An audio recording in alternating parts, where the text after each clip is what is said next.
Hey, what's up? This is your girl Nicole Reloaded, and we loaded up, and we loaded up, and we loaded up, with another video.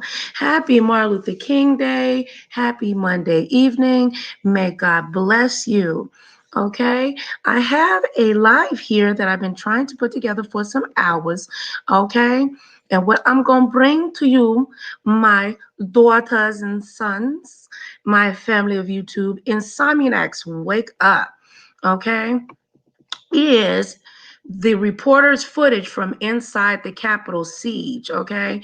I wanted us to watch that together, provide some commentary, and then we'll get on to our loving Martin Luther King and get into his legacy and his history. So go grab your chips, your soda, your blunts, whatever it is that makes you feel good, honey, and let's get right on into this, okay?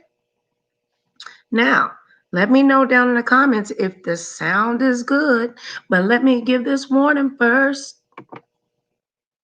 All right, trigger warning. The article and video, okay, pertains and potentially can trigger you.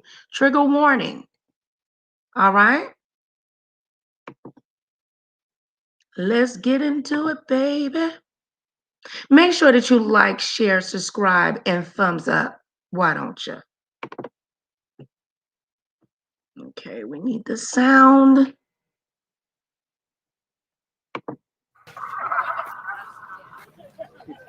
they don't fix this shit, they're gonna you think this is one fucking day?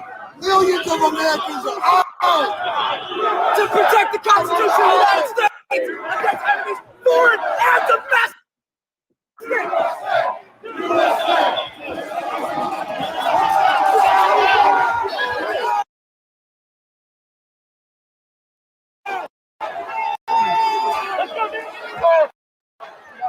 Go. Watch out!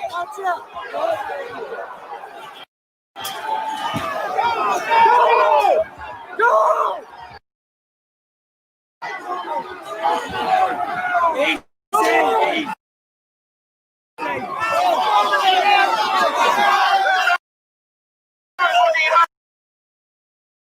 Fuck you, police!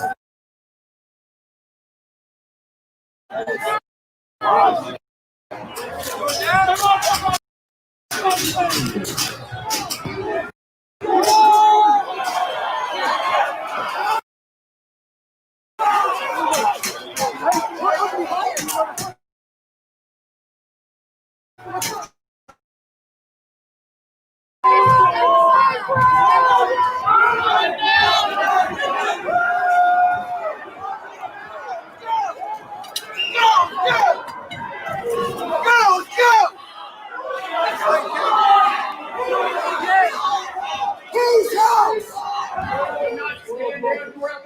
There's a fucking million of us out there, and we are listening to Trump. You're the boss. It's sad.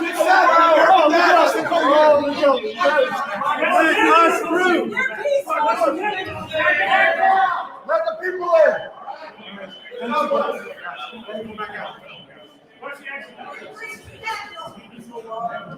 Hey, it's safe for you guys. We love you guys. Take it easy. And away.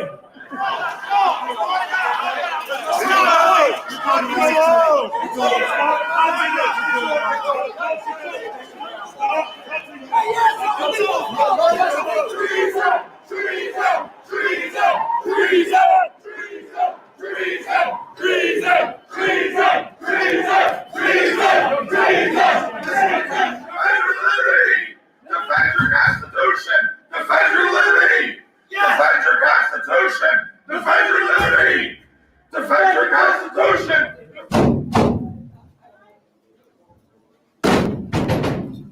1776! You afraid of Antifa? Well, guess what? America showed up! Where's the rest of everybody? There's not enough of us. They're gonna bring threats in or something.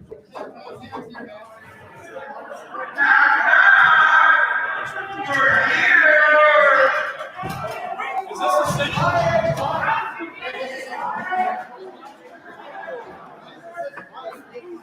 Where the fuck are they?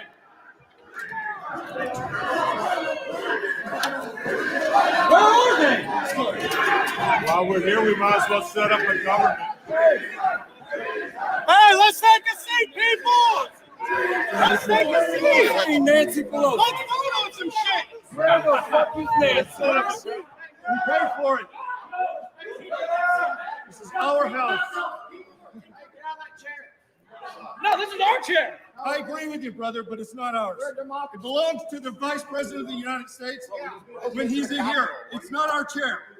Look, I love you guys, you're brothers, but we can't be disrespectful. They can steal an election, but we can't sit in their chair. No, we're not putting up with that either. It's just, look, it's a PR war. Okay? You have to understand it's an IO war. We can't lose the IO war. We're better than that. Information operation. We can't do it.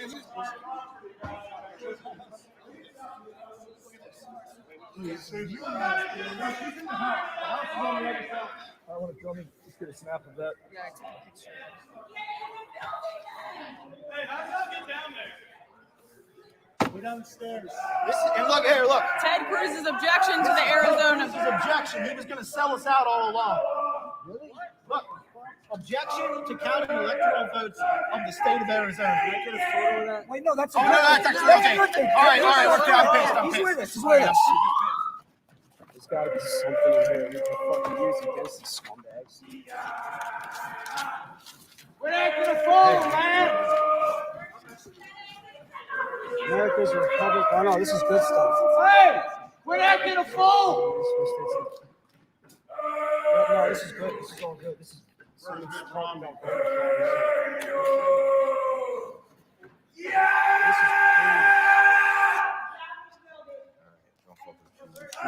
He's a good one. Him and Wall or whatever. Cruz, I think Cruz would want us to do this, so yeah, absolutely. I think we're good.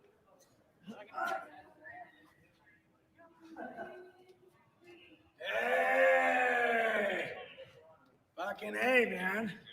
Glad to see you guys. You guys are fucking patriots. Look at this guy. He's got covered in blood. God bless you.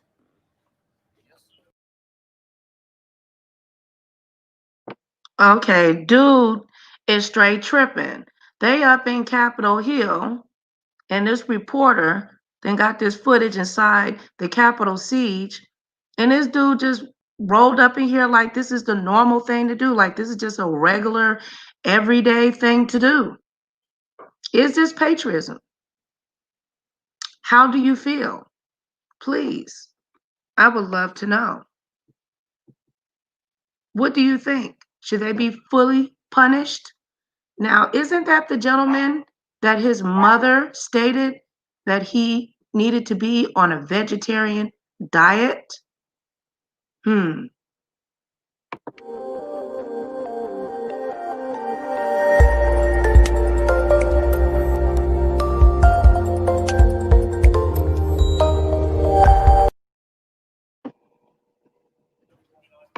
good, sir? Do you need medical attention?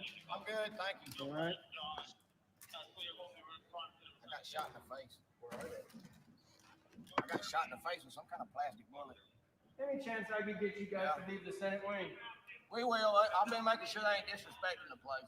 Okay, just want to let you guys know this is like the sacredest place. I know. Hey, no, I'm gonna take it. Serious chair because my pants is a fucking straight. I'm not one to usually take pictures of myself, but in this case, I think I'm making an exception. Can you and the Ray, can you take a picture of me? I'm doing my phone.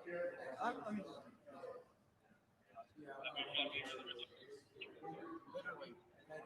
Yeah, they ain't got a choice. There's 500,000 people here. You want straight on? You should be stopping us. No. He's doing. He's doing the right thing. He's obeying his oath.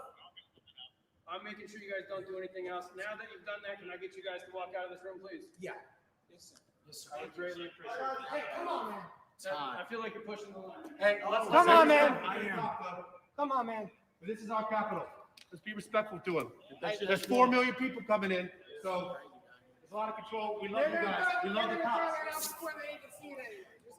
It's only a matter of time. Justice is coming. All right, come on. Over 4 million people are coming everywhere, all the way back to the monument of DC. Jesus Christ, we invoke your name. Amen. Let's all say a prayer in this sacred space. Thank you, Heavenly Father, for gracing us with this opportunity. Thank you.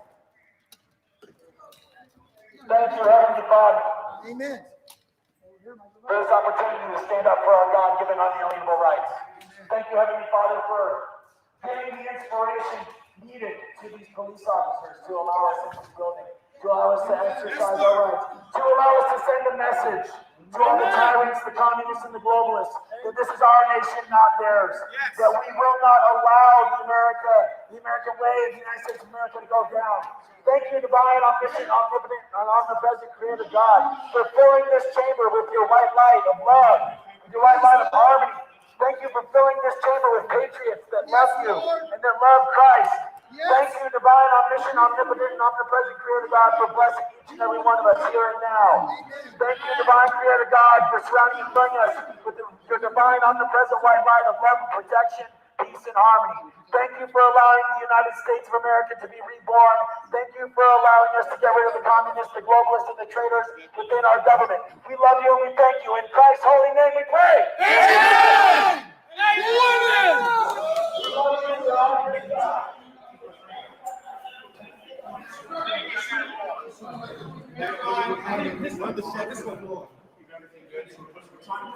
We support you guys, okay?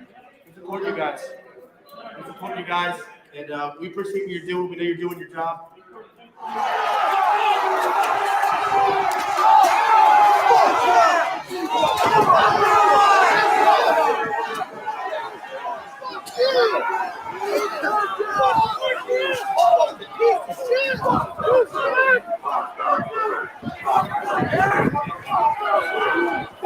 Break all the windows!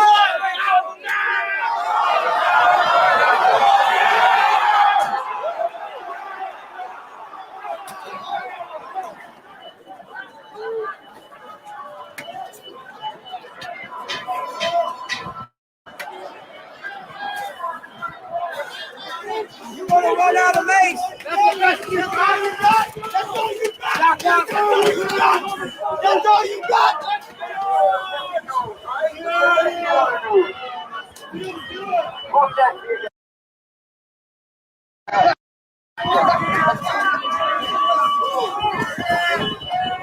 That's all they got. What the fuck? Let's go.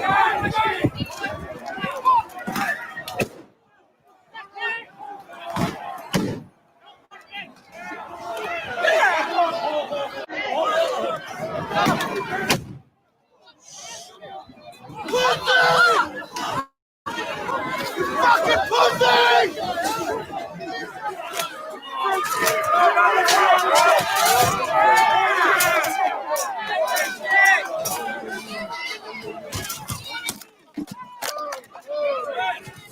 There you go. You won't report to me. I know you can. Anybody got like some alcohol? Hey, everybody, CNN is hiding out behind Union Station. Oh, their headquarters is over there. I don't know where that is though. I'm not from here. Start making a list, put all those names down, and we start hunting them down one by one. Traitors get guillotined! We are at war. Unless they go and kill one of us, and no matter what, even if it kills you, remain a free man. Die on your feet. Live on your knees. Fuck the AP and everything else. Mobilize in your own cities, your own counties, storm your own Capitol buildings, and take down every one of these corrupt motherfuckers. You hear what he said? He said storm all of the Capitol buildings in your state and take down these mother effers. He said to storm all of the capitals in your state. Once again, this is a trigger warning. A trigger warning due to the content.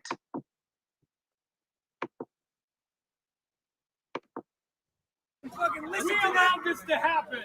Now we gotta change it. Us, they laugh at us, they steal our money, they fucking lock us down, and then they go out and fucking tell them that. Hang them!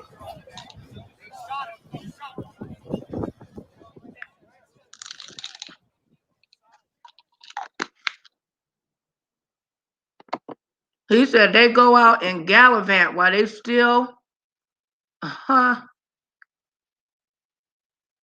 on.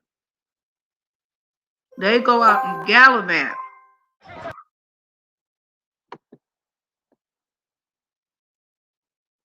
Well, they steal our money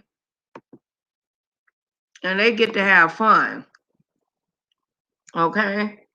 They went to Capitol Hill and tore up some stuff, acting a complete plum, something. Okay? Now let me get ready to share this next screen with you. Make sure that you like, share, subscribe, and all that good for your girl. Let me give you an update real quick on Mr. Ted Cruz. Okay? It's a very quick update. Hold on.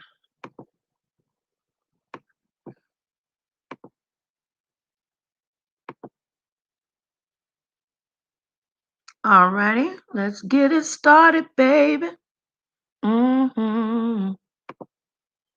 Okay, artichoke. Oops, wrong window.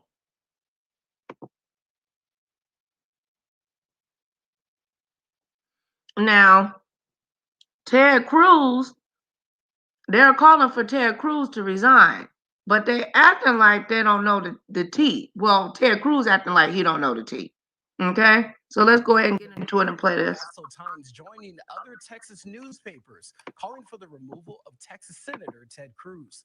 El Paso Times publishing an editorial titled, "Time for Ted Cruz to Go." Cruz was among the Republican lawmakers who still voted to overturn the results of the presidential election just hours after the recent violent siege of the Capitol. Houston Chronicle also called for Cruz's removal as well, and the Austin American-Statesman is asking he be censored by the Senate.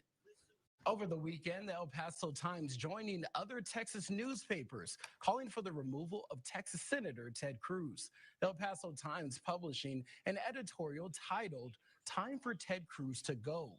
Cruz was among the Republican lawmakers who still voted to overturn the results of the presidential election just hours after the recent violent siege of the Capitol. Houston Chronicle also called for Cruz's removal as well, and the Austin American-Statesman is asking he be censored by the Senate.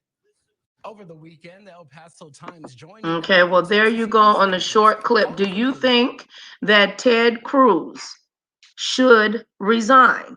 The Texas newspaper included El Paso Times calls for removal of Texas Senator Ted Cruz. Do you think he should be removed? Food for thought. Food for thought. Let me go ahead and set up this nice video that I have prepared for you of Martin Luther King, and let's get into some real good history. But as I set up this clip, I want you to enjoy something with me. Do you think all the tripping in the United States of the America is going on because people still tripping about stimulus checks?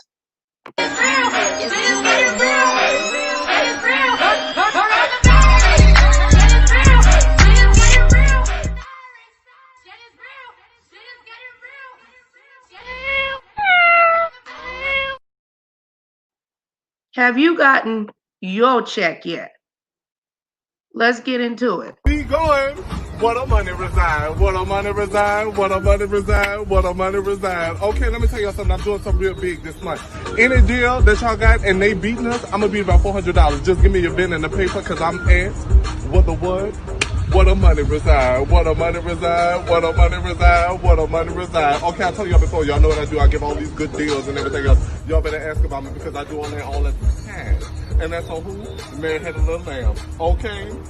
Okay. Okay. Okay. Right. Be going.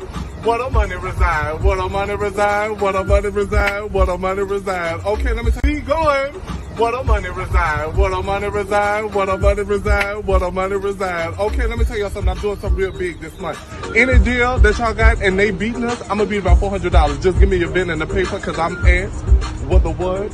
What a money reside, what a money reside, what a money reside, what a money reside. Okay, I told y'all before, y'all know what I do. I give all these good deals and everything else. Y'all better ask about me because I do on that all the time. And that's on who? The man-headed little lamb. Okay, okay, okay, okay. Right.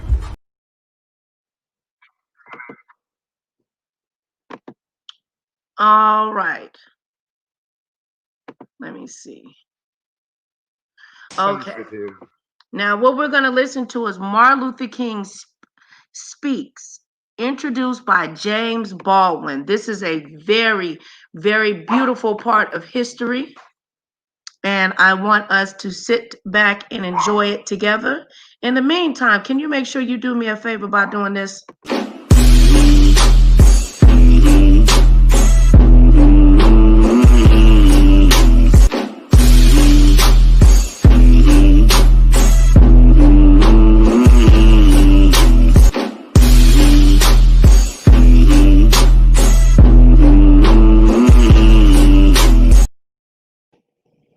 All right, make sure you go get your drinks and everything that makes you feel good. Let's go ahead and get into this. Martin Luther King Speaks, introduced by James Baldwin.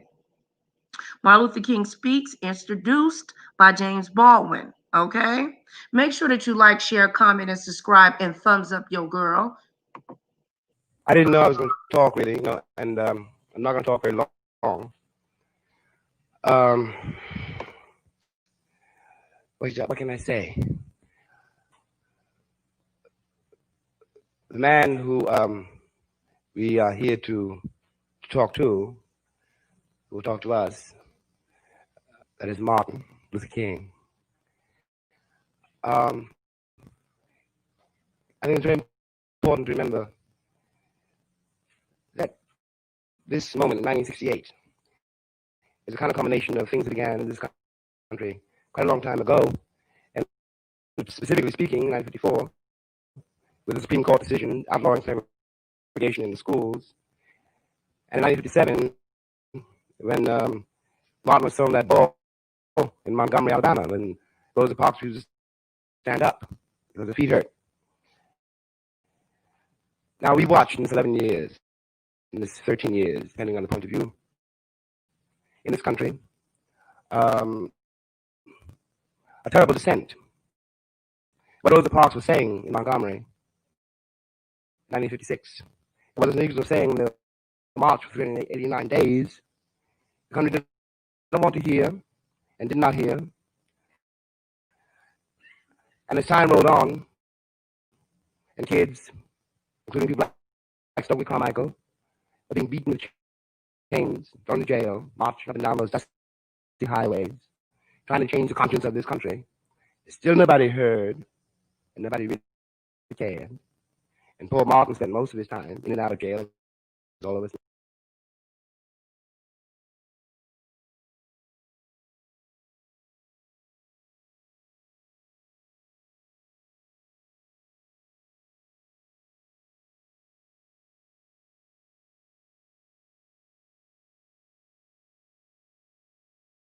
Hopefully I can get the sound to stop sounding like a robot that is on crystal meth, okay? So let's try that again. I don't know why it does that. Thank you so much for your Cash App. You can $ Nicole Reloaded on the Cash App if you would like to. It's not mandatory, but it does go directly towards the channel. And I need all the support I can get to keep the lights on up in here, child. Let's get back to it, baby. Trying to redeem what we claim we live by, the principle of love your neighbor, the principle of if it happens to you, it's happening to me. The principle John Donne talked about, when he said that any man's death diminishes me. But in this country, race and Christianity and power are so tied together in self-interest. What one takes is self-interest. That no one heard it. It's only now that people are beginning to suspect that something terrifying has happened, and with our consent, because we do know that we cannot fight a civil war, which is what this ferment is about, because I am your brother. I was born here. My father's and my father's blood is in this soil, and nothing will drive me from this country. It also Hold on really quick. Let me give you a better view. Hold on, just be patient with me. Make sure that you like, share, subscribe, and all that good for your girl. Okay, this is gonna be better. I was born here. My father's and my father's blood is in this soil, and nothing will drive me from this country. It also belongs to me. You cannot fight a civil war and a global war too at the same time, and especially if both are predicated on the same principle. And I'm not now accusing the Americans of being wicked. I'm accusing us of having allowed ourselves to be brainwashed into a state of ignorance which allows us to forget that the peasant in Saigon and the peasant in Detroit are the same people. And what we don't know about the peasant in Saigon is what we don't know about Sambo here. And that has destroyed the American sense of reality. And I suppose what we're here to do tonight is to begin to correct that. Now, people who can believe that I was happy on the levee picking cotton, or happy in the mines digging coal, and giving all this away to other people for their wealth, and unable to protect my house, my woman, my children, are people who can believe that I did this out of love for other people, and that I was happy doing it, and that all those songs and dances I learned while I was doing it meant that I was happy. Can believe anything.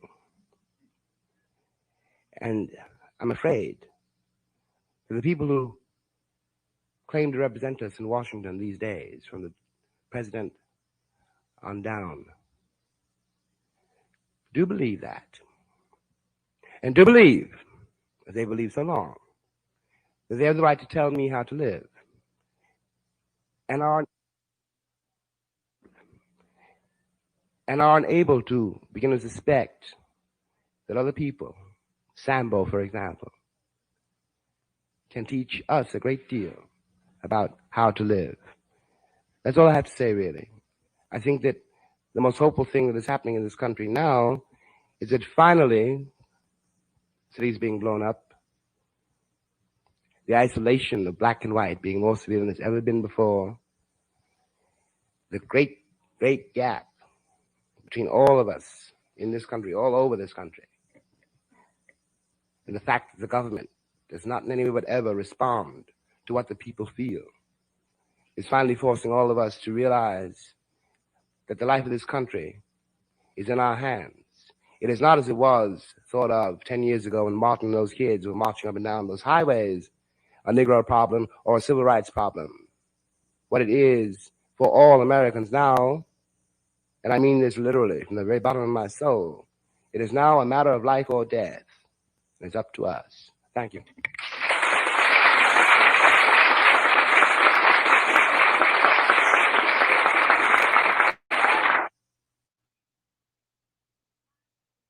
Thank you very kindly for your heartwarming applause. I need not pause to say how very delighted I am to be here and to see each of you out this evening and to see you here in such large numbers. I'm so happy to have the opportunity of hearing these eloquent statements this evening. I've been speaking. I think this is about my fourth speech today, so I have about spoken out. So since you won't hear much from me, you have already heard some very excellent statements, and I want to thank all of those who have preceded me for what they have said. Now, I'm going to try to be very brief, and I can assure you that brevity is a magnificent accomplishment for the Baptist preacher. And since I have two sermons to preach in Los Angeles tomorrow morning, I can assure you that I'll hold the lengthy message until that time. But I do want to thank you for your presence, and I think your presence is indicative of the fact that you are concerned about the great problems that we face in our nation and all over the world. We have just heard from Marlon Brando that these are confusing times. And I don't think anyone would disagree with that. We are faced with a situation where we find restlessness among the poor and discontent among the affluent. And for some reason, it seems that this mammoth ship of state is not moving toward new and more secure shores, but toward old destructive rocks. It seems somehow that things are mixed up in our country. We have confused policies, confused priorities, and indeed confused purposes. I remember so well that President Johnson raised a question some weeks ago when he was giving his State of the Union address.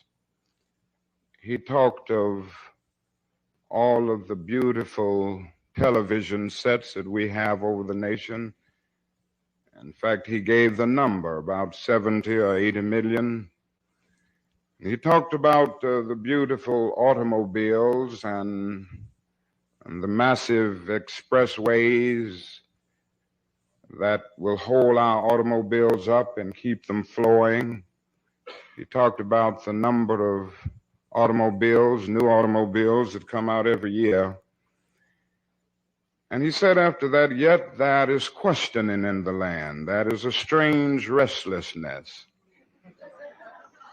And I guess he raised the question because he didn't quite know what was wrong.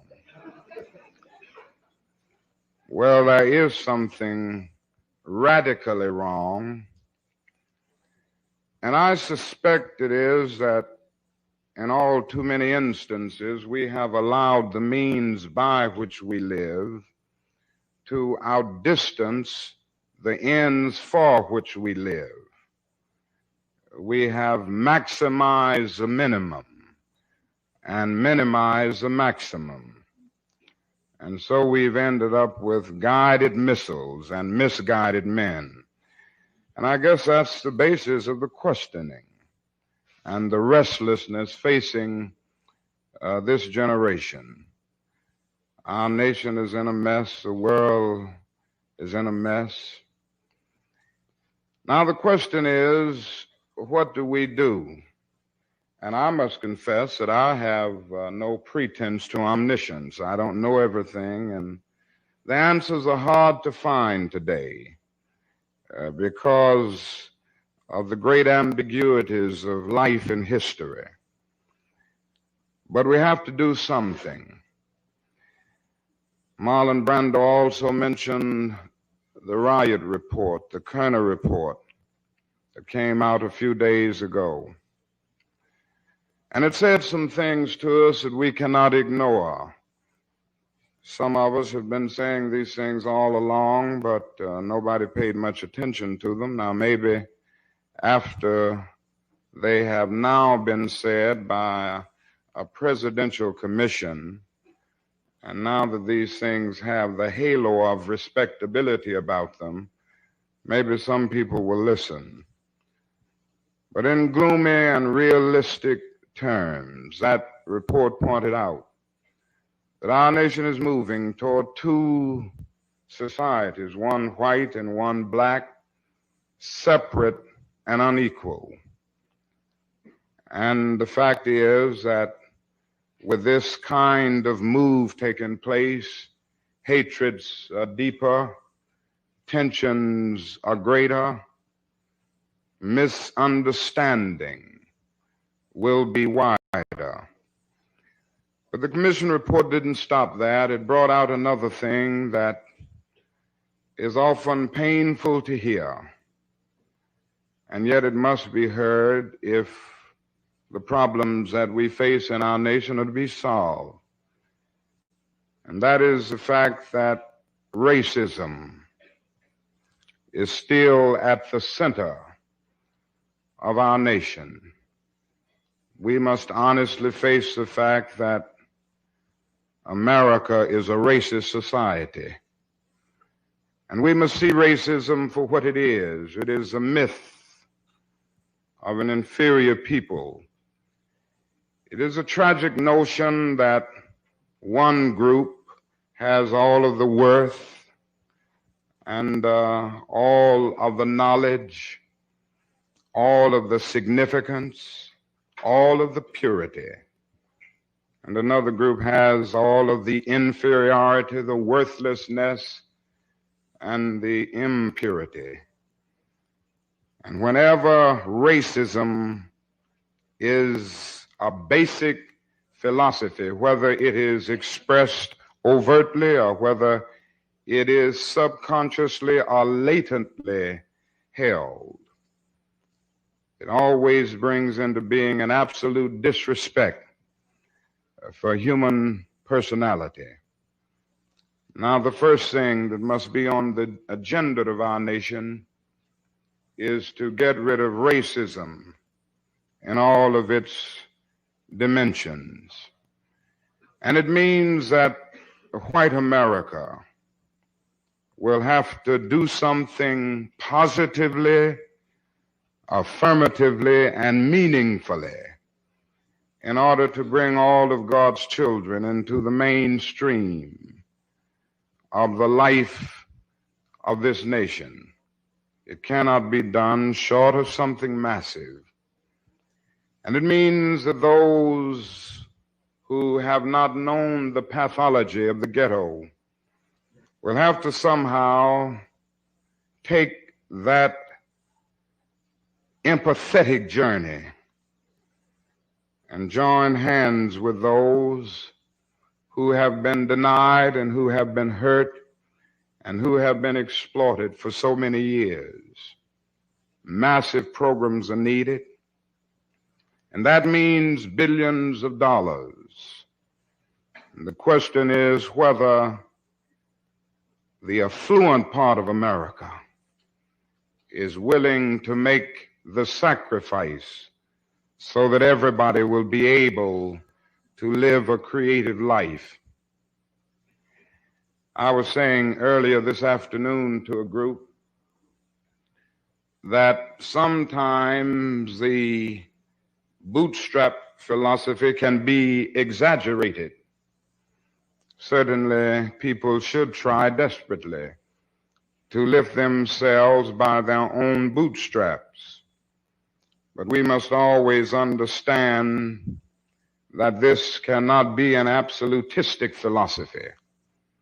There's only so much that anybody can do. I was on a plane the other day and a man started talking with me and he said, the thing about your people is that they don't do anything for themselves.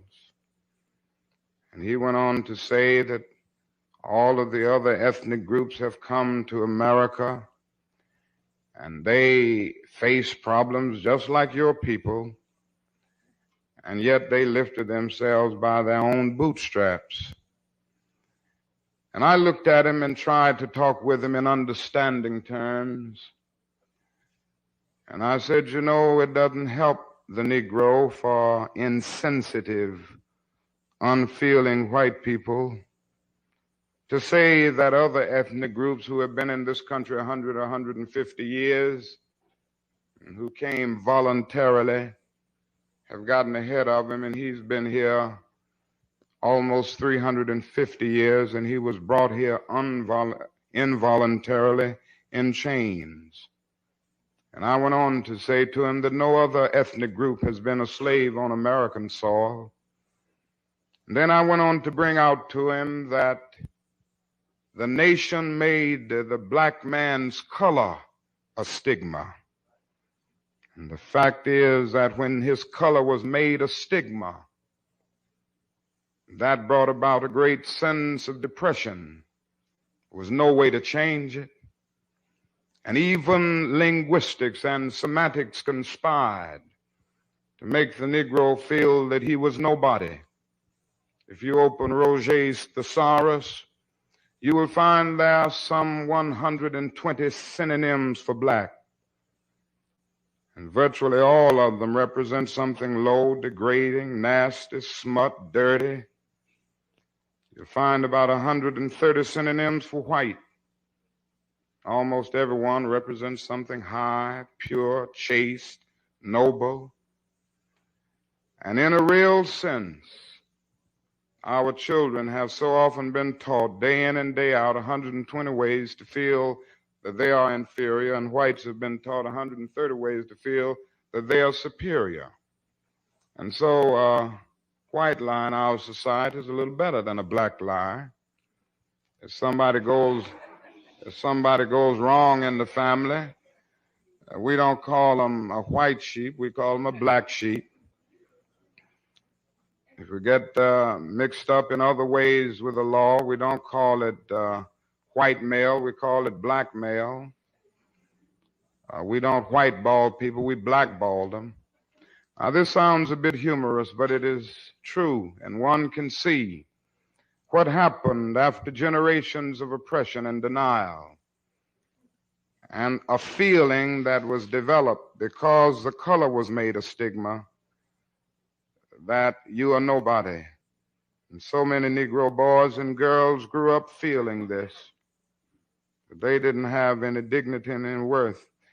I went out a few months ago to a program where my son and daughter were appearing. They are attending an integrated school in Atlanta, and they were the first Negro kids to go to this particular school. And they had a program that night entitled Music That Made America Great. And both my son, my oldest daughter were in the choir, and they were singing the music that made America great. And I listened to the music, and they had the music of various ethnic groups, beautiful music. And then I was waiting to hear some other music that I knew was great. Most original music on American soil. Some of the most beautiful music that has ever come forth. Sometimes it emerges in sorrow songs, but it has some gentle sighings and glad thunders at times that can touch the soul, and it gave people hope. It lifted them. Great music. And I waited for it. And I never will forget that that concert came to an end. And there was not the singing of one Negro spiritual, or none of the music that has come into being out of the black people and out of the suffering and the agony of the black people of this country. Instead of that, the program ended with the singing of Dixie. And I looked at my son and my daughter having to end the program singing Dixie, the music that made America great. And I sat there and all but wept within. And I said to myself, how can they ever feel that they are somebody if they feel that they have no heritage, if they feel that they've done nothing or given nothing to the life of the world and to history? And how can these white students ever get rid of their prejudices and their feelings of inferiority or superiority until they know these things? And somehow we will never have an integrated society until we see these things, until we come to see that integration is not a problem, but an opportunity to participate in the beauty of diversity. And these things don't always get across. I was trying in my little way to get this over to that man who didn't understand this. And I had to finally tell him another thing that is often overlooked. I had to say to him that no group has totally lifted itself by its own bootstraps. I reminded him of the fact that in 1863 a document was signed by Abraham Lincoln, which was to free the Negro from the bondage of physical slavery, but it didn't give him any land to make that freedom meaningful. You know, it was something like keeping a man in prison for many, many years and suddenly discovering that he is not guilty of the crime for which he was convicted, and then just going up to him saying, "Now you are free." But you don't give him any bus fare to get to town. You don't give him any money to get any clothes to put on his back, nothing to get on his feet in life again. Every code of jurisprudence would rise up against this. But yet this is exactly what America did to the black man. It simply said, "You are free." And by the thousands and millions, 4 million to be exact, they stood there penniless, illiterate, not knowing where to go and what to do. And the irony of it all is that at that same time, through an act of Congress, our government was giving away millions of acres of land in the West and the Midwest, which meant that it was willing to undergird its white peasants from Europe with an economic floor. But not only did it give the land, it built land grant colleges to teach them how to farm. It provided county agents to further their expertise in farming. It provided later on low interest rates so that they could mechanize their farms. And today, millions of these people, thousands of them at least, are being paid millions of dollars a year in federal subsidies not to farm. Senator Eastland, whom you may know, gets about $125,000 a year not to farm on various sections of his plantation in Mississippi. And yet these are the very people who tell the black people of America that they must lift themselves by their own bootstraps.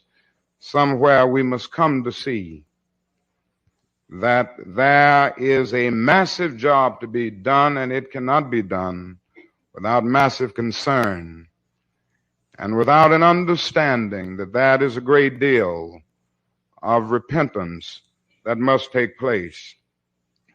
Now, we in the Southern Christian Leadership Conference are still trying. The job is often difficult, and I can say to you that it is terribly frustrating.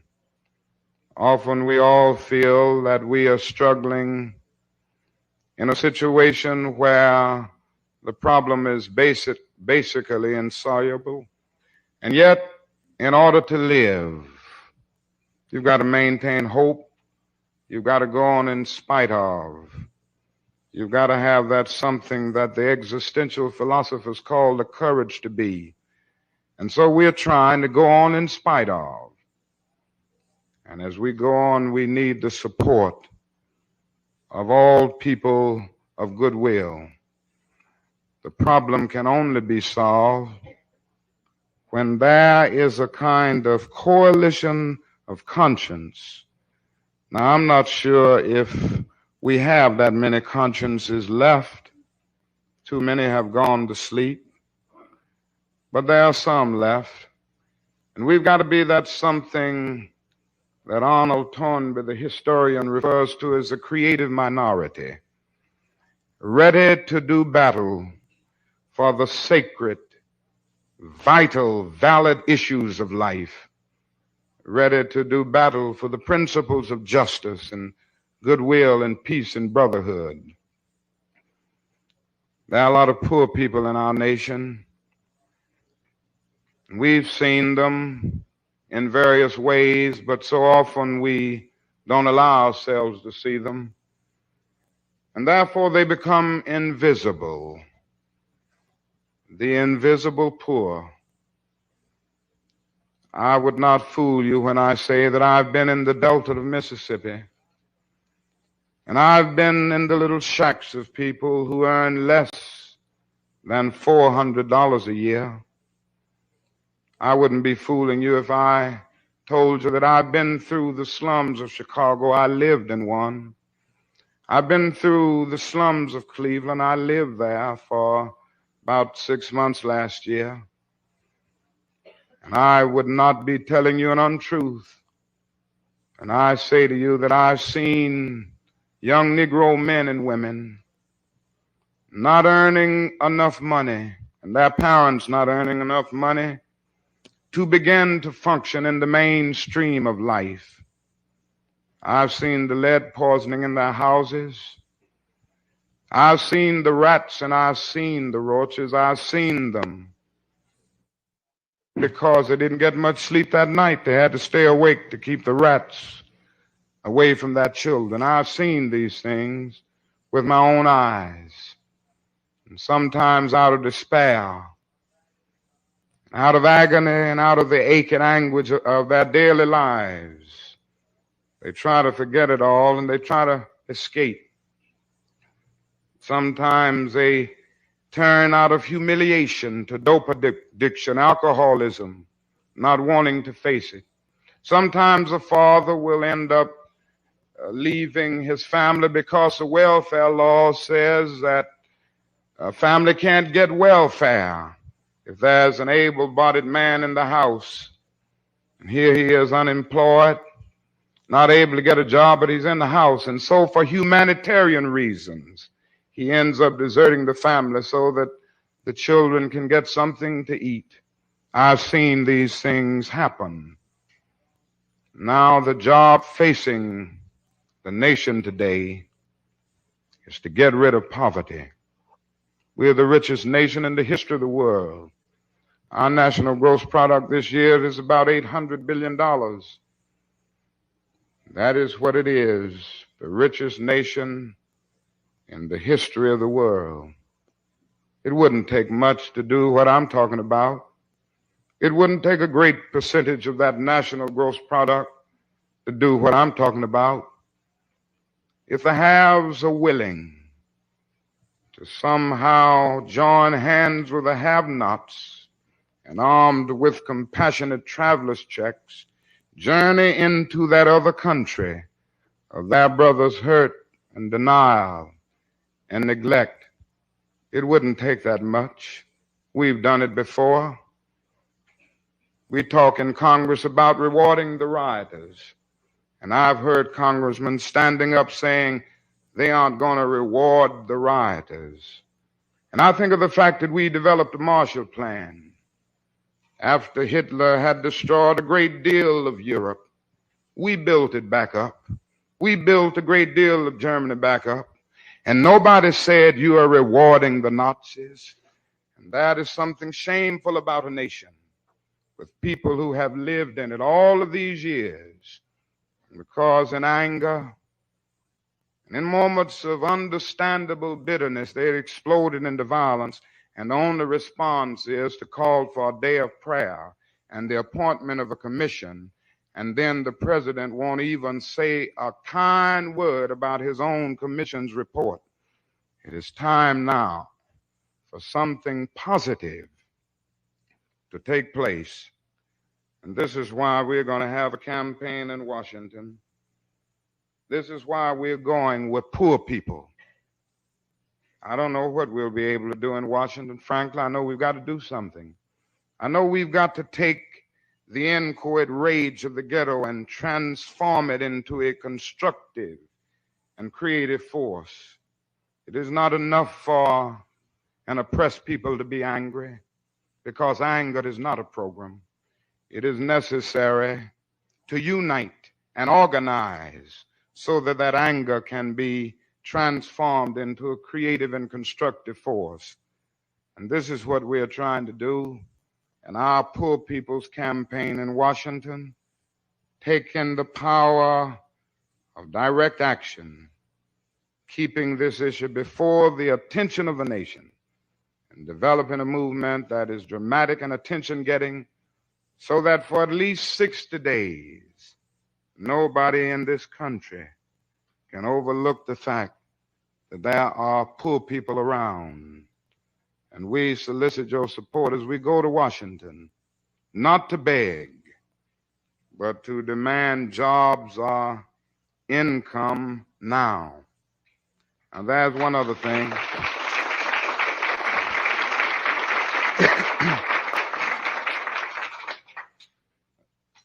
one other thing that I'd like to say, and that is we can't have a campaign like this in Washington without recognizing the fact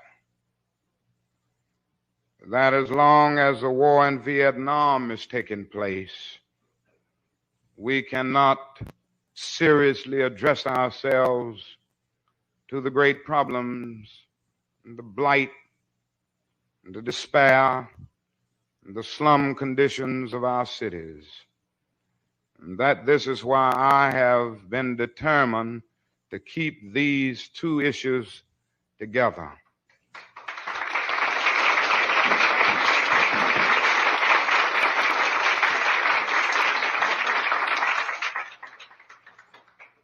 There comes a time when silence is betrayal. And I had watched that war in Vietnam, and I came to see that I could no longer be silent about it. Our nation is committing a grave crime, and I'm convinced if we, the people of goodwill, don't unite and keep the pressure on and demand an end to that war in Vietnam, that the curtain of doom may well come down on American civilization. The soul of our nation is being lost. Our image is terribly scarred. We are morally and politically isolated all over the world.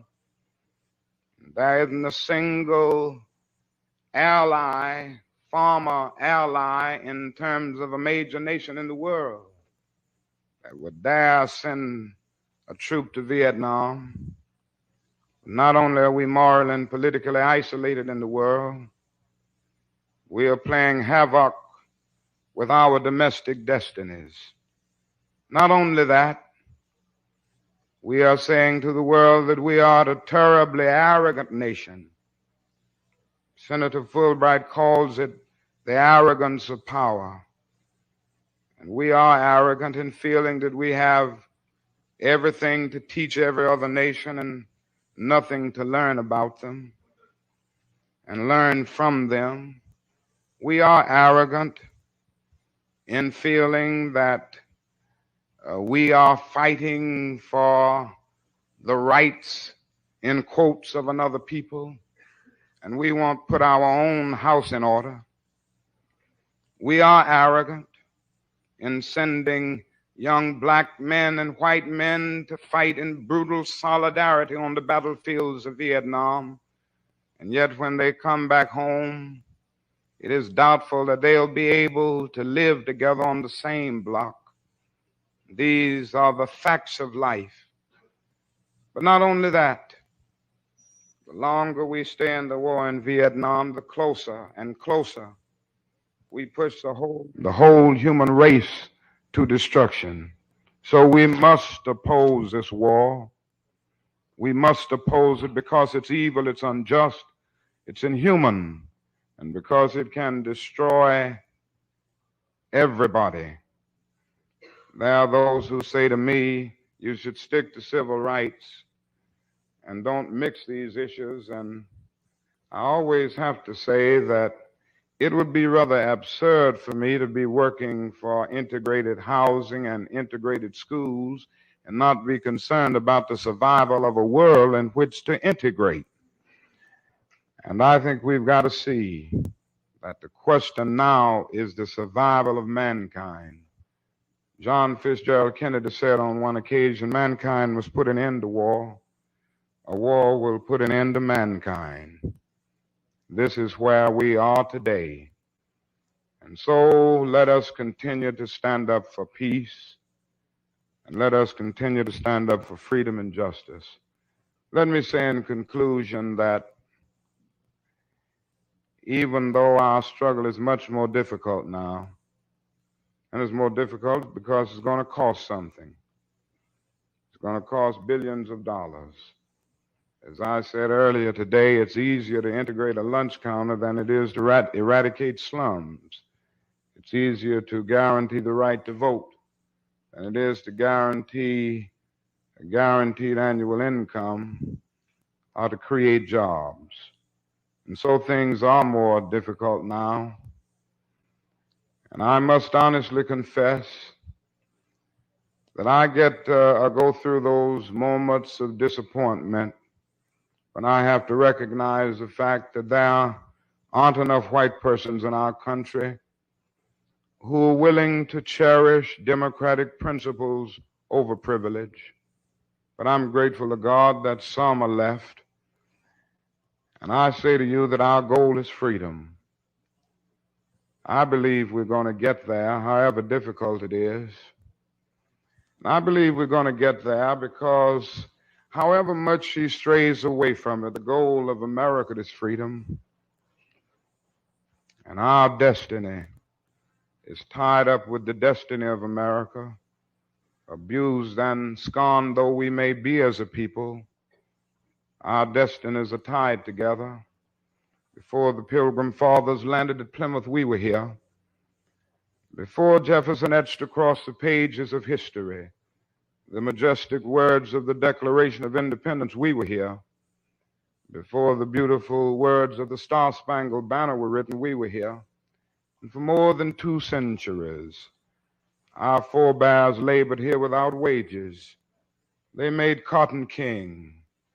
They built the homes of their masters in the midst of the most humiliating and exploitative conditions, and yet out of a bottomless vitality, they continued to grow and develop. And if the inexpressible cruelties of slavery couldn't stop us, the opposition that we now face, including the so-called white backlash, will surely fail. We're going to win our freedom.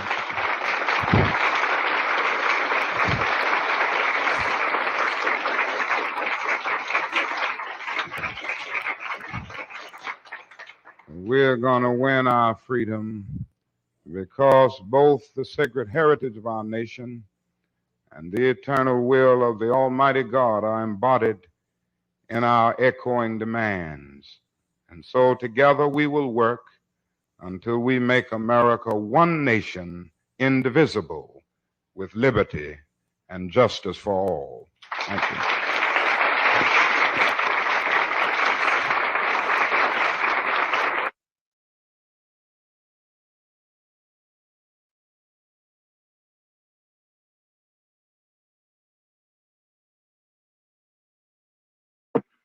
Well, wasn't that good? I love that speech. Just a beautiful, beautiful speech.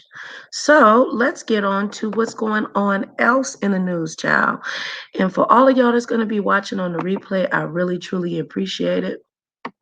May God bless you. Make sure that you like, share, and subscribe and all that good stuff for your girl. It's truly, truly appreciated. Now, the next of what I'm going to play is Melania Trump. Melania Trump sends farewell, honey. Melania, really? Why? Melania, for what? Why do we need to hear you say farewell? Oh no.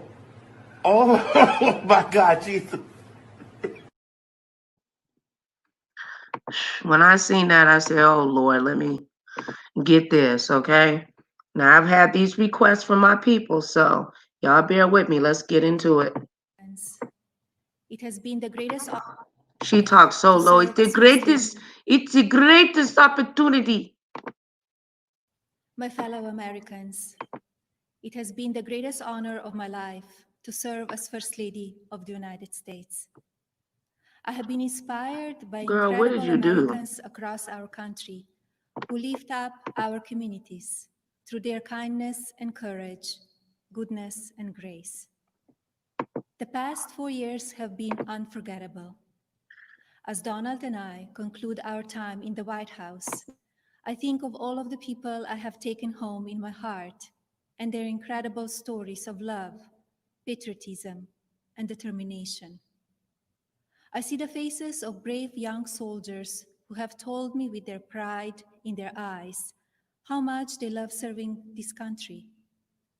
To every service member and to our incredible military families, you are heroes, and you will always be in my thoughts and prayers. I think of all of the members of law enforcement who greet us everywhere we go. every hour of every day.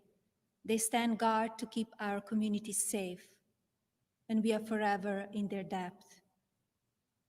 I have been moved by children I have visited in hospitals and foster care centers. Even as they fight difficult illnesses or face challenges, they bring such a joy to everyone they meet. I remember the mothers who have battled the disease of opioid addiction and have overcome incredible hardships for love of their children. I have been inspired by the devoted caregivers for babies born with neonatal absence syndrome and communities that give these children the support and care they need to grow. When I think about these meaningful experiences, I'm humbled to have had the opportunity to represent a nation with such kind and generous people. As the world continues to confront the COVID-19 pandemic, I thank all of the nurses, doctors, healthcare professionals, manufacturing workers, truck drivers, and so many others who are working to save lives. We grieve for the families who have lost a loved one due to the pandemic. Every life is precious, and I ask all Americans to use caution and common sense to protect the vulnerable, as millions of vaccines are now being delivered. In the midst of hardship, we have seen the best of America shine through. Students have made cards and delivered groceries to our senior citizens. Teachers have worked twice as hard to keep our children learning. Families have come together to provide meals, supplies, comfort, and friendship to those in need. Be passionate in everything you do, but always remember that violence is never the answer and will never be justified. When I came to the White House, I reflected on the responsibility I have always felt as a mother to encourage, give strength, and teach values of kindness. It is our duty as adults and parents to ensure that children have the best opportunities to lead fulfilling and healthy lives. The passion for helping children succeed has driven my policy initiatives as First Lady. I launched Be Best to ensure that we as Americans are doing all we can to take care of the next generation. Be Best has concentrated on 3 pillars: well-being, online safety, and opioid abuse. In a few short years, I have raised awareness of how to keep children safe online. We have made incredible progress on our nation's drug epidemic and how it impacts the lives of newborns and families. And we have given a voice to our most vulnerable children in their foster care system. Internationally, Be Best has evolved into a platform that encourages world leaders to discuss issues impacting the lives of children and allows them to share solutions. It has been an honor to represent the American people abroad. I treasure each of my experiences and the inspiring people I have met along the way. As I say farewell to my role as First Lady, it is my sincere hope that every American will do their part to teach our children what it means to be best. I encourage parents to educate your children about the courageous and selfless heroes who worked and sacrificed to make this country the land of the free, and to lead by example and care for others in your community. The promise of this nation belongs to all of us. Do not lose sight of your integrity and values. Use every opportunity to show consideration for another person and build good habits into your daily lives. In all circumstances, I ask every American to be an ambassador of Be Best, to focus on what unites us, to raise above what divides us, to always choose love over hatred, peace over violence, and others before yourself. Together, as one national family, we can continue to be the light of hope for future generations and carry on America's legacy of rising our nation to greater heights through our spirit of courage, goodness, and faith. No words can express the depth of my gratitude for the privilege of having served as your First Lady. To all the people of this country, you will be in my heart forever. Thank you. God bless you, and God bless the United States of America.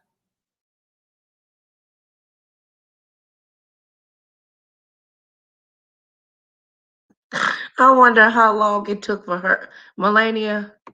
Oh yeah, get his ass out of here. Get him out of here. Get him out of here. Got to go. Got to go. Got to go. Got to go. Get him out of him. Get him out of him. Get him out of here. Get him out of here. I told y'all that I was going to be tracking information on Twitter. Here we are over here to get our Twitter on, okay? We over here on Twitter. We over here on Twitter. And Melania, nobody believes what you just said, okay? Check this out real quick.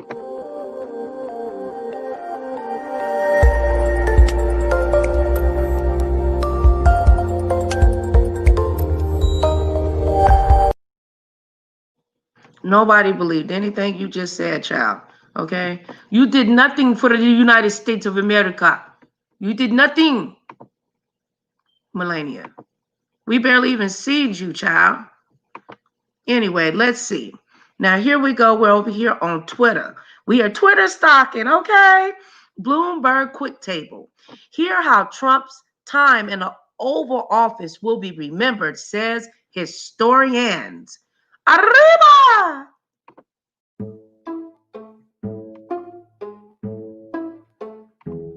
I am officially running for President of the United States, and we are going to make our country great again. Trump is likely to rank among the worst presidents that our country has ever had. I would put him at the bottom. Trump will be ranked very low. In the bottom 5. Donald Trump's legacy will be entwined with the mismanagement of the pandemic. He also will be remembered as somebody who normalized extremism, normalized racism. Donald Trump also delivered for his allies in big pharma, in agribusiness. So there are sectors of the economy that may see him as a very successful president. The sheer death toll of this pandemic is an unbelievable indictment of his failures of leadership. What we don't know is what the events of January 6th, the siege and takeover of the Capitol by his people and incited by him, we don't know what long-term impact that will have. It feels pretty impossible at this point to put anything on par with that rally prior to the insurrection of the Capitol. That will be the defining moment in Trump's presidency. Wave after wave of atrocity has lapped on these shores. But I think if you were to point to one thing, it would be the pandemic. I would actually mention something that happened before he came to power in January 2016 when he was on the campaign trail. And he declared that he could shoot someone on Fifth Avenue and not lose any followers. And the last emblematic moment will be forever the events of January 6th and his speech. When he called in troops to overtake peaceful protesters in Lafayette Park, now superseding that image will be the image of January 6, 2021, and the hostile takeover and siege against the United States of America and the U.S. Congress. His biggest achievement would have to be his transformation of the Republican Party. Whether you think that's good or bad or not is a different matter, but does a transformation of the Republican Party transform American politics? Yes, it does. Creating a loyalty cult and a personality cult. and keeping the loyalty of many, many Republican politicians. I think he will be given credit by conservatives for lowering their taxes, of keeping the economy going full bore until COVID hit. He has, in fact, carved back a whole host of regulations that Obama and his predecessors had put in place. He has, in fact, dramatically reduced the tax burden that high earners and corporations face. And he has, in fact, appointed lots of conservative justices to the judiciary. He was never a president and never sought to be a president for the whole American people. He was content to be a president for his base. Our belief that we should believe the things that presidents say, and we should look to them for guidance in trying to understand national interests. We don't know whether we will have people like Donald Trump with no military experience, no political experience, no governmental experience before coming into the presidency. And his idea of governance was very different. He didn't care about public welfare. He mainly cared about making money for Trump Organization. So he was spending 1 out of every 3 days visiting or golfing at a Trump-branded property. So if this is your main activity, then you're not going to be as effective as past presidents who spent most of their time governing the country. The presidency is the single most powerful teaching platform in the country. And we are all the president's students. And the president has given us a 4-year course in bullying and abusive behavior. I think he's done terrible things to our culture. Donald Trump's had an extremely polarizing impact on the American media and on American society. And one of the things that leaders like him do is create this alternate point of view, this fictional reality. Leaders like Donald Trump require us to be at each other's throats. They require society to be divided and fearful, because over and over again since the fascist years, this is the kind of emotional and psychological atmosphere in which they thrive. If I were to sum up Donald Trump's presidency in 3 words: destructive, polarizing, and tragic. Destructive and anti-democratic. Weaponize politics without shame or limit. I would say demagogue, and if I could add 2 more, I would say big lie.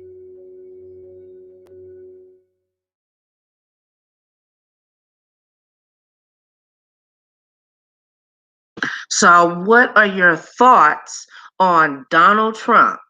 Okay, so let's stroll down Twitter. Let's see what's gonna happen to Trump. Dun, dun, dun, dun. Let's see what they saying about him, y'all.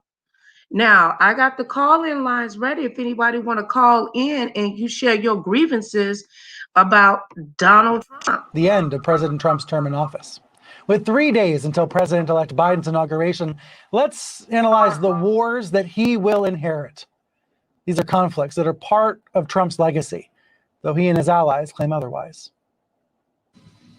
I'm proud to say, with just a few days left in this administration, that this is the first administration in decades not to get America into a new war. Mr. Vice President, you are wrong. I know what you literally mean about foreign engagements, and I appreciate that you are symbolically filling in as president this week, trying to show leadership because Trump can't, trying to reassure the world that America is okay. We are not okay. We are not okay at all. We are not at peace. There is a new war, a war at home. Look at Washington this morning. There's a red zone and a green zone and a massive military presence. We have just received these incredible aerial images from a CNN drone flying above Washington, D.C. this morning. You see barriers outside the White House, outside Black Lives Matter Plaza. You see troops walking down some of the city's boulevards. The streets, otherwise mostly empty, closed off to traffic in ways that are really crippling the town for residents of Washington, D.C., for people that want to move around downtown D.C. You can also see preparations for Biden's inauguration there in those images of the White House.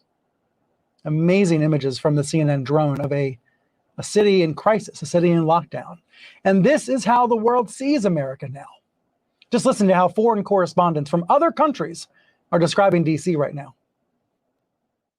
The threat which still remains is turning this normally calm capital into a militarized zone. Thousands of National Guard troops are fanned out.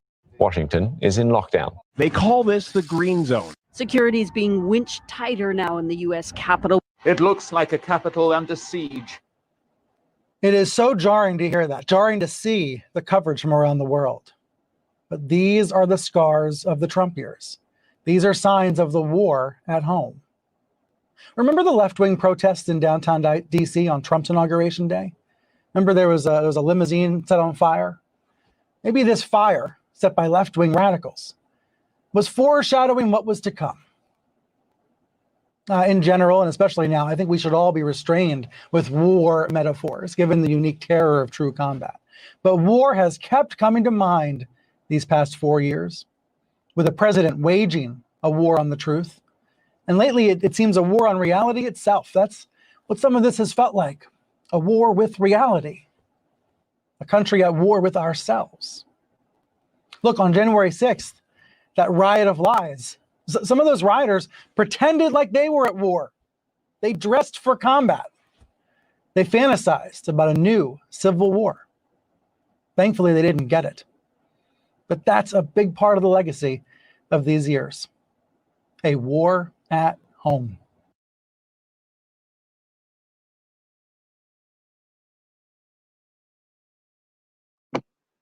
A war at home, honey. Now, what we're watching is, here's how Donald Trump will be remembered timeline on Twitter. Okay.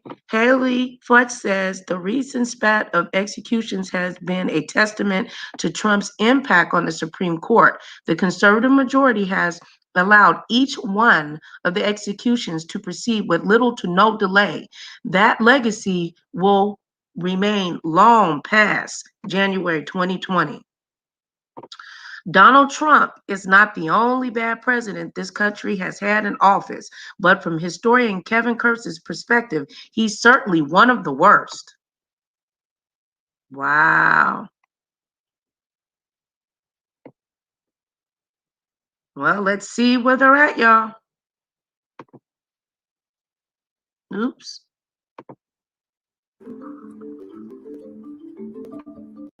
The entire presidency has been a complete mess. I think you'll mostly remember for dysfunctional behavior. Being the worst president ever.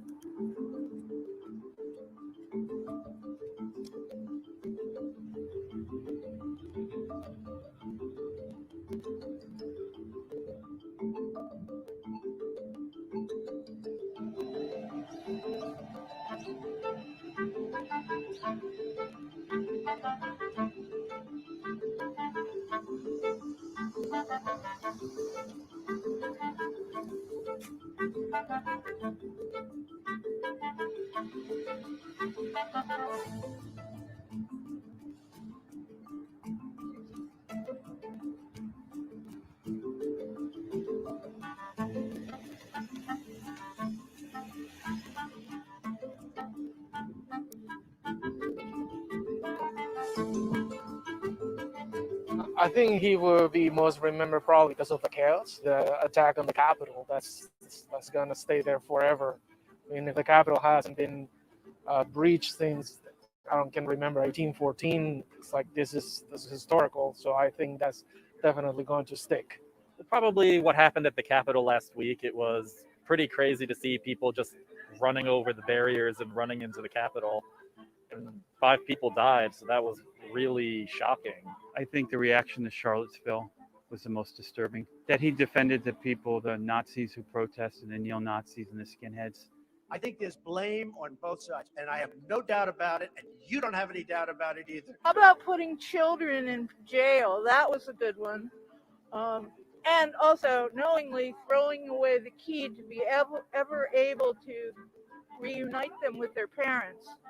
That is morally unconscionable, and they did it deliberately. I mean, the entire presidency has been a complete mess, and I think it's definitely been characterized by event after event where people say, oh, it can't get worse than this, it can't get worse than this, and then it does. I do some immigration work, and so I think the travel ban is definitely something that will stick with me for the longest. It was just so appalling and clearly racial. We're going to have a very, very strict ban, and we're going to have extreme vetting. If popular media has anything to say about it, it'll be for vilification. If other sources will go out, and then business-minded people are going to say he did some good things for business.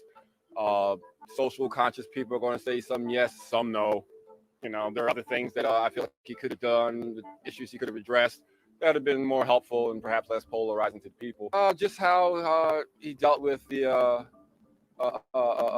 riots last year, just felt like there could have been a more of a coming together instead of an us versus them kind of thing, which, you know, we're one nation, but the idea of us being split up in two different camps destroys the idea of one nation. I think it's certainly very mixed. I think people who support him, he probably has strong support still, but I think across the board, he's going to be remembered for probably dividing the country like never before. Being the worst president ever, being destructive, divisive, mean-spirited, everything he did to erode trust, to erode an understanding of science and information.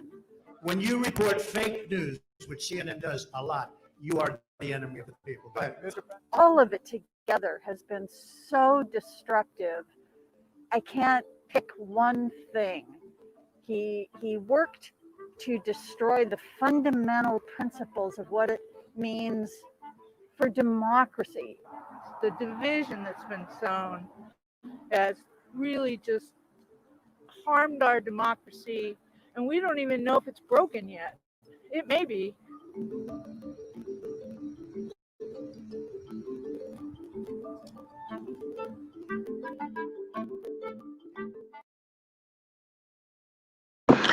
Well, as you can see, there's a whole lot of people that is very, very not happy with Donald Trump. Okay, now Trump. Okay. Oh, did he? Wait a minute. Looks like breaking news, y'all. Let's see what this is. Trump to issue dozens of pardons in communications before departing the White House. Report says, and it's trending, Lil Wayne. Has he pardoned Lil Wayne? Ooh, let's see. Okay.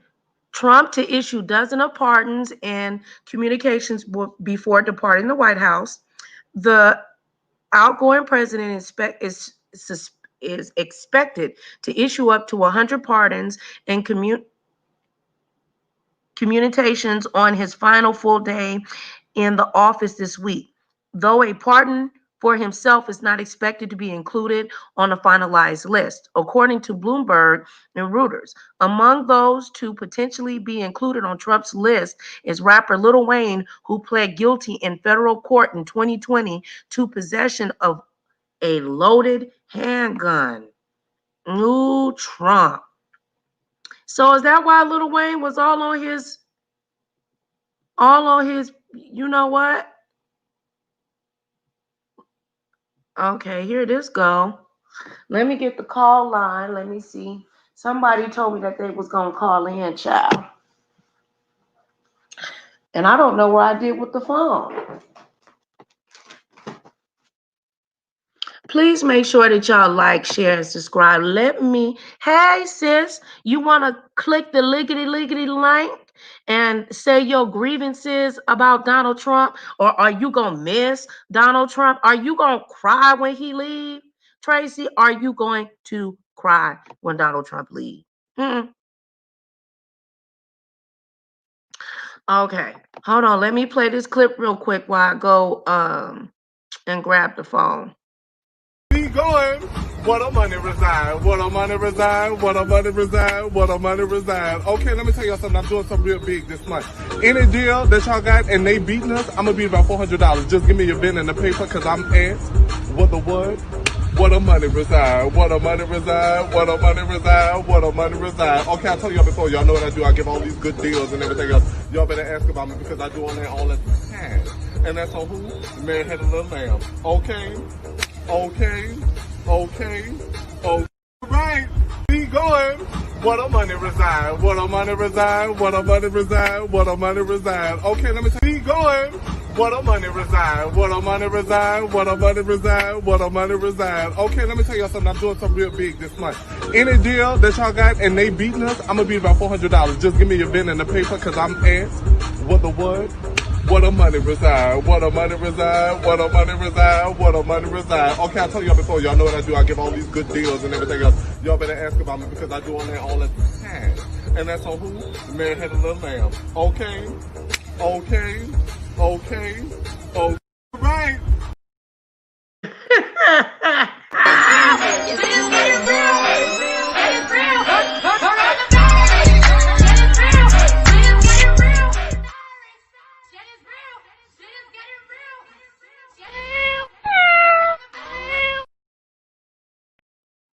Wait, one more time. I like this. I hope y'all like it because I like it. Thumbs up. Make sure that you like, share, and subscribe. If you on Nicole Reloaded Retribution, make sure that you thumbs it up. Won't y'all call in? We're going to pull an all-nighter and play all the goodies, and hopefully we can. Let's get this started. Like I said, thumbs this mother up.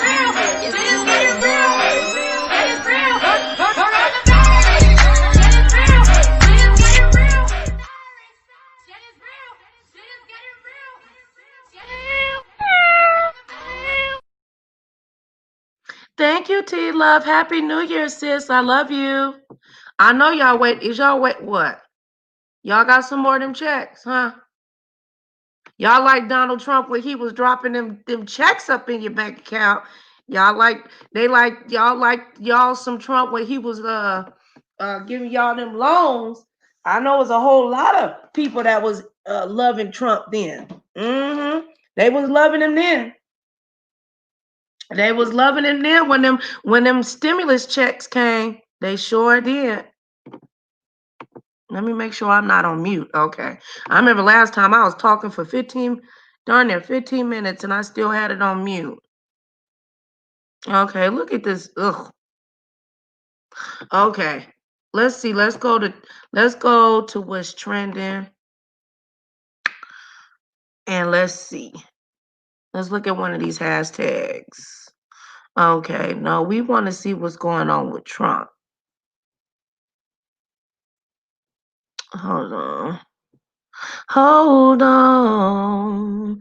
Hold on. Okay, is they dragging Melania? Okay, it says First Lady Melania Trump will break tradition and not invite Dr. Jill Biden for a walk through of the White House living quarters. Oh, wow. So she's not being nice, huh? That's not nice. She's supposed to walk the First Lady through. Why is she being like that? Why she don't want to? I don't understand. Why she don't want to? Okay. Now Kamala, she finally resigned so she can take her place as VP. Vice President-elect Kamala Harris formally resigns from Senate ahead of inauguration. Okay. I know that I don't know if you guys seen her the special of her yesterday on CNN. Some people said that she got roasted. I don't know. If y'all seen it, let me know down in the comments. Okay, it says, thank you. Kamala says, thank you, California. It's been an honor serving you as a senator for the past 4 years. Our country has faced many challenges, but I remain certain that our best days are ahead. I promise to keep standing up for our shared values as your vice president. How do you think she's going to do? Let's see what she's talking about. What are you talking about, Miss Kamala? I had to ask God for me not to, be mad at Kamala for locking up. Hi, everybody. I just wanted to let you know how honored I've been to serve as a United States Senator from the place of my birth, the great state of California. Back when I was a sophomore at Howard University in 1984, I applied to be a Senate intern in the office of the then senior senator from California, Alan Cranston. And this kid from Oakland, I got chosen to be one of the interns. And who would have known, so many years later, I would actually run the office where I was once a student, watching the incredible work that a senator can do, and especially a senator from California.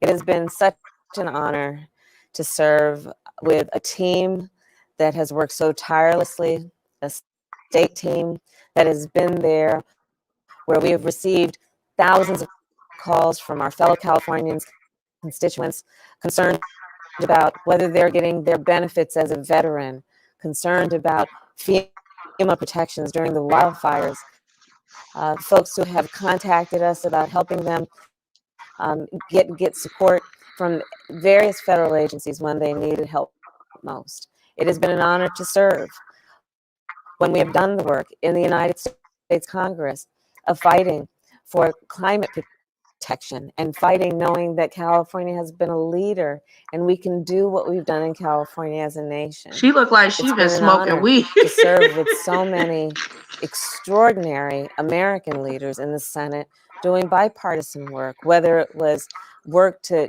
end cash bail or the work to strengthen our national infrastructure around elections, or the work that we did to say that lynching should be a federal crime.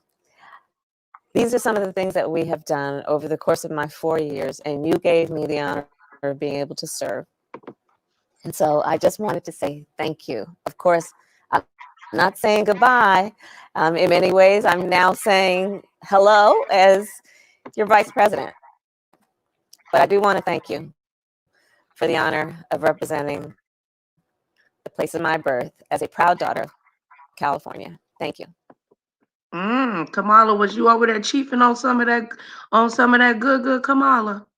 Okay, we already watched that.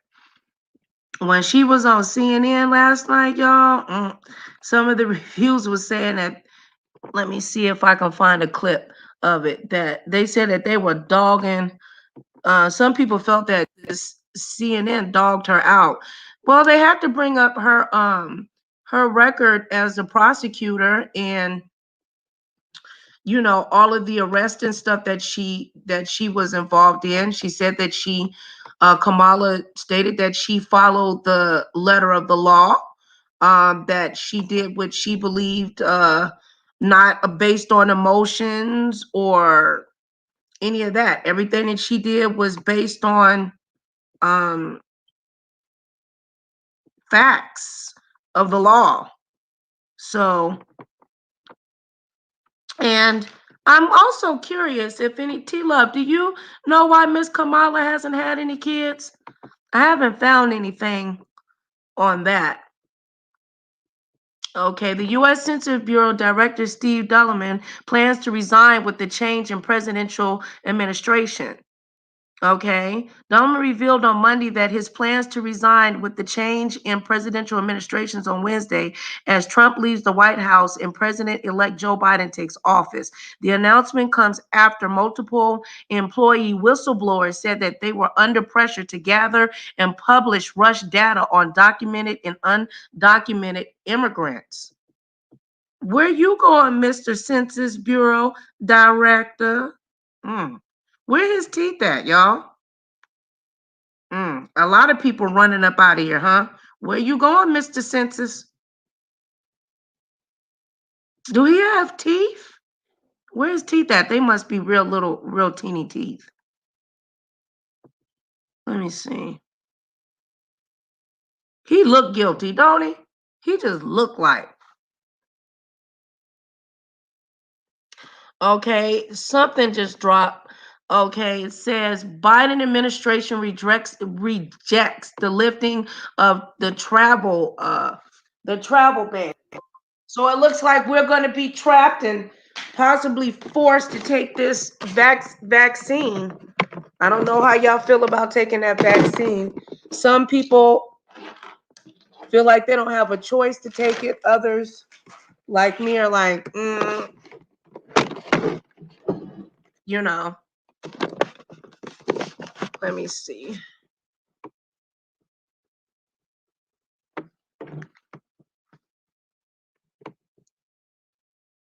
Okay. This was an hour ago. It says President Trump wants to lift the coronavirus travel restrictions for Europe, the UK, Ireland, and Brazil effective January 26.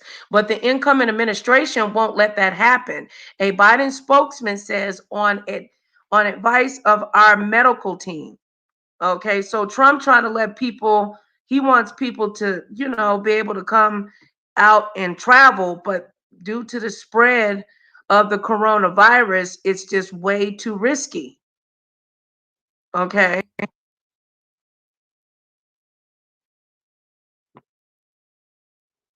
Well, let's check some of this out, y'all. Truthfully, we remain in a very dark winter. Truthfully, we remain in a very dark winter. Infection rates are up 34%. More people are being hospitalized because of COVID than ever before.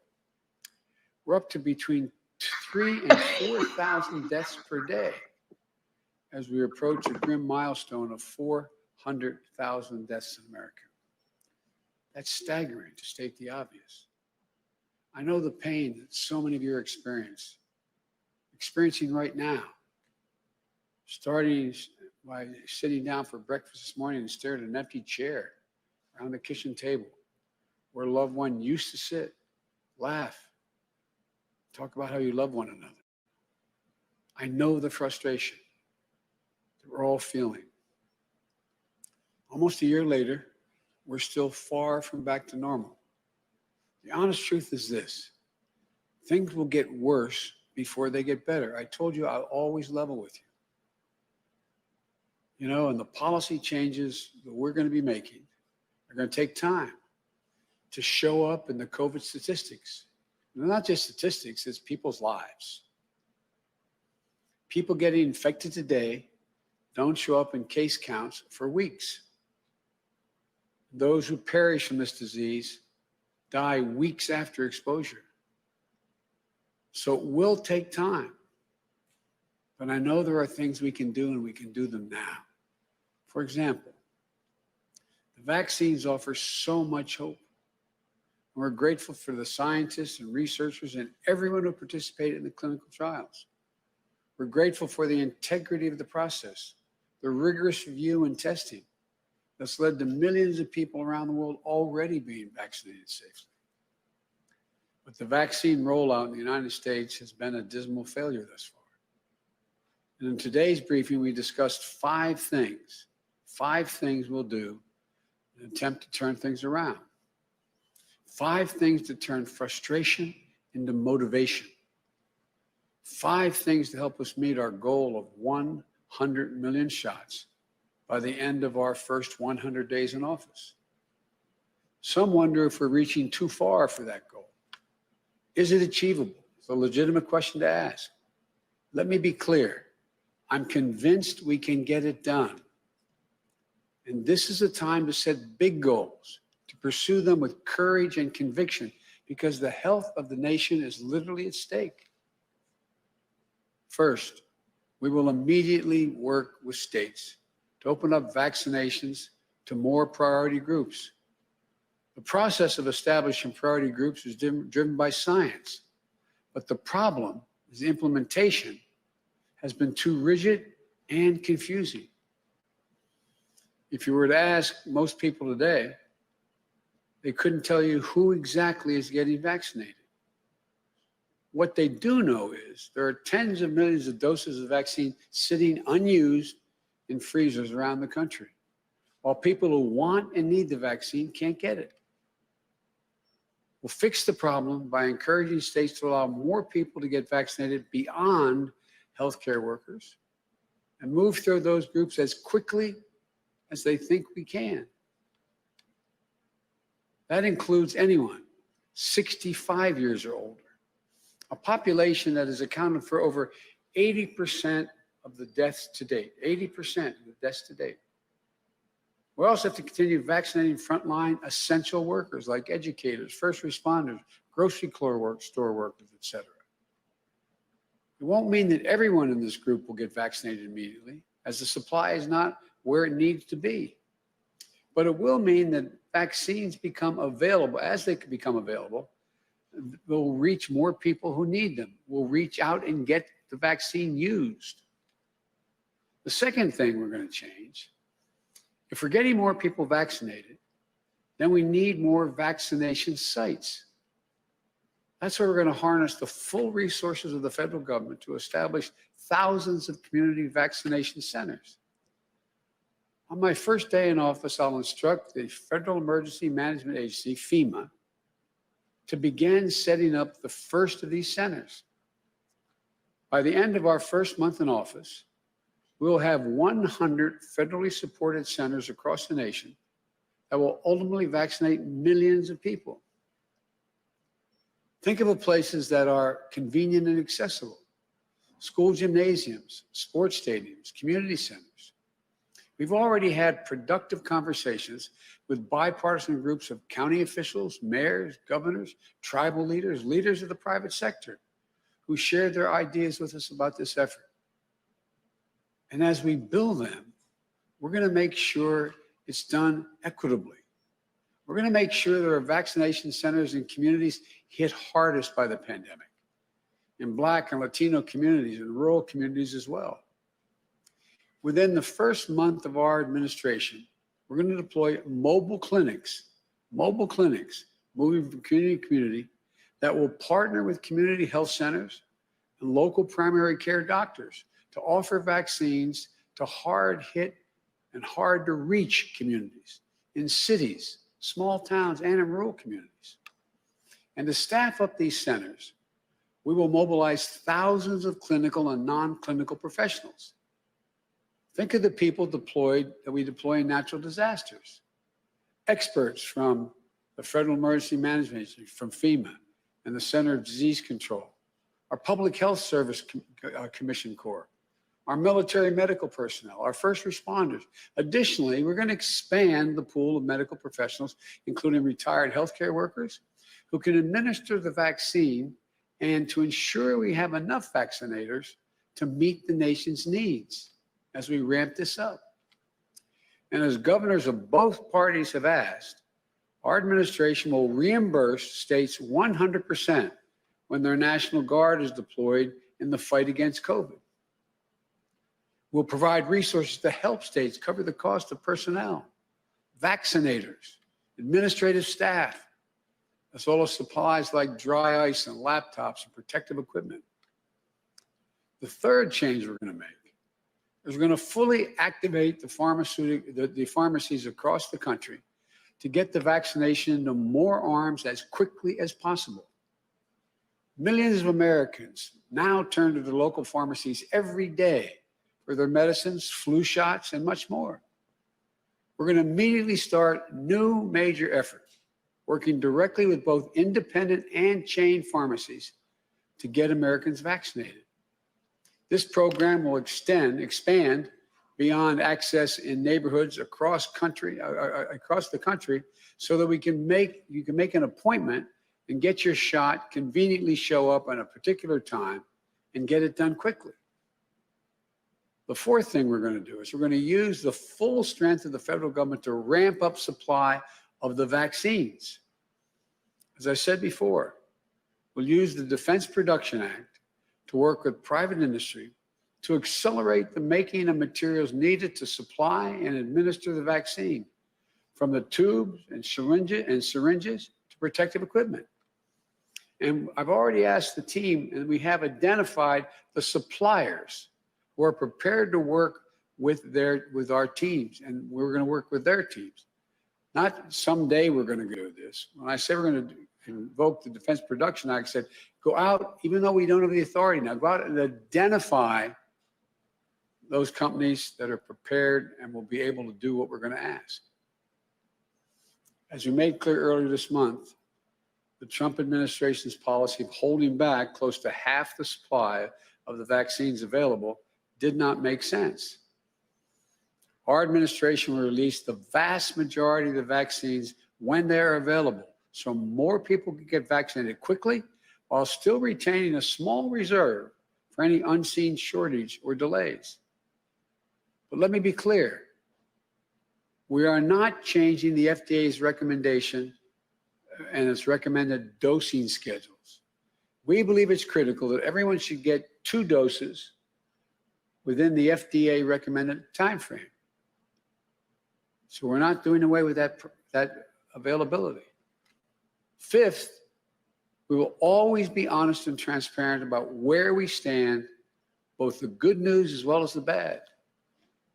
We're going to make sure state and local officials know how much supply they'll be getting and when they can expect to get it so they can plan. Right now, we're hearing that they can't plan because they don't know how much supply of vaccines they can expect and what time frame. That stops when we're in office. We're also promised to provide regular updates to you, the American people, on our progress and our goals. We will be, I promise you, transparent about the decisions we are making and why we're making the decisions.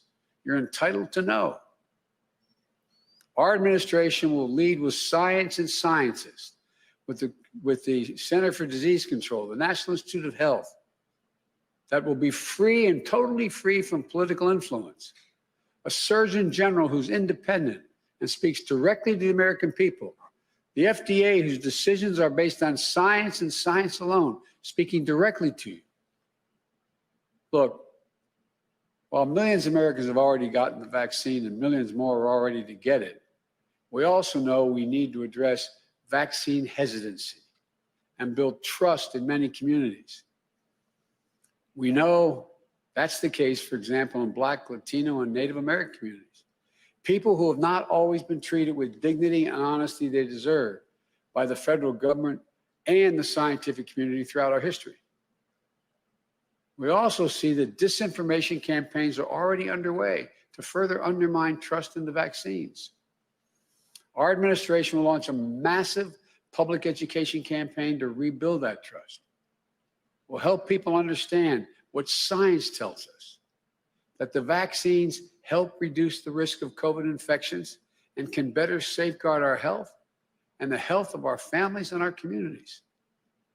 It's a critical piece to account for a tragic reality of the disproportionate impact this virus has had on Black, Latinos, and Native American people who are being infected about 4 times the rate of white Americans and dying at nearly 3 times the rate of white Americans. This is unacceptable. It's unconscionable. Equity is central to our COVID response. And the Vice President and I commit to making sure communities of color and rural neighborhoods, those living with disabilities and seniors, are not left behind in our vaccination plans. Look, our plan is as clear as it is bold. Get more people vaccinated for free. Create more places for them to get vaccinated. Mobilize more medical teams to get the shots in people's arms. Increase supply and get it out the door as soon as possible. This will be one of the most challenging operational efforts ever undertaken by our country. But you have my word, and we will manage the hell out of this operation. But as I said last night, we need funding from Congress to make this happen. And I'm optimistic. I'm convinced the American people are ready to spare no effort and no expense to get this done. All these steps will take some time. It may take many months to get where we need to be. There will be stumbles. And yes, I know so much has already been asked of you. And when we're sworn in next week, we're going to ask you to keep the faith and keep following what we know works. One of our 100-day challenges is to mask up everyone. The day we're inaugurated, I'm going to ask you to mask up for the next 100 days. This is not a political issue. And I will issue an executive order to require masks where I have the authority to do that. and federal workers, and federal property, on interstate travel like trains and planes.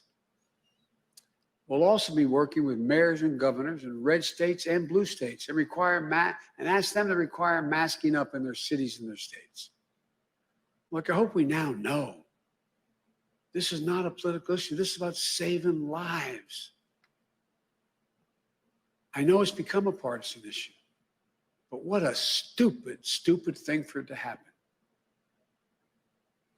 This is a patriotic act. We're asking you, we're in a war with this virus. And experts saying have shown that wearing a mask from now until April will save as many as 50,000 lives. Quite frankly, it was shocking to see members of the Congress, while the Capitol was under siege by a deadly mob of thugs, refusing to wear a mask while they were in secure locations. I'm so proud of my congresswoman right here in the state of Delaware, Lisa Brunt Rochester, trying to hand out masks while people are lying on the floor, huddled up, and a Republican college refusing to put them on. What the hell's the matter with them? It's time to grow up. Result? At least 4 members of Congress to date, including a cancer survivor, now have COVID-19 who are in those rooms. For God's sake, wear a mask, if not for yourself, for your loved ones, for your country. These are real matters of life and death. We need you to stick with hand washing, social distancing, and avoid indoor gatherings with people outside your own household. We'll be a partner to the states and cities, so where things are working, we'll help do more of the good work. And when things can improve, we'll bring more resources to bear to get folks tested and vaccinated. I promise you, we're going to work closely with nonprofits and with the private sector, who we know all want to partner with us in this effort. The more people we vaccinate and the faster we do it, the sooner we can put this pandemic behind us. And the sooner we can build our economy back better and get back to our lives and to our loved ones. As we're seeing during this pandemic, we can't solve our problems as a divided nation. The only way we come through this is if we come through together as Americans, fellow Americans, and as the United States of America. Vice President-elect Harris and I ran on that vision. And starting at noon on Wednesday, that's exactly how we're going to govern and ask for your help. God bless you all and keep you safe, and may God protect our troops. Thank you. Mr. President, do you feel safe about Wednesday based on the intelligence that you've seen? Yes.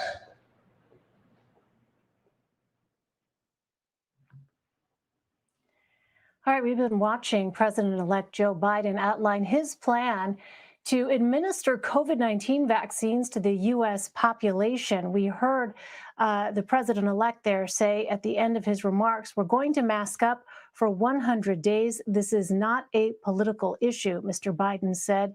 He called it a patriotic act, one that he was asking Americans to do. He added, we're at war with this virus. Let's go ahead and bring in our newly named CBS News senior White House and political correspondent, Ed O'Keefe, joining me now from Washington. Ed, congratulations. This is my first opportunity to ask you, with your longer title now, a question. Let me start off with what we heard there from the president-elect. It was a 5-point outline, essentially, of how it is that he plans to meet this goal, 100 million shots in 100 days. Take us through that. It's a really ambitious one, and one that I think brought a lot of pause to people when he made it a few weeks ago, because there was real concern about the ongoing logistical challenges of getting those shots in the arm. And as you heard him say there today, and there's been some reporting throughout today, the Biden team is now incredibly frustrated and somewhat, caught off guard by the fact that the planning for not only the vaccine distribution, but just the ongoing federal response to the pandemic has been so shoddy and far less robust than they initially thought. This is the important part of why they wanted to get in and get started on transition briefings, for example, as soon as they could right after Election Day, and why that 20 or 12-day delay, however long it was, feels like ancient history now, was so critical, because it would have allowed them to get a better handle on this sooner. So look, last night, remember, he spoke, laid out a plan for $1.9 trillion in rescue attempts to get the country out from under this. And among the proposals he made was a $20 billion request to expand the national vaccination programs. And it would include things like encouraging the states to open up the vaccines to people beyond frontline workers and those above the age of 65, to try to accelerate it and say, look, if you get it out to more people, obviously you're helping the rest of the public get healthier sooner, or at least to be safeguarded against it.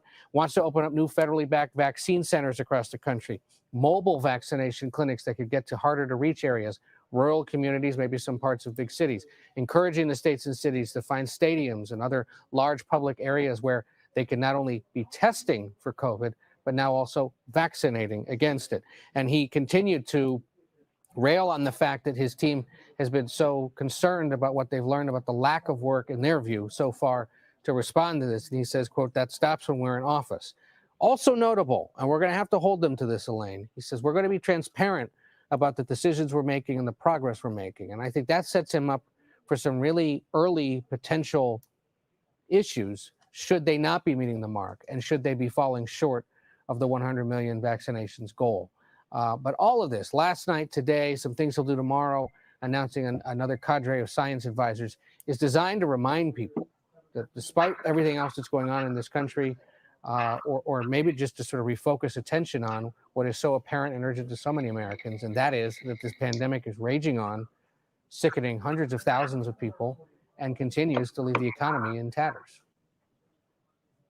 And Ed, I was struck at the beginning of his remarks, the very, very sober tone in which the president-elect said that we remain in a very dark winter, he called it. And he said, things will get worse before they get better.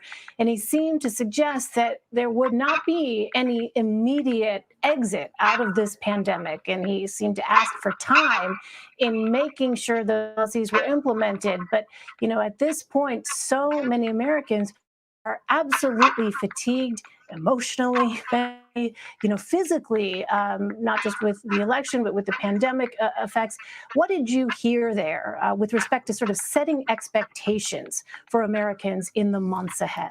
Well, that's exactly what it is he's trying to get out ahead of his big start on Wednesday and say, look, based on what we've learned, it's going to take even longer than we initially anticipated. And if you read the fine print of the proposals they put out last night, $1.9 trillion, about a 19-page fact sheet that they shared. In there, he's calling for an extension of, for example, unemployment benefits until the end of the third quarter, the end of September, extension of some of the other federal relief until then, which is a marker that, at least for now, his team believes it's going to take at least that long for people to be able to find meaningful work again, let alone the possibility that it's going to take at least that long to get enough Americans vaccinated to the point where, perhaps the masks can come off, and some sort of normalcy, whatever that is now post-pandemic, will look like. And that is a longer runway than I think many people were anticipating even around Christmas time. But this is the result of the spike in infections that we've seen across the country after holiday travel, and despite the calls to socially distance and to take precautions. And I think it just really aggravates him and his team to the core that they have to keep trying to convince people to wear masks, even members of Congress, as he pointed out there, recounting the experience of some members in the midst of that Capitol siege who were in a room with Republicans who refused to wear them. But it's telling that he feels, you can say, wear it for your country, wear it for your family. It's just a sign of how difficult it's been to convince people that they need to do this, and it's something that he's going to continue to do. But we talked a little bit about this last night. The idea that he's taking on sort of an FDR style, straight, blunt talk, sharing dark get important information about the reality of what's going on. I think for many Americans, it's going to be a relief to have a president that does that. For others, it's going to be a bit of a whiplash. And Well. I don't know. See, now that Joe Biden is coming in, what did he say? 100 days of mandatory mask wearing, that he is going to be dropping a mandate on us. Okay? So they're going to do their best to probably force us to take this darn vaccine, y'all. Okay?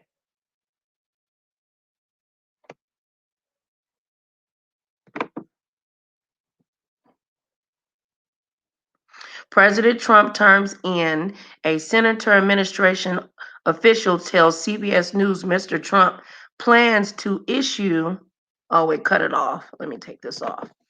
100 pardons. So let's get into that. Please make sure you do your girl a favor. Like, share, subscribe, and thumbs up. I'm on both channels. Get my watch hours on my other. Get my watch hours over here. Thank you for the people that are listening. You're more than welcome to call in and share your thoughts on this vaccine, the COVID. Are you down to wear a mask for 100 days? What are they going to do if they catch you without your mask? They're not going to let people travel, that's for sure. How do you feel about the essential workers? What are you thinking about the vaccine? Do you think it's a bunch of malarkey? Do you think they're trying to force us to take this thing? What is happening to America? Was Trump as bad as they say he was? And I know you're going to say, oh, Nicole, are you crazy? Are you crazy? I'm just playing devil's advocate and asking questions. Closed mouths don't get fed. If I don't ask, I don't know. You can drop it down in the comments or definitely on my people that's going to watch on the replay, man. May God bless America. And clemency. This afternoon, he ordered the establishment of a National Garden of American Heroes. It includes statues of famous Americans from George Washington to Kobe Bryant. Meanwhile, a senior administration official confirms he plans to issue up to 100 pardons and commutations Tuesday. This week, the House could send its article of impeachment against Mr. Trump to the Senate. Vice President-elect Kamala Harris has officially resigned from her Senate seat. She will preside over the trial in that chamber. Here's what she told reporters this afternoon about preparing to take office. We're going into Wednesday knowing that we're ready to do the work. And we've got a lot of work to do. It's not going to be easy. As we have discussed, Joe has outlined our plan for vaccinations, our plan for recovery, and in particular relief. I am very much looking forward to be sworn in as the next Vice President of the United States. And I will walk there to that moment proudly with my head up and my shoulder back. Her replacement is California's Democratic Secretary of State, Alex Padilla. He was formally appointed this afternoon to become the state's first ever Latino senator. For more, let's bring in Caitlin Huey-Burns and Eugene Scott. Caitlin is CBSN's political reporter, and Eugene is a political reporter for The Washington Post and host of the podcast, The Next 4 Years. Welcome to you both. Eugene, let me start with you. President-elect Biden is going with the theme of America United for his inauguration, and that theme stands in stark contrast, of course, to what we saw at the Capitol 2 weeks ago and what D.C. is potentially preparing for right now. What stands in the way of the country coming together in the way that the president-elect is pushing? Well, what stands in the way in terms of how he will be able to accomplish his goals from his first 100 days will be Republican lawmakers who remain loyal to President Trump. As we saw during the impeachment trial, the most recent one of the president, and the vote prior to that about whether or not to accept the election results, there are quite a few Republican lawmakers that remain loyal to President Trump, even as he heads out of office, and have suggested that they could make it difficult for Joe Biden to carry out what it is that he promised those he was successful with convincing to vote for him that he would do in these first 100 days. And so Biden, who also campaigned on promises to be bipartisan and to draw the country together in ways that we haven't seen during the Trump administration, is going to have his work cut out for him, given just how many Republican lawmakers remain on the Trump train. Meantime, Caitlin, this afternoon, we learned that the Census Bureau Director, Steve Dillingham, is resigning after a whistleblower report. What do we know about the accusations against him, and what can you tell us about the Trump administration's battles over the census? That's right. This is not like some of the other resignations that we've seen in the wake of the January 6th riots, or because these terms are coming to an end. This position held by Dillingham was supposed to expire at the end of this year. And what happened was he's come under fire for essentially politicizing the Census Bureau. There was an Inspector General report that came out under the Commerce Department that included a lot of input from whistleblowers who said that Dillingham was trying to rush reports that were counting undocumented immigrants. And these whistleblowers said that they were very concerned about rushing these reports because they were concerned about what it would mean for the accuracy of the data. They were also concerned that this data could be misconstrued or be used for political purposes or be biased in some way. And this comes as the Trump administration had tasked the Census Bureau with counting all citizens, but counting undocumented immigrants. And remember, the Trump administration had tried to get a question on the census about undocumented immigrants, and that was denied by the courts. The reason they wanted to do that is because the census, of course, is critically important to attributing federal funds, but also determining how many congressional seats your state has. And so typically, the census counts everybody. It does not discriminate against those who are not citizens. And the Trump administration had tried to find ways around that. And so that's kind of the backdrop here. And what Dillingham was allegedly trying to do was to rush those reports to comply with the executive orders coming from the Trump administration. So this is not a resignation in spite of the president or because the term was coming to an end. This is an early resignation for essentially being accused of politicizing the Census Bureau. We'll continue to watch that story. Let's bring into the conversation CBS News Chief White House Correspondent Nancy Cordes joining us from Capitol Hill. So Nancy, let's talk about the changes the incoming administration plans to enact once they take over Wednesday at noon. What do we know so far? We know that they've got an ambitious slate of executive orders that President-elect Biden plans to sign on that very first day, Elaine, starting with a new mask mandate, encouraging Americans to wear masks for the next 100 days at least. He also wants to rejoin the Paris Climate Accords. He's got a whole host of things he wants to undo that were done by the Trump administration, doing away with the travel ban that Democrats often call the Muslim ban. He wants to extend nationwide restrictions on home evictions and foreclosures. So they want to come right out of the gate, making a big splash in a number of different areas: the economy, racial injustice, and of course, health and safety and COVID-19. And then beyond that, they will try to go to Congress to see if they can get more of their agenda enacted. But they know that's going to take time. They know that that's going to be very difficult. They will have control of the Senate by the narrowest of margins possible. And so they're looking first and foremost at things that President-elect Biden can do with the stroke of a pen without Congress. And Nancy, we're also hearing about a potential raft of pardons as President Trump leaves office. What can you tell us about that?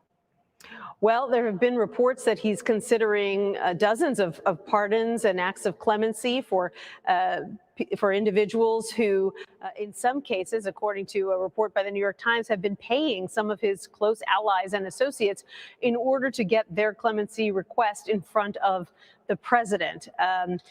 We were all on guard this weekend, watching on Friday night, on Saturday night, thinking that there might be a big raft of pardons announced sort of late at night on a weekend. It didn't happen. And so dozens of pardons and acts of clemency for individuals who, in some cases, according to a report by the New York Times, have been paying some of his close allies and associates in order to get their clemency request in front of the president.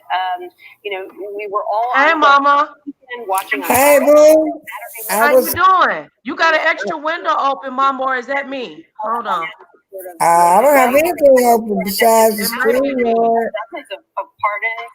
Hold on, we got an echo. Let me know. Individuals who, in some Okay, cases, hold on. according to a report by the New York Times, have been paying some of his close allies and associates. Darn, what do I got open? Hold on. Let me see if it's me. The president. Okay. Was it me? Yeah, it was you. It was you. Look, hey, stall me out, damn it. I didn't know. It wasn't you. It was Donald Trump. He did it. Man, yeah, I'm not gonna take that whole L. I take part of the L. Well, it was my fault. It was all my fault. I'm looking at this, and I'm looking at this fuckery. Mm-hmm. I was looking at it in the bedroom with my husband, and I actually was going to do a live. I was waiting on somebody to come. Yeah. To call me, but she didn't call me. Something came up. It was about the stimulus. And so I said, let me see what that's going on. And this was a professional. Well, what do you think about what's going on now? Yeah, I mean, there's so much stuff that we can even touch on. I mean, him possibly pardon Lil Wayne, the 100-day mandatory mask wearing, and he's talking about mandated. He's using mandated, mandatory. It sounds like they're going to force this. I don't know. Go ahead. Wait a minute. Hold up. You got two people. You talking about the pardons are with Trump, correct? President Trump. Yeah. Yeah. And then the mandatory mask are with President-elect Biden. Yeah. Okay. First of all, let's go with let's start off with the one that's going on. Trump, okay? Okay. Now, these are my opinions, people. So do not come at me. Oh, you better not come at her. Do not come at me. Okay, first of all, the Lil Wayne pardon, I get it now. Wow. At the time, you remember when Lil Wayne took that picture and met up with Trump? Because I did a video with that blonde dread. Like, what the hell going on with them dreads? That's another conversation, but we're not going to go there. What the fuck? But we ain't going to go there. Okay, all right. Stay focused. Stay focused, people. All right. I think, in my opinion, I think that I'm sorry I have no proof of this, but I think a lot of people paid money. I'm talking about dineros, dollars. Well, they did say that earlier on TV that the I don't know, I forgot what the guy's name was, but whoever handles the pardons, I guess there's some type of attorney. Oh yes, he was paid tens of thousands of dollars. That was stated this morning on CNN and MSNBC. Because see, whenever a president is leaving office, what they do, they actually have there is a position, a government office. The president, because the president gets letters, hundreds of thousands of letters of people want pardon. So there actually is a process which they go by and see. And then they pass them to the president. Well, this right here, I think it was dollars. That's my opinion, and I'm so glad you put disclaimer, girl. Put it in capital letters, okay? Wait. Put that in capital letters, because we don't want nobody coming in. Put that shit in capital letters. Shit. Yeah, I do. Then.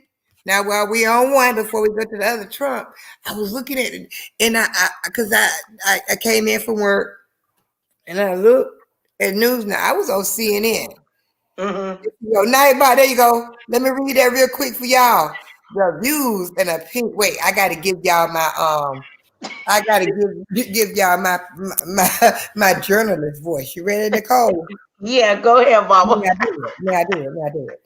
Okay. The views and opinions expressed on Nicole Reloaded are those of the authors, content creators, and do not necessarily reflect the official policy or position of Nicole Reloaded channel or YouTube. Bitches, y'all got it? Now I had to ad lib to that last little part. Bitches, y'all got it? We good?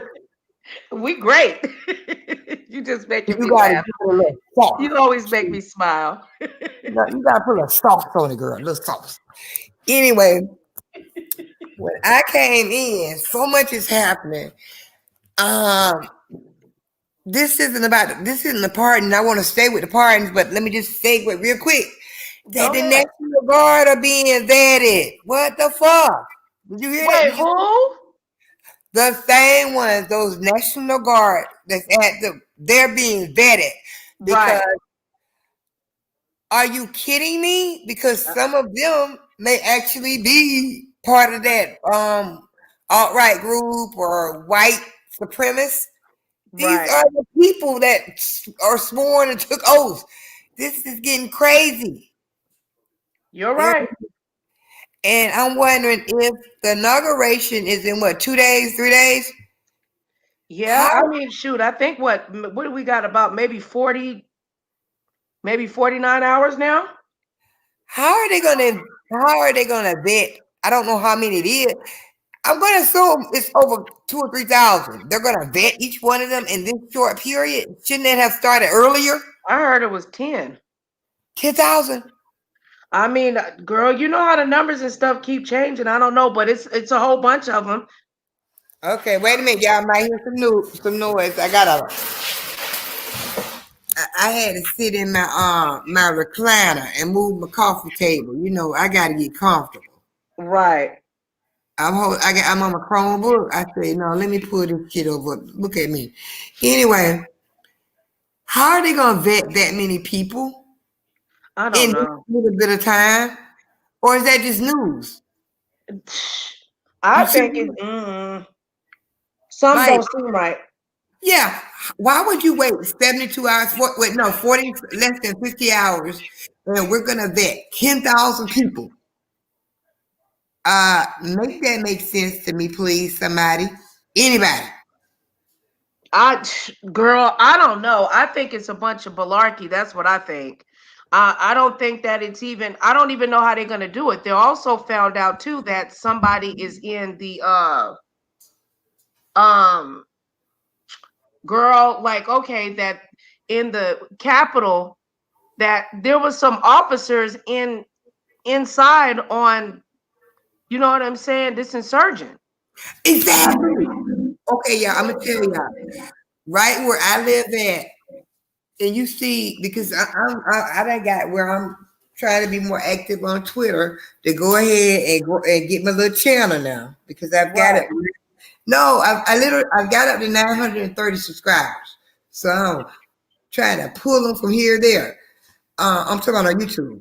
Anyway, On your Twitter? No, on YouTube I'm at 930. Oh, okay. Oh, shoot.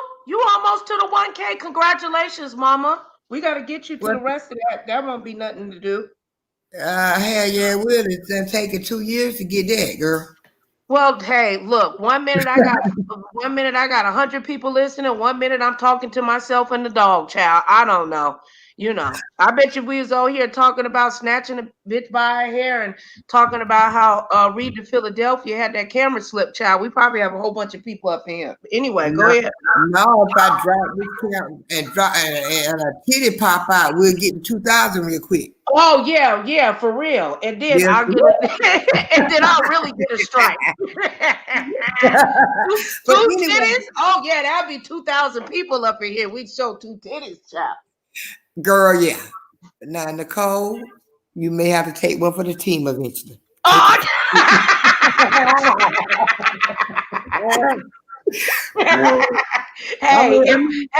if they don't get me up out of this shadow band, I probably ain't gonna have no choice but to show a titty. That's all right. You show one, I'm gonna be down with you, girl. That's all right. We gonna both be shadow band with titties showing. If you gonna shadow band us, we going all the way out, right? If we go out, we going all the way out, right? That's what I'm talking about.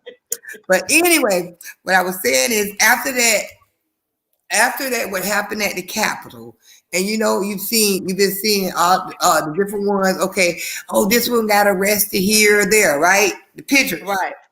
Well, where I live at, how about this? They had 3 people right where I live at. One was running for the mayor but lost. One ran for treasurer but won, and then the other one just was there, was just around. Well, it was on the news. Now, remember this. It was on the news, local news and Facebook, right? Their pictures. Okay, well, I did my civic duty. I said, wait a minute here. Hold up. I screenshot them 3 pictures. And they got an FBI.tip.com, which is anonymous. And I said, you need to check this motherfucker out. This one right here. And her ass right here. Yes, they were there. I sent them right on there. Really? Why not? Right. Hell, no, because let me just give you my position, okay? First of all, let everyone know, I do not identify as a Democrat nor a Republican. I have been a registered independent since I was 18 years old. All right now. And it is what it is. So when I saw those pictures at the White House, I was hurt. I mean, I was like, this is not a third world country. Now, this is true. It just bothered me, and it seemed like it was going on for hours and hours. People climbing on the top, to me, it was just the disrespect of America. I don't care whether you're a Republican or Democrat, identify as right. It just was disrespectful to me. I was upset too. My dad was too. Yeah. I mean, I couldn't believe what I was watching. It didn't seem like it went on for hours and hours. Did you watch it? You know what I did? What? I turned on multiple devices and was watching the news from multiple devices. That's what I do. The way they was messing with that news, child, it was very scary. It was very scary.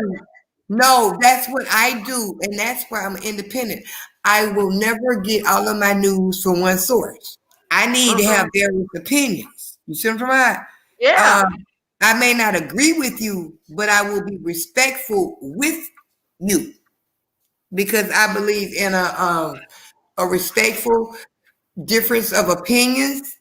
We don't have to do that because some people could say I'm very conservative on some things, and I stand by that. Yes, I am. But I'm more of a social Democrat. I don't want to see people starving. Right. Neither do I. I don't want to starve shit. No. Girl, you're not gonna starve. You got a good set of boobs. You will never starve. I'm just telling you, and I gotta mix some of that in what we're talking about because it's the truth. You don't never starve, baby. I'm gonna tell you, no, baby, you will never starve. I'll never starve. Okay. Yeah, I know. Come down there where you at, where they got men that like women. They ain't into thick sisters down here like that. Really? Nope, they like skinny chicks down here in Vegas. Well, I need to come to Vegas shit. Yeah, especially if you slender and you got big titties. They was bald, baby. They weren't born that way. I ain't gonna. Hey, they yours, damn it. You damn right. They man called it $6,000. Them bitches mad. Girl, where you get your titties done for $6,000? You gonna have to tell me how much more to add to it to get a mommy makeover. I kind of get my little plastic surgeon. He didn't have to do much work to me. You see what I'm saying? Yeah. No, I just want a mommy makeover. Just take it, suck some out of here, round that over here, and lift these up over here, child. Yeah, now we going over there. Just so you know, My stomach is pretty much flat, but I looked and I said, "Oh, look at this!" And so, but I did ask. I said at the time, remember when everybody that came and shielded them was getting them butts and shit? Yeah. And I didn't. No, wait now. I did not want no big old booty. I just said Right. just a little bit more, just a little bit more. And I said, Right. and so I said, well, can you? I had heard about the fat transfer. Can you take it for fat, right? And he Right. said, you're not. It's not going to work on you. I said, why? He said, your body, you would have to gain about 75 pounds. And Whoa, even who's that? How much? 75 pounds.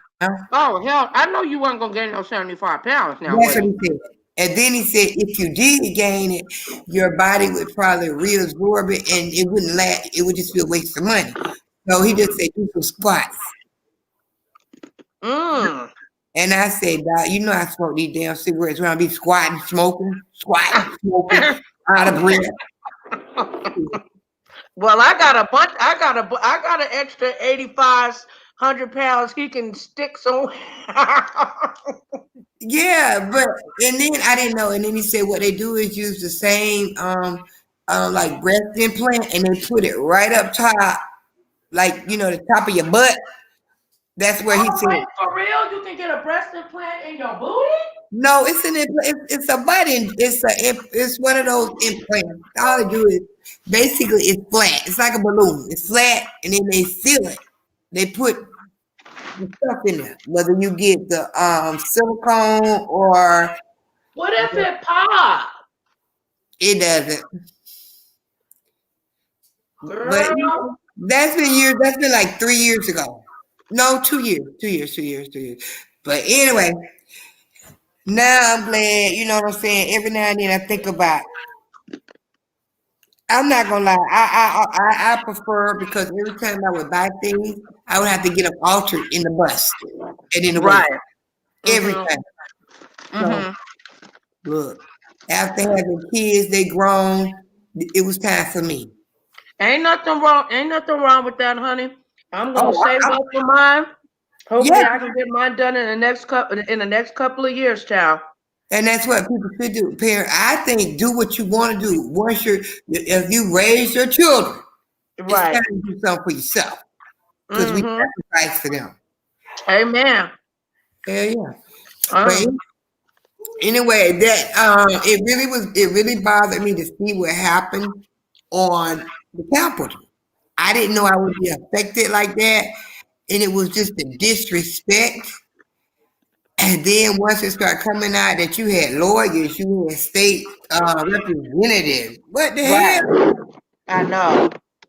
So I said, all of them. Get all of them. Get every one of them. Get them all. And as far as what's going on now with the inauguration, of course, I think it's disrespectful that President Trump and Melania is not going to do the traditional welcoming greeting of the new president. But yeah, she's not gonna walk Mrs. Dr. Biden through the White House. But you know what? It is, and y'all are not gonna like this. She ain't gonna do the shit. It's fucked up. And I want people to stop. Just because the more we say it's fucked up, it's not gonna make Melania change her mind. So she didn't care, child. She probably so happy to be up out of there. Like, How long you think it's gonna take before she divorce him? It depends on the prenup. Well, you know she had that prenup updated before she moved into the White House. That's why it took her so long to move in there. She wasn't playing. And I see what you wrote. Oh, I think we may be kin sisters. Harris served as a United States Senator from California. I saw that, and I actually was, when I was driving today, going to work, I saw the what is it, bio or the special that CNN did last night. Yeah. Did you see it? Girl, I loved it. I loved it because some people were saying that CNN was shady. No, look, I didn't think so. I thought that Abby Phillips did a remarkable job. She's one of my favorite young journalists. And my thought is the thing that got me was that it made it human.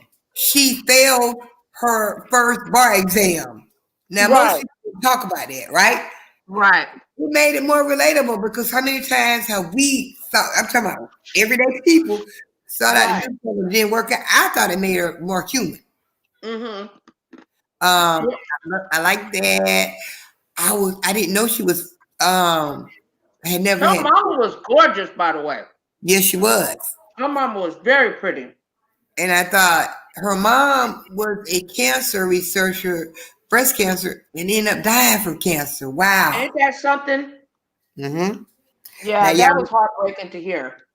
Now, y'all don't laugh at me, but I did learn something. I did not know that Howard University was the oldest HBU in the nation. I never knew that. Oh, really? I didn't either.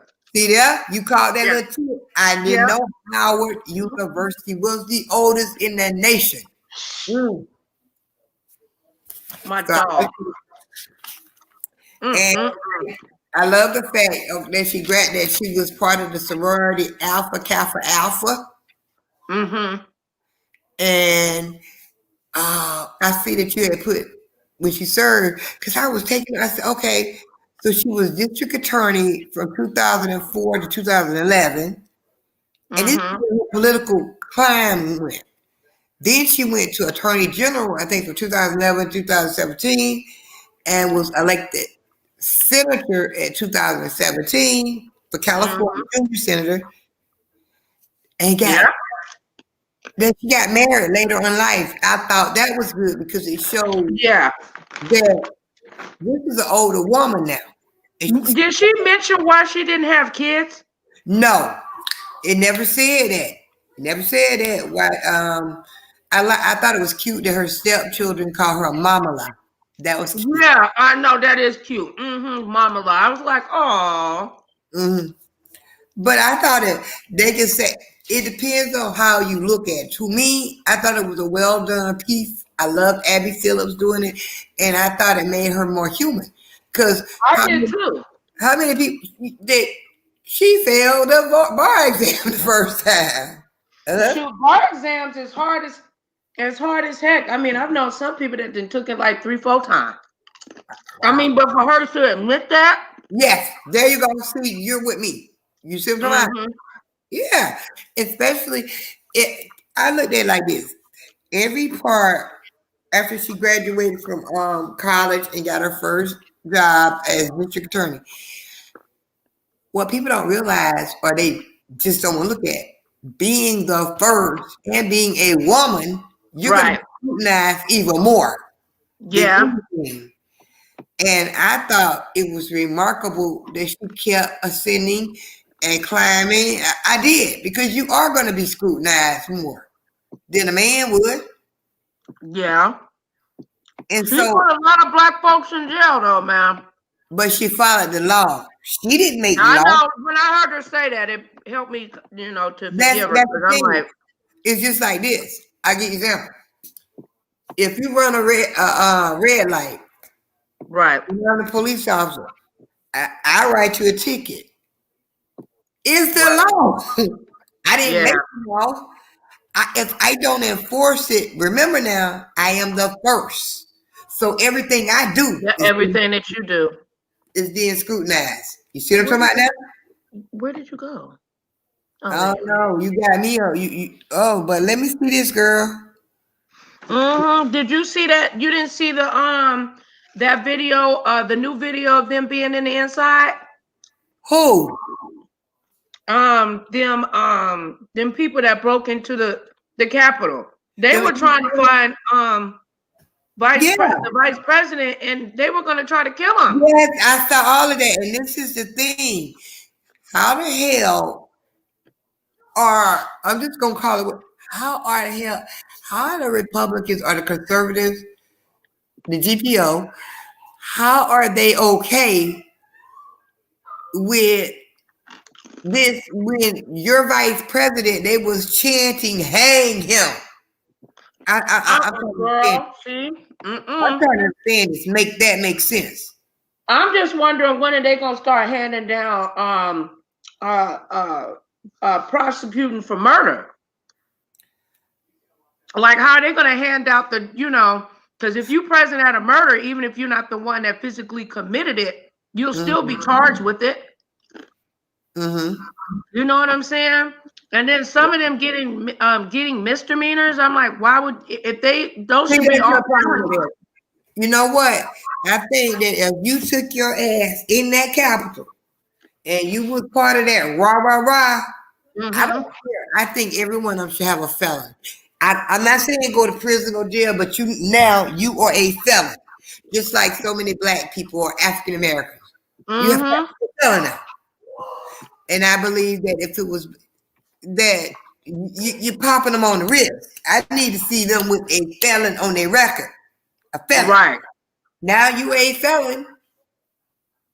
That's what I want to see.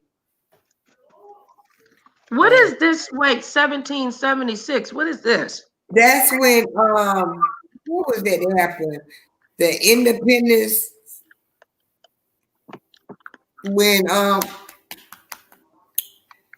to restore Commission of some Americans' most distinguished scholars and historians has released a report presenting a definitive.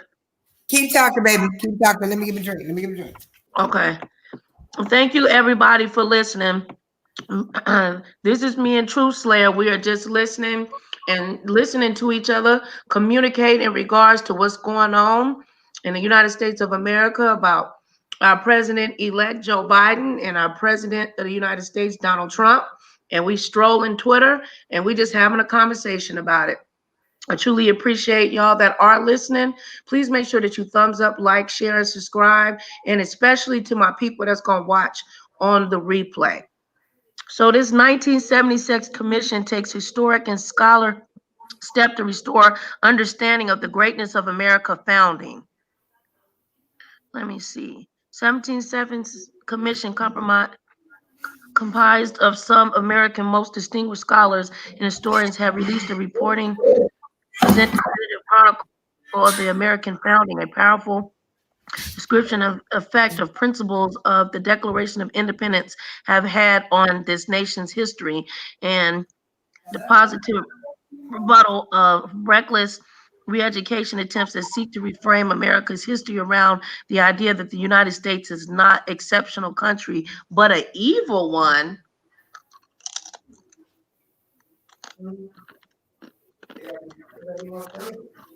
Who wrote that? When you buy into the fantasy that America white criticism of the nation are read as criticism of the self. The 1977 commission is not about defending the greatness of America founding. It's about defending the perceived greatness and the infidelity of whiteness. Wow. Okay.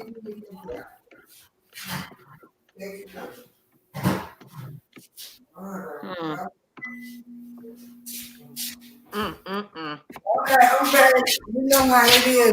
Now, isn't that fun? You know our family is.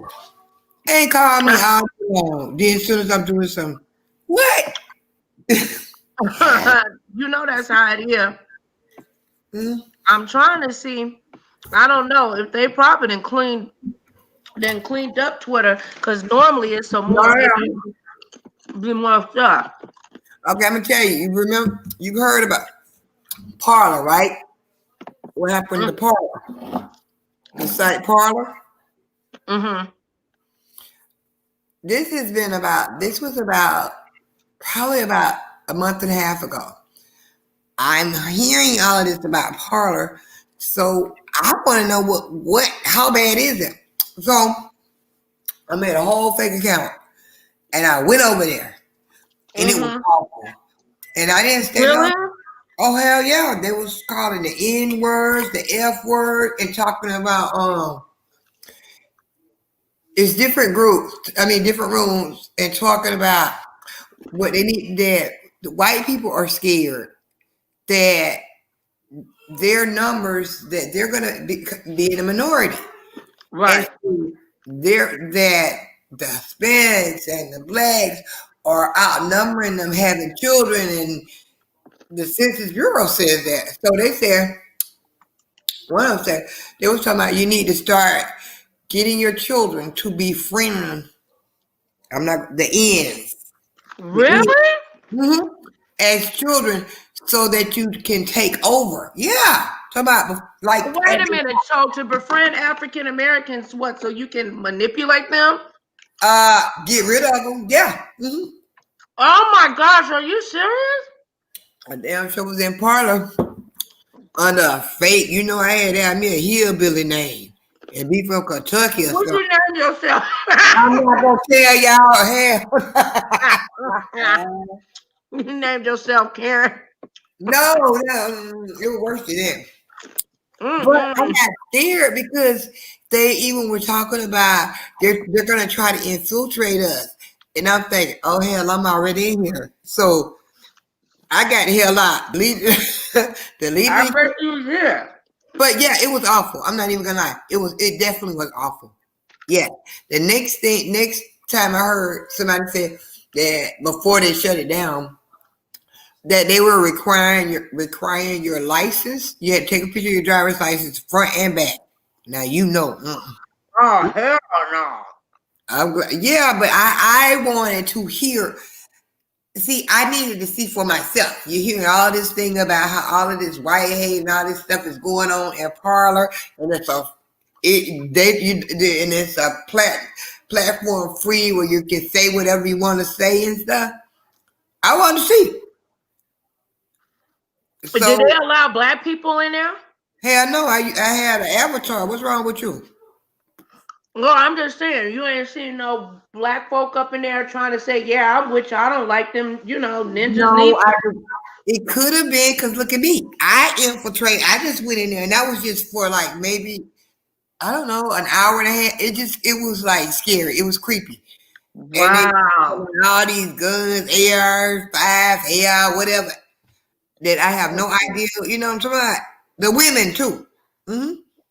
The women can be. I'm telling you, yes, even worse. Mm-hmm. Mm-hmm.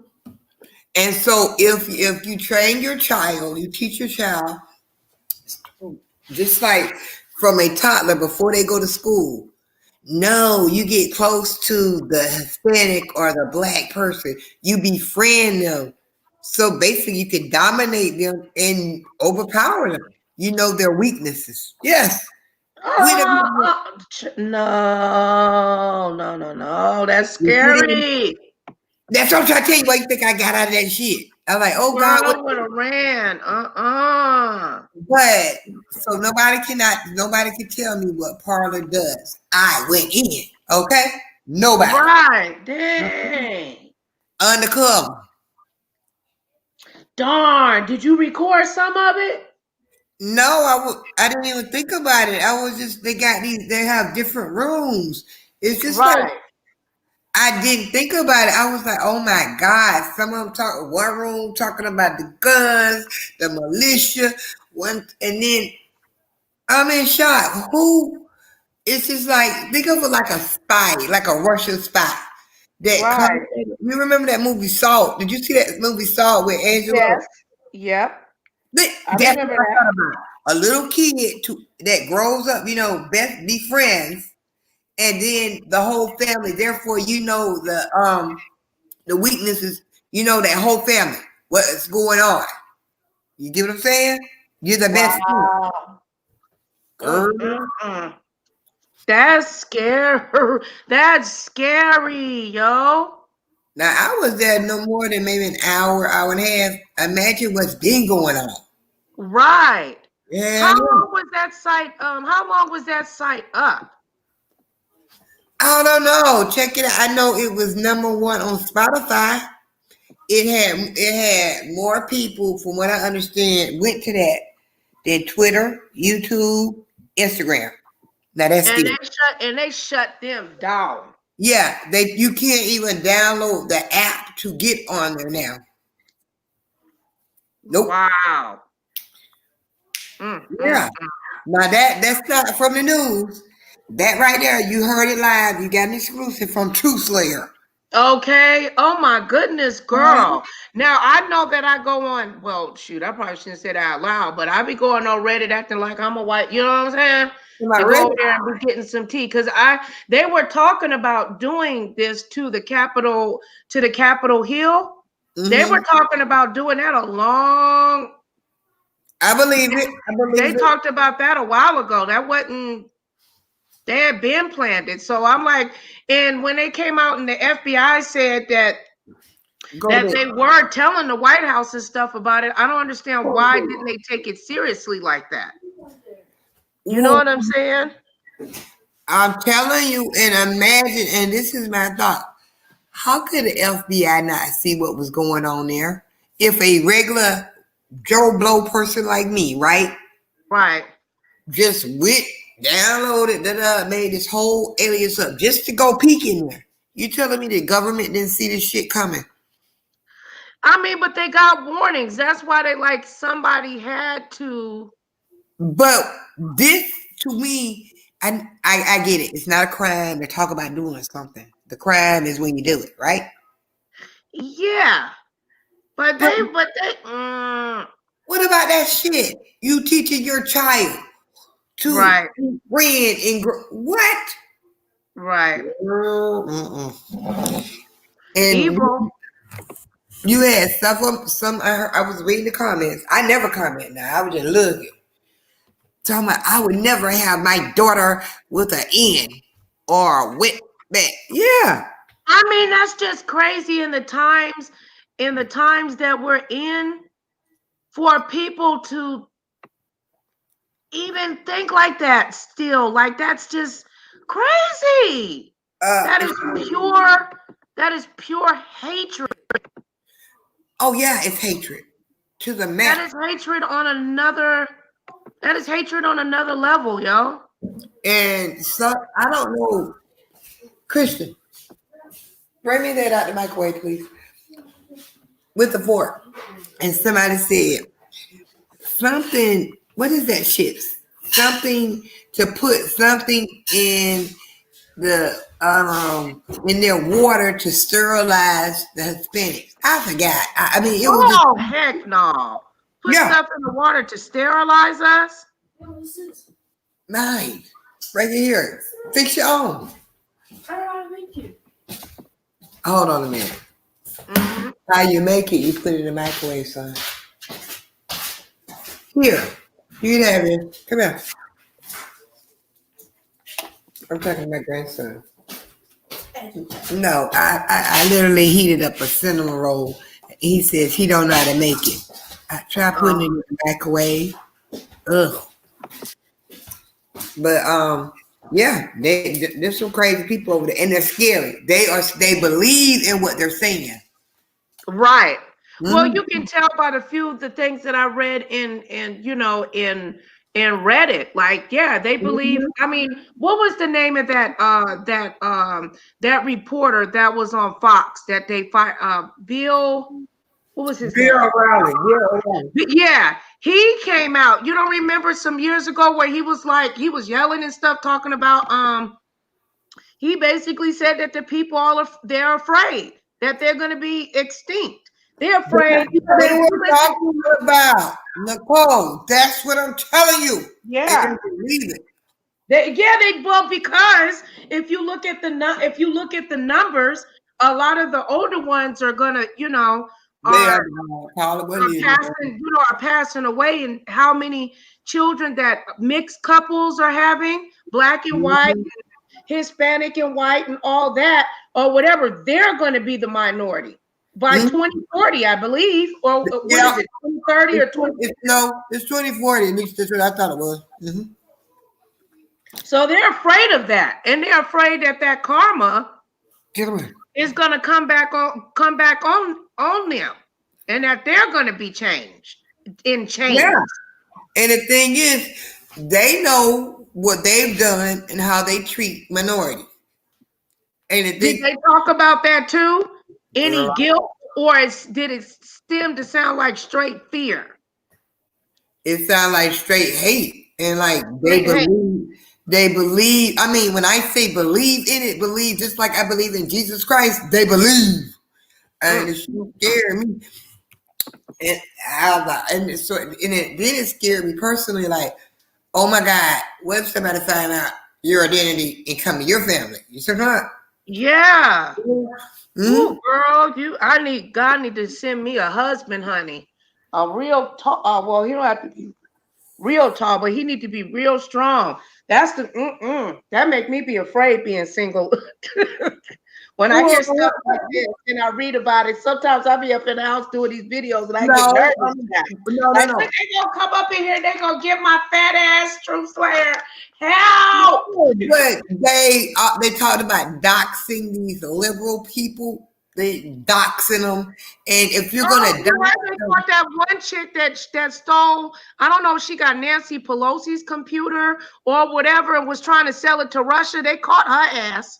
See what I'm talking about? Now, if you're gonna dox me, why would you dox me but to put me in danger? You're not doxing to shame me. You're doxing to give people my information to hurt me. Right. And that's the reason why doxing is illegal. Well, don't talk about over here on YouTube. You're right. Well, it is illegal. It's just that the law hasn't been enforced upon anybody's head yet. I tell you and what. they're already talking about the social dilemma and how it needs to be that there needs to be a mandate because the Twitter, Instagram, Facebook, these private tech companies shouldn't be allowed to have the power to be able to stop a president of the United States, regardless if what he did was wrong or not, to be able to not be able to speak. So now they're talking about coming up with a social media, like a social media Congress or something to that situation right there. You know what I'm saying? Because they like, it can't be like that. Wait a minute. Because I would go on another subject. But can you answer this for me real quick? I'll try. No, I'm checking on Twitter. And I'm checking, I got that follow. And this person said they're a liberal, pansexual. I know what a pansexual is. Transgender woman. So is it the transgender that's pansexual? Wait a minute. It's a transgender. This is how it says their name, and then it says follow. It says liberal, pansexual, transgender woman with a touch of attitude. Oh, so okay. So that means that are they transgender? I don't mind.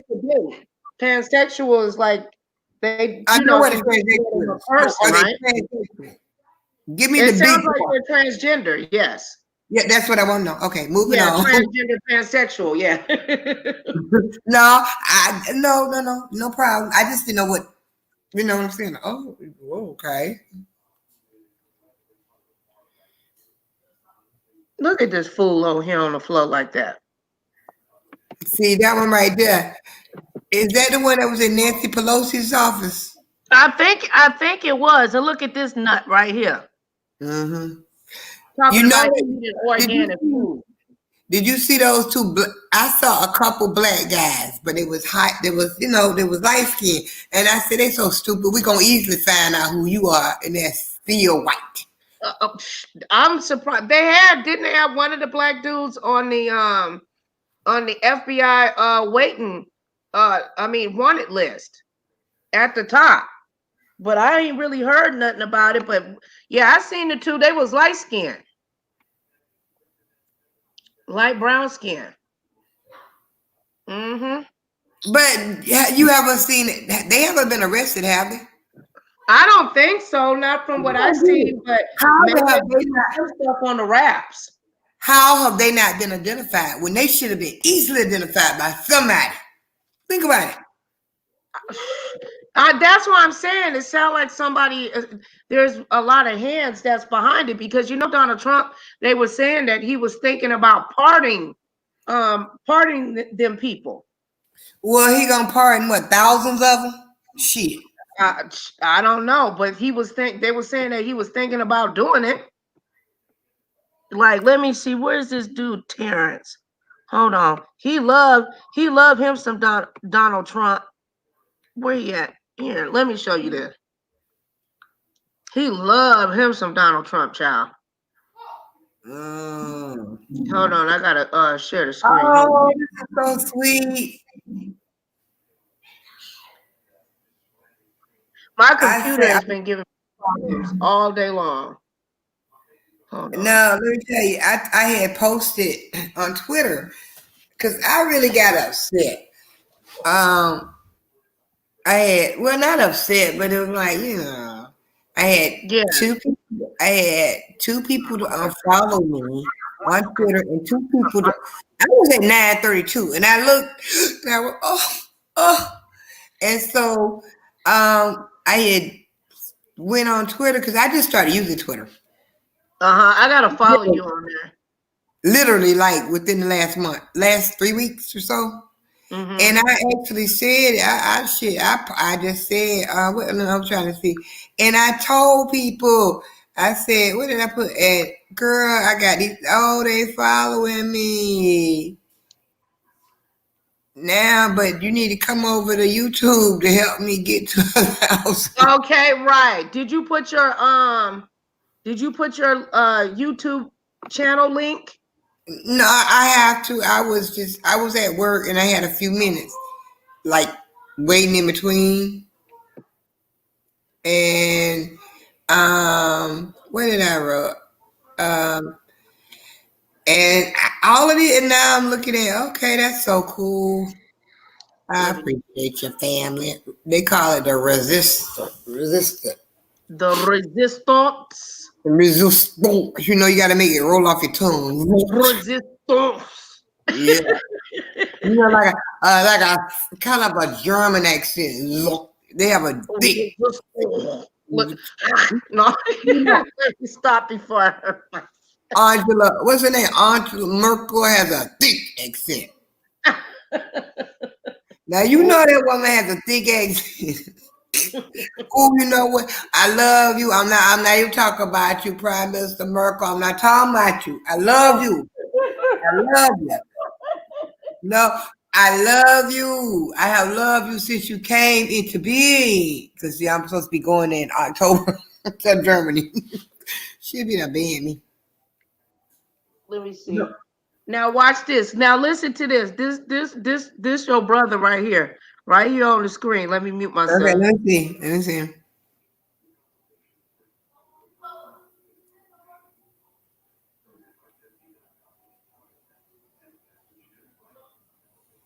Yeah.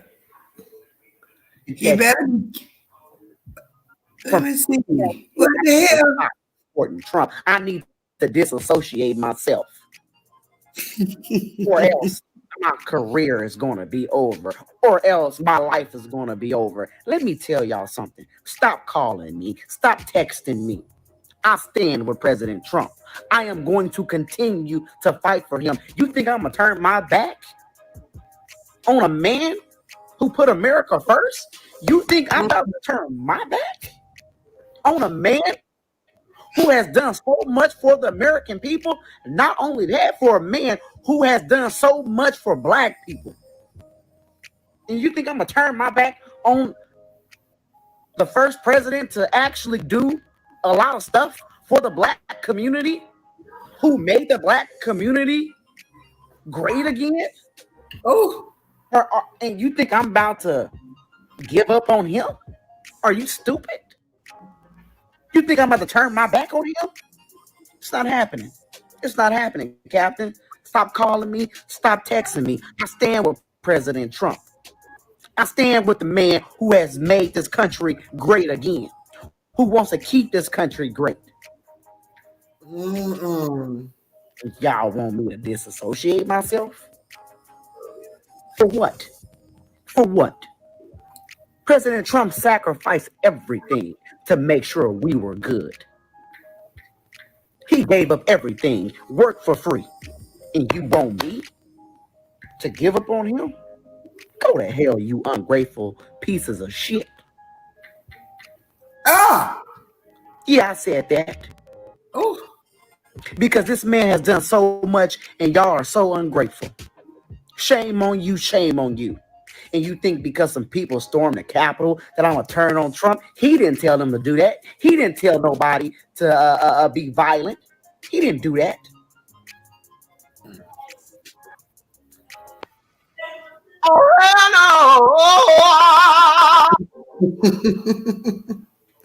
You know what? What I said about that, I said, those people, okay, now the people that, when the excuse is, that's he told us to come. So my response to that is, okay, you're either very stupid or you naive. Which one is it? To take that literally. Think about it. Oh, okay. What I said is, I had said,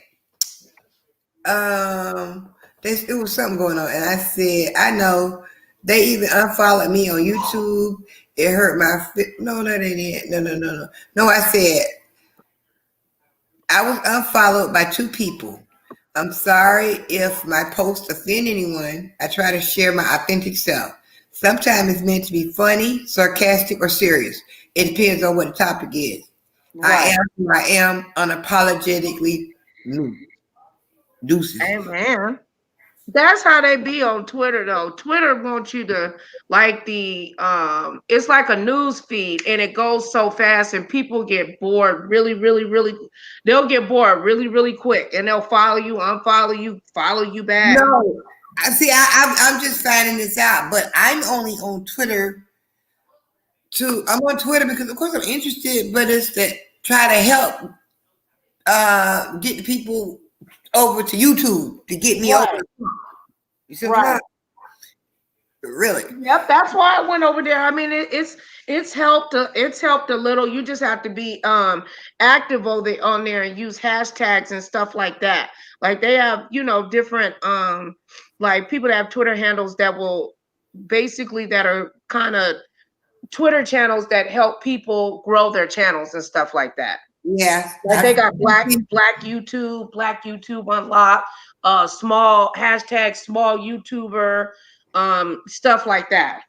And look at me. What can I say? I've only been active about 3 weeks. So about 3 weeks. And so I'm good because in 3 weeks I've gotten 300 people. That's actually very good. I don't think so. I mean, come over here. Well, I know it's hard. Sometimes it's hard to get people to migrate from one platform to another. Because I wish I can bring that 4,000 I got. Oh God, you got 4,000? Yeah, 4,000. Yeah, but I lost because I wasn't active on there. I lost like 1,500 people on there. Yeah. Are you kidding me? For real? Yeah, because you have to be active. You have to be active on there.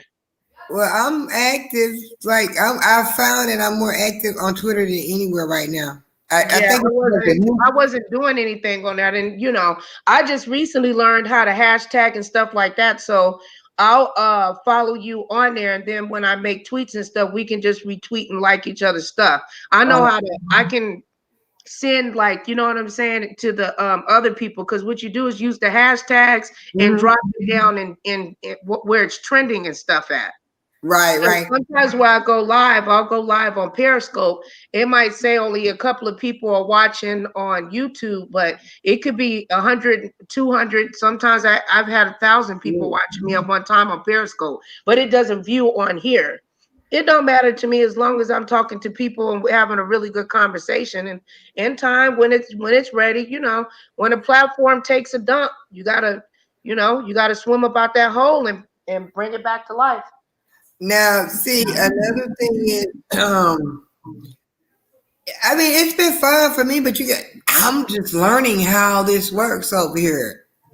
I like Twitter. I like going on the Black Twitter, on that side and looking at the conversations and stuff. Mm-hmm. This is what I don't understand about, and when I'm talking, I call them the Trumpers. It is what it is. But to me, it's like a cult and I just say Trumpers in real life, most of these people, I'm talking about the ones in the South, is missing teeth, you know what I'm talking about, living in a trailer.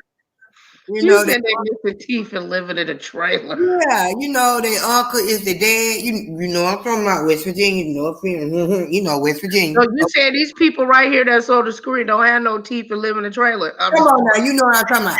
These are the poor.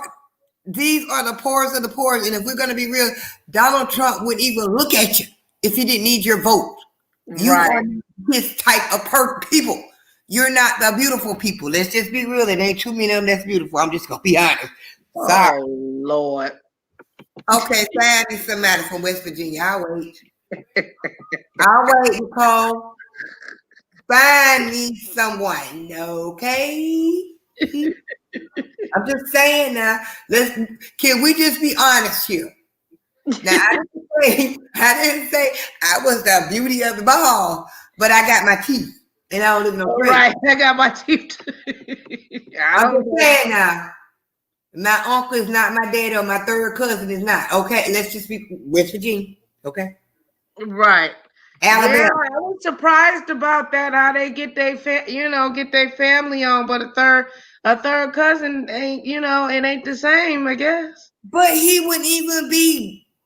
Think about it. He would not be associated with them. And when they say that Donald Trump loves us, yeehaw! Oh, girl, they don't be saying no yeehaw. Okay, yeah, in my mind they do work. Nicole, I told you, put some salt. God, wait, you said they was. You always gotta add a little sauce. I gotta play a Giphy for that one. You always gotta add a little sauce to spice it up. Now, you tell the truth, but you add some sauce to it. Oh my God, Jesus!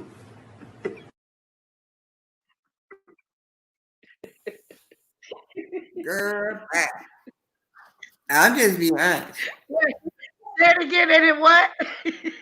Donald Trump, look at his daughter.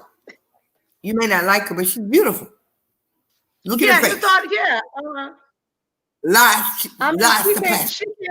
She can't help who her daddy is. No, it ain't nothing about that. I'm just talking about physical. I'm being totally vain now, y'all. I am being shallow. I own it. I am being shallow and vain. It is what it is. Okay? Wait, is this what you just said? See, bitch. Why are you mad? Is my pussy part severely and yours don't? Is that what you're telling the people? That's what I'm telling you. They're drinking beer out of a can and they're hitting it on their head. Girl. They was doing that at the what's it called? The parlor. Now people are not gonna like you, and I might even lose some. They're not, but it's the truth.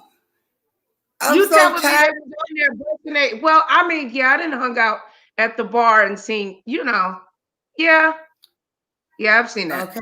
Woohoo! And smash the can. Yeah, they get so emotional. And then on Sunday, the women wear cowboy boots with their dresses to church. Stop. It's the truth. Stop. Google it.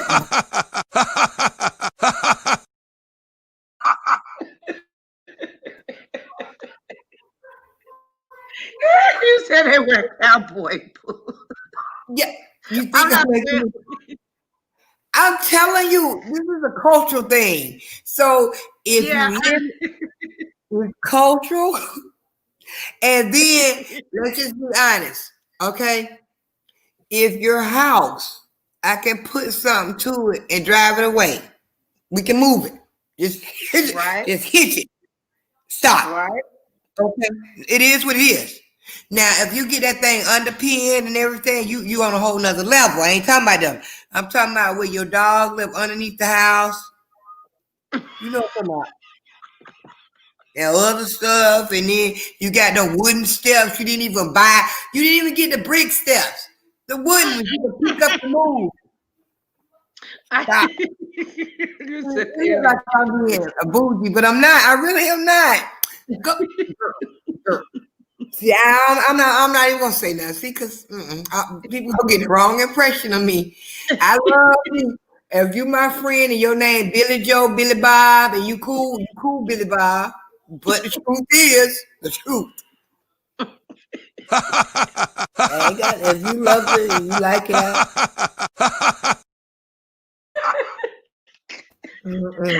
like that. He said, I love you, True. No, we was going to what was we going to St. Louis, and we had to go through Kentucky. I literally seen houses that were built in the mountain. And then we had to stop and get gas. I got scared. I locked the door. Them old men had beards all the way down to their damn stomach. I said, oh my God, what is this? What is this? They did. I'm just look below the Mason-Dixon line. That is his. Think about it. Think about it. I'm just thinking about how you said you seen them saying how they wanted to get, how they in there planning, like, yeah, be cool, become friends with them, telling the kids to be friends, telling their children to befriend, telling Black children to get close to them to cause harm. That is very, very, very, very concerning. No. You start off. I mean, like as a kindergartner, to befriend them then you find out the family's weaknesses, whether it's drugs or whatever. This is the truth now. I'm just that's scary. No, I believe you. That's scary, and I'm thinking, oh God, you got to get out of here. What if they find you your black ass? Ooh, shit, get out. Oh Lord. Oh, like you done infiltrated or something. Like what is? Ooh, don't do that. No, I don't call myself. I said I call myself as peeping. Girl. Or in Black folks. You got in and got. I mean, but what it didn't say that Black people and Hispanics and stuff like that weren't allowed, did it? No. But you know what they're about. It's kind of like I just want to know because you hear it on the news and you hear about things, especially on Twitter. And my thing is, I want something. I don't want it third hand. Let me see for myself. It's right. Just if someone said, I don't go by other people. Like if somebody said Nicole is no good. Okay. Right. Which I'm sure you probably heard. No, I haven't. Let me find out for myself. Okay. You may not have had a good experience, but let me judge for myself. I don't judge people based on what somebody else said. I don't do that. Now that I don't do. I've never been that person. I'm not that girl. But there's a lot of people, especially on this YT, that's like that, will judge people based on affiliation. Like, like sometimes it'd be like hard because, somebody gonna say to me, True Slayer, well, you over there, modding for, Uncle Timothy Blaine and, him and what Sean is having a disagreement. Okay, I'll tell you right there. I am a part of Club Chat. I used to like Tim Blaine. I do not like him now. But that has nothing to do with me talking to you. You understand? Right.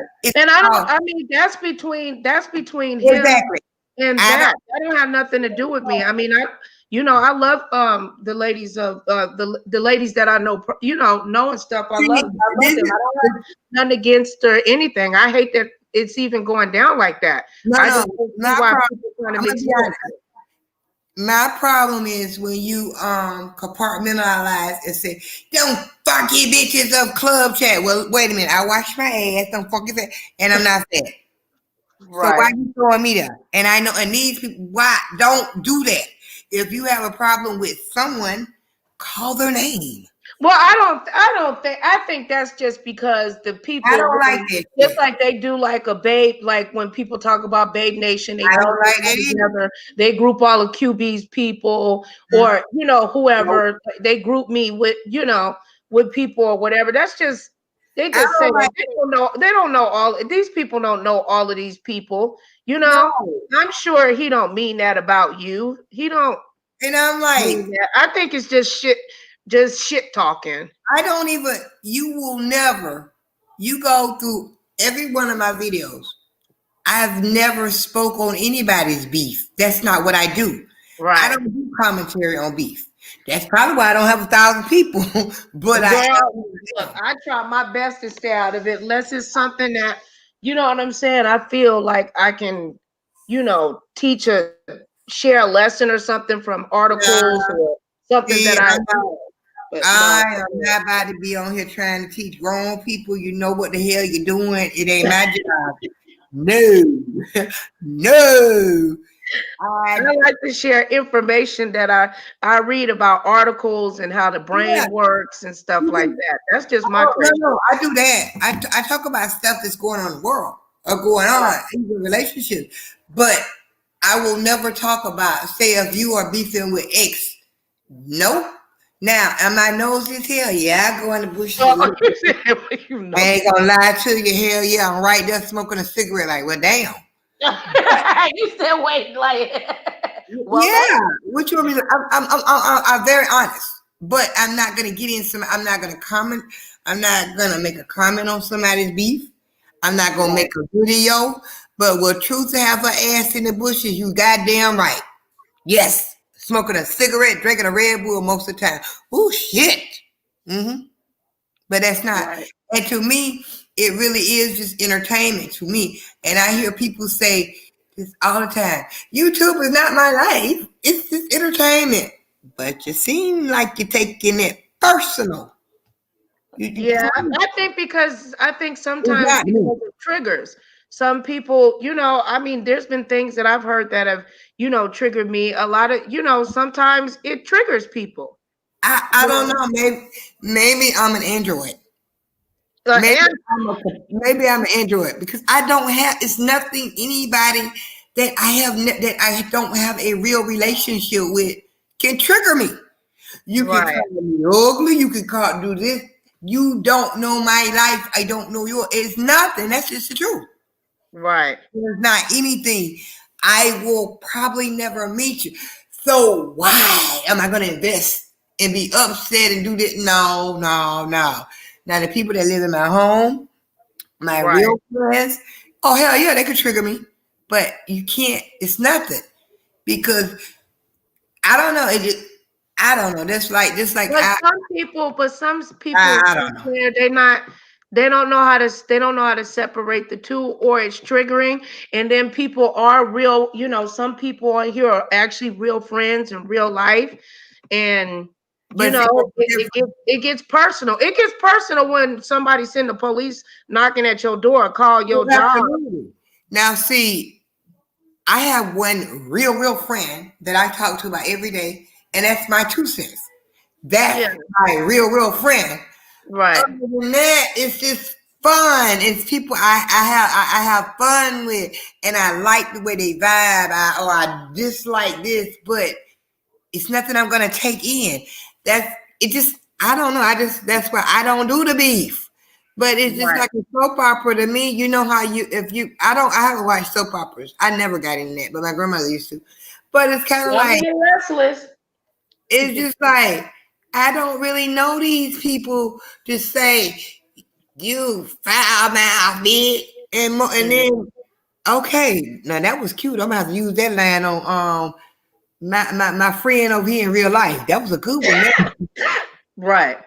That's just how I take it. And that's why I say you can go through since my very first video. I've never spoke on a beef, period.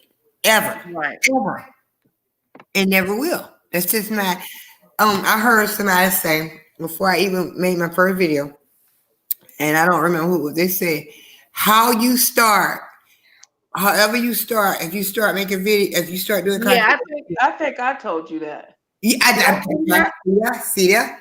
I think I told you that. Yeah, how you start off is how you'll end up, and it'll be, and once you get there, it'll be hard as hell to get yourself up out of it. You know what I'm saying? Because when I first came on here was many years ago. It's kind of embarrassing how long, but the thing is, it is what it is, and it was more different. People could communicate. You can go back and forth, have a debate, agree to disagree, probably even roast and gag each other, but you moved on and you continue making your content.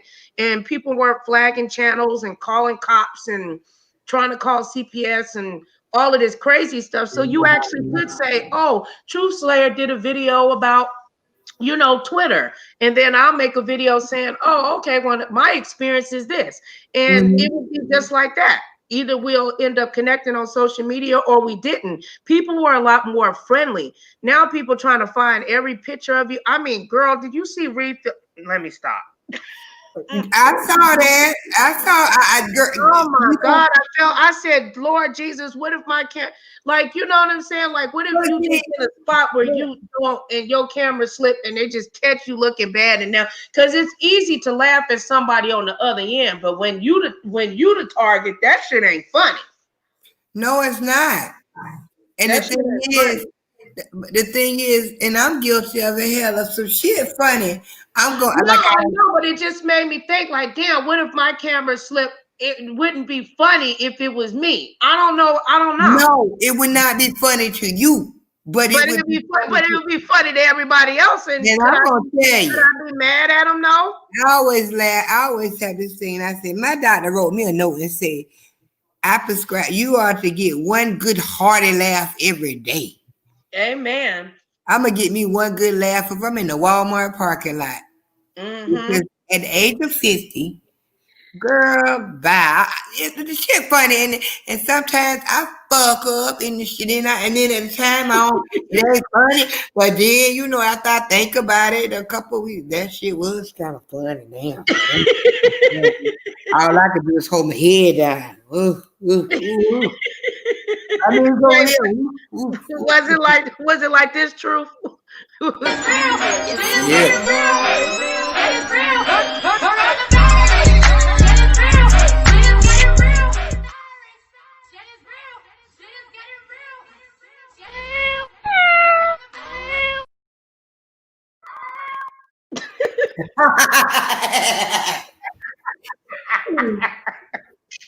my God. Think about it. People when they say, well, if you put it on YouTube, you put it out here for people to talk about.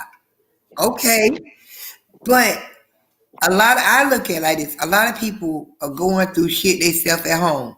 I'm talking about from subscribers to You talking real quick. Let me lock the door. Go ahead. I can hear you. A lot of people are going through shit for real in real life, from subscribers to content creators. And the truth is, as humans, I don't know what it is, but it's something about if I'm going through something fucked up, hell, well, it made me feel better shit that my shit ain't as fucked up as your shit is fucked up. I know it's wrong, but that's human nature. And you look at things and you'll never know. Some people are getting beat every night by their husband. They are, but they're on YouTube talking shit, and you'll never know. You will never know. Some people, children, are strung out on drugs, but they're talking shit. And you would think, well, why couldn't you empathize? Right. It's just something about you want somebody else's situation to be worse than yours. Do that make sense? Right, yeah. And so I don't take it like that, you know. As far as I'm concerned, and I just don't watch people. I don't watch people that seem like they're angry.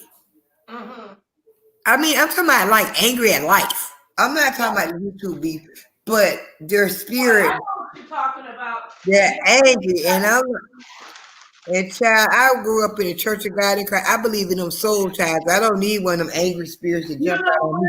And I'm glad that you said that. Hell no, I believe in soul ties. That's what I believe. That some people, I've had many people tell me like they're addicted. They're addicted. They don't know how to stop watching. They don't know how to. No, they can be addicted. If you don't have anything else, it can be addictive. Yep. And it gets all up in your spirit.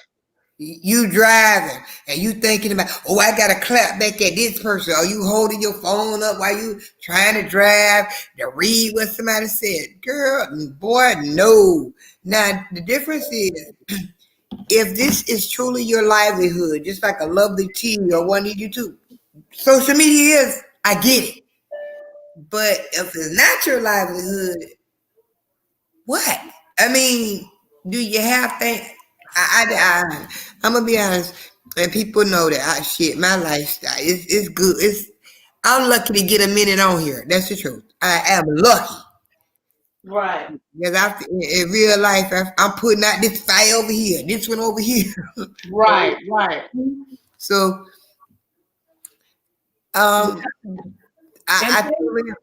Communication is, but that's the thing. Communication and things, we're on a social media, things update. Like when I was like, darn, I went over to your channel, I said, shit, I can't even text in our darn thing. I went to try to type and my kept disappearing. I said, damn, I can't even say nothing in our darn chat. I don't know how that happened. It wasn't just your channel, though. It was multiple people's channels. I don't know why. I don't know. Am I? Mm-hmm. Oh, I gotta finish updating my. See, that's how unaware. I don't, That's not your fault. I don't know. I don't know if it's because somebody could be report my comments or. Oh, I've been meaning to ask you. What does exactly shadow ban mean? Well, shadow banning is basically like where your videos and stuff doesn't get recommended because either your channel is controversial or your comments are controversial, and the system will make it like where you see people where they don't get like a lot of, you barely get any of their notifications. They'll say that they made a video and you go try to find it, you can't find it. It's because YouTube suppresses it to where it makes it extremely difficult for the video to be found. Well, why don't you just make a second channel?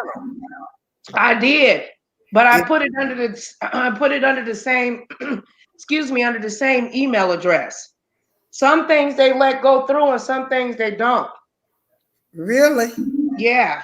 That's why I got some videos that have 1,000 and some might have 2. Some might have 500, some might don't, they'll even remove it. Maybe because I talk about a lot of the kind of stuff that I'm talking about, like, COVID and, politics, religion, sex, maybe too much. You talk about politics. I love politics. I love the way our government works. Now, I would never want to run for any public office because I already know I curse too much. But you never thought about though, like being like a delegate, like, you know what I'm saying? I was already. I thought about that. No, I was already recommended in 2008. Yeah. And you didn't do it? No, I ended up getting sick. Hey, Miss Groovy, how you doing, baby? I love you, sis. No, I got sick. But the thing is, and sex, I mean, I've talked about sex because we all have it. Hell, that's why we're here. That's how we got here. Yeah. I don't know. I mean, now conspiracy stuff. I listen to it sometimes, but I'm not a big conspiracy person. I'm not. Yeah. Now, is it true, some of this stuff? Yeah. Right. Absolutely. But that's just not my juice. I know that's not me. My juice. And being a military mom, I actually watch a lot of times the videos I make because my son's his whole company watches my videos. Right. And so I'm not gonna be talking about having sex. That's how we made your son. That's how we get married. I was booting it up. He was getting it. But I'm not gonna yeah, you married now. You know what you're doing, but I ain't gonna do that. Right. But and he's a conspiracy person. My son is. And that computer can even think if you read directly out the Bible, that could be considered as conspiracy too. Really? Yeah. Yeah. Oh wow. Yep. Yep, there's a channel called Controversy 7. I've seen it. No, that wasn't it. It You was. seen Controversy 7 No, channel? I got it wrong. No, not that. No, Okay. no. I thought you was talking about that guy that have all that long hair. What is it called? He's gay and Oh, you talking about Conscious TV? That's what I thought you was talking about. Yeah, Conscious TV. No, Yeah, that's what I thought you were talking about at first. Yep. No, no. Controversy 7. He's a I believe he might be from Nigeria, but he's a pastor. Young pastor. Okay. He's been on here for years. He got up to 230K, but I haven't seen nothing from his channel in a long time because YouTube is not recommending his videos. So you know, maybe sometimes you forget about people. You know, it's not that you forget about them. It's just so much stuff on here to watch. You know what I'm saying? And maybe he shadow banned. He did. He just said it. I'm gonna go find this video. I'm gonna share his post because people saying I'm just saying that, and they like, oh, it's just because ain't nobody checking for you. No, that ain't got nothing to do with it. Maybe some people aren't, but they still haven't unsubscribed. You know what I'm saying? But the thing is that my videos if they don't show up in a timely fashion, and a lot of times people don't want to go back and watch live streams, especially if it's not filled with a lot of drama and mess. Mm-hmm. It just is what it is. But you know what? He doesn't. I stay true to the way I hope to get better. I'll make a video, and that's just even if there's nobody there, and that's not for even if somebody comes. It's wonderful, but that's for me to get more comfortable with just talking. Right. Mm-hmm. Right. So a lot of times I've heard someone say, nobody was in her chat. Now I want to say, you ugly bitch, whoever you is, I know right. Right. I was doing it for you. I was doing it because this is a problem. Right. Say apparently you was over here saying something. Don't worry about it. See, that's the thing. You can't allow yourself to get caught up on. You know what I'm saying? I try not to let my other people try to make me feel that way though. Well, why it ain't this and why it ain't that and why it ain't this and why it ain't that? I don't know if I had the answer. Don't you think I would fix it? That I am going to change my platform, over people are trying to bring a lot of drama and unnecessary BS and malarkey to my thing. Yeah. Mm-hmm. See, this is why now look, I do, and it's very few other than, and it's the truth is, other than people, club chat. Like if somebody from club chat, if they're doing a live, I don't even get on there. I don't get on people lives. I don't even I just don't do it.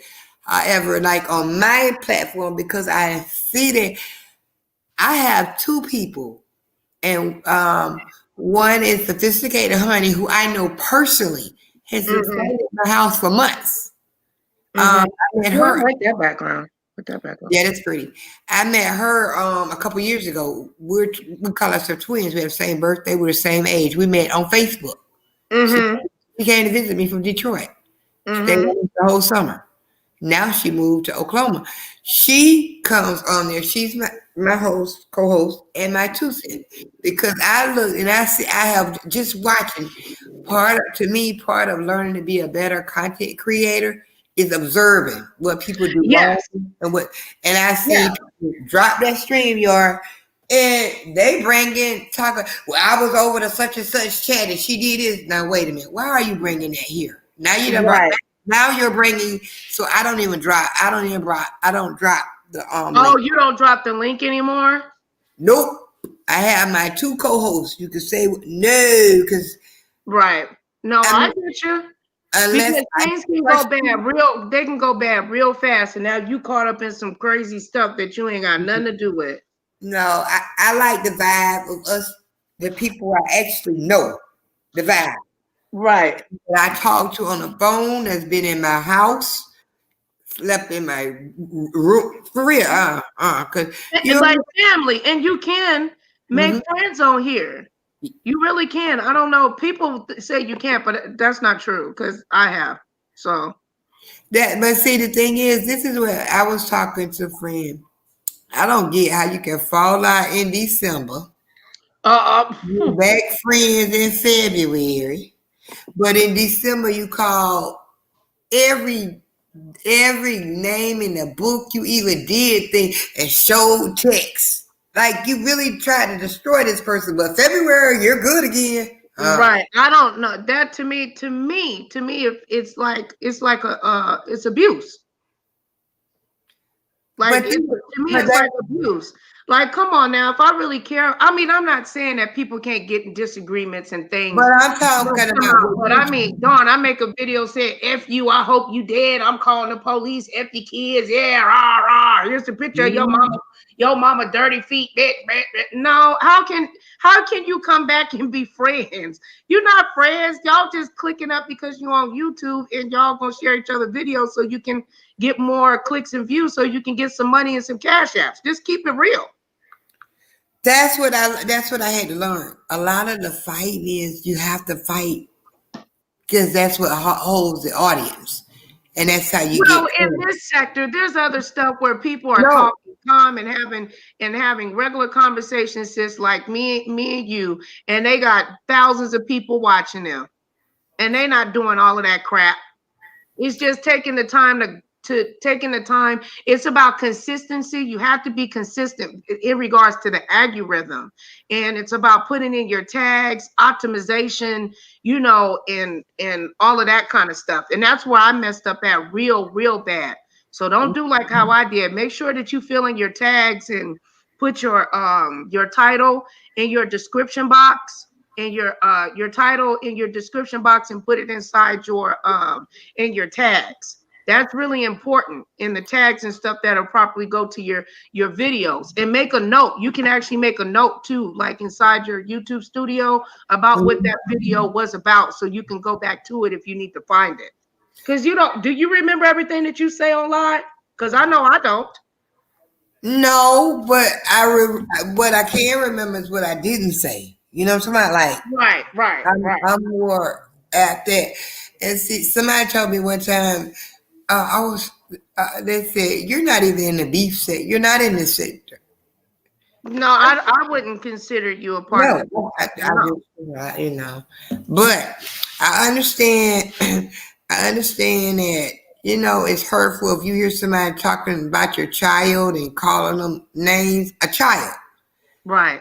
And your human, reaction is, I'm going to curse you out.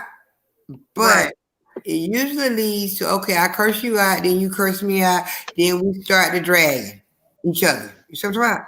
Right. You know your camera on, sis. Man. No. Girl, you about to see this cigarette. You can have it on if you want to. I'm just letting you know your camera on.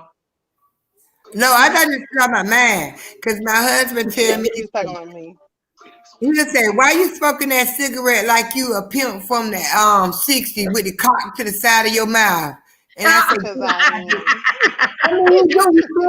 I don't think I do. He said, and you'll talk with that thing right in your mouth and it's going up and down. I can imagine you, girl. I got my darn vapor. I remember one time I couldn't find my vapor in the house while I was on live, girl. Started crying, and Kim was cracking up at me, girl. They was laughing at me. I was like, I can't find it. No, I got a puffer. And it doesn't have nicotine. The reason I got it is so I can go in between. I don't have that tobacco, how cigarettes taste after a while. Yeah. Girl, strawberry donut.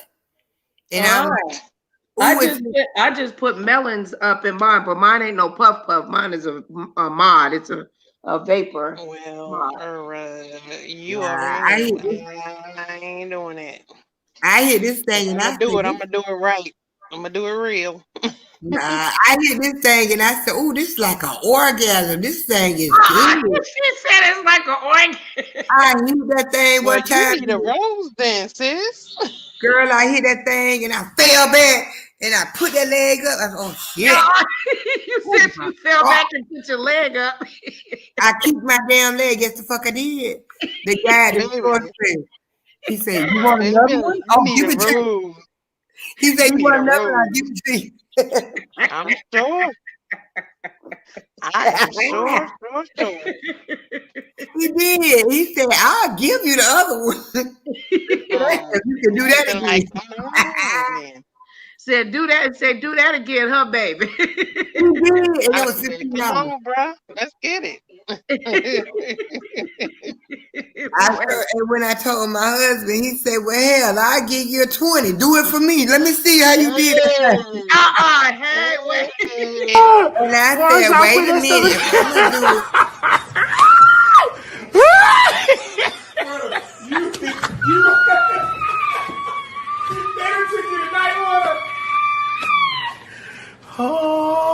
Oh. They reading. Who are they reading?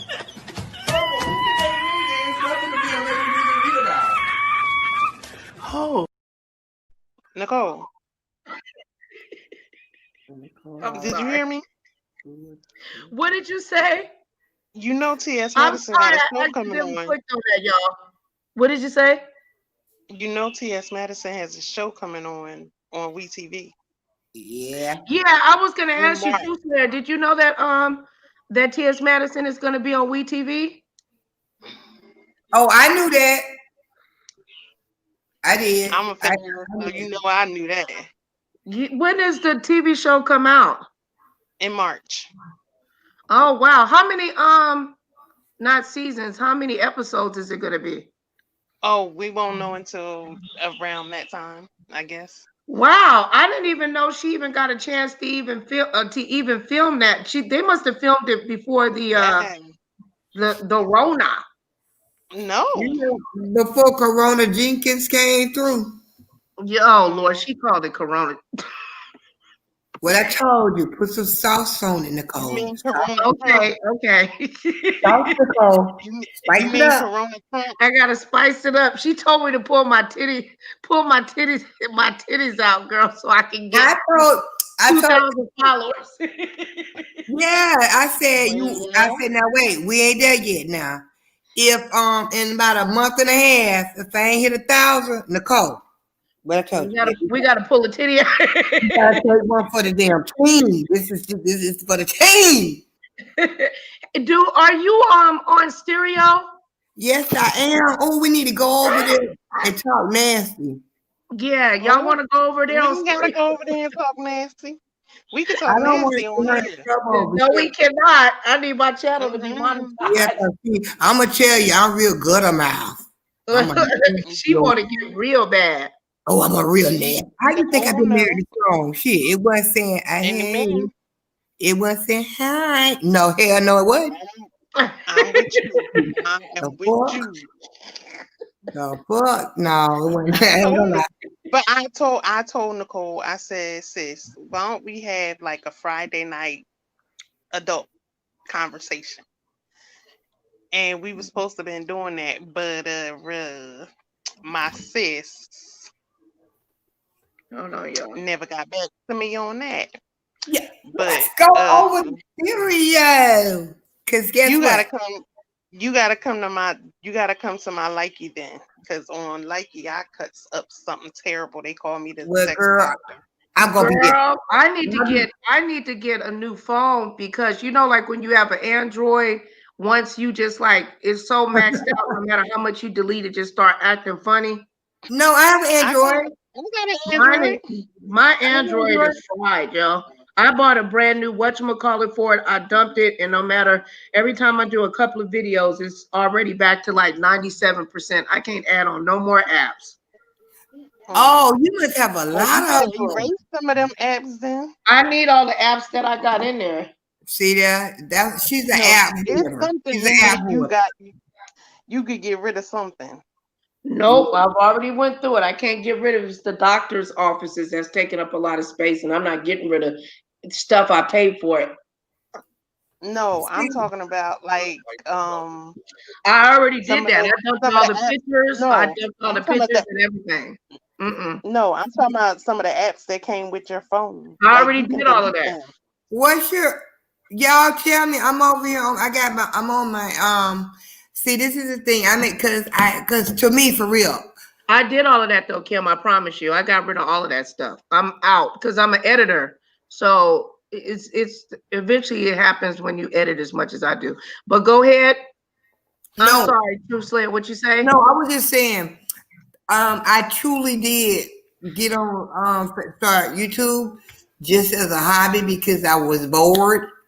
I'm home all day. I was at the time I was home all day. My husband worked. I don't do none of that shit. But then I like her. I He's hilarious, honey. But I put in my time in the early years. The fuck? He lucky to get a meal. I'll say bring some already cooked. What the fuck? Hell, I'm tired. Tired for what?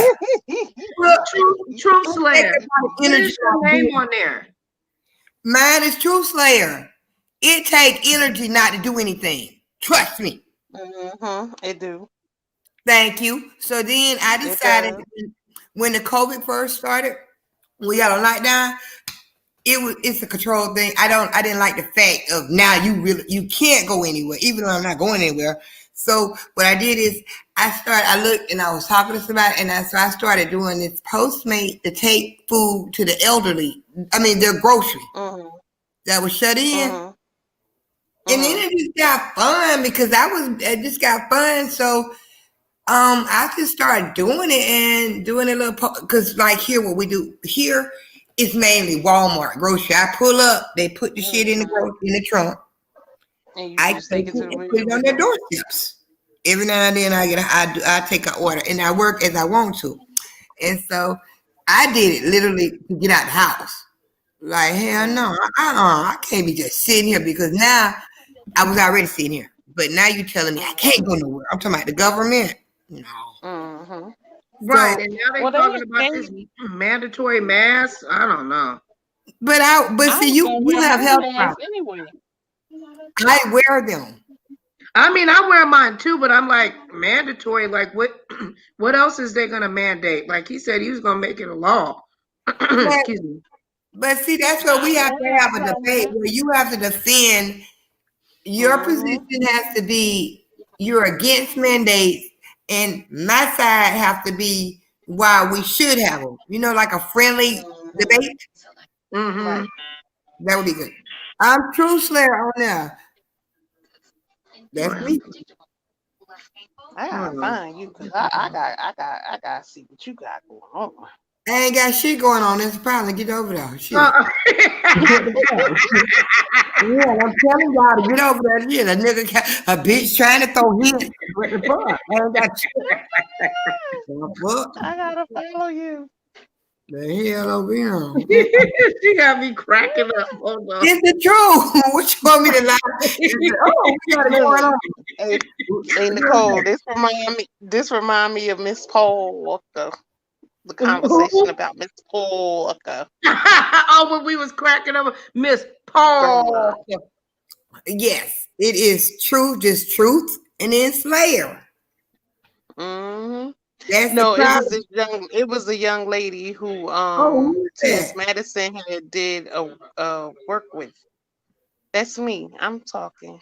Kimmy doll. Go Kimmy doll. What? And the girl put T.S. Madison's phone number out. And then she was like T.S. Madison and them were late for the show because they were looking for drugs and all kinds of crazy stuff. Oh, I remember that. Yeah. And we had a conversation about that one night. We was on the phone till 5-something in the morning, just cracking up because I was just that was one of the funniest times I ever had. That was crazy as hell. That lady like, how do you a good ass whooping. Right. Now don't act like y'all didn't think about it. You know it. No, trust me. That night I was saying everything under the sun. But see, the thing is, just like I told Nicole, I know a lot of celebrities, lots. And I was like, and then she talking about she having the Wu-Tang Clan come to Virginia, and she got to pay them $250,000 and all of this stuff. And I was telling Nicole, I said, if she is a real promoter, she about to lose a whole bunch of money. Cause Yeah, put somebody that and how phone do you number. do that? You put this woman's phone number out there for the world, and not only that, T.S. Madison was at her uncle's funeral. Yep. And I And remember people Kim were had came on, and calling I her. jumped right over there to tell T.S. Madison about that mess too. Are I you went in off. the Maddie Mob? Huh? Yes. Oh, y'all some fierce. Y'all like that beehive. Yes. I'm a part of the mob. Don't mess with the Maddie Mob or the damn beehive. Hell no.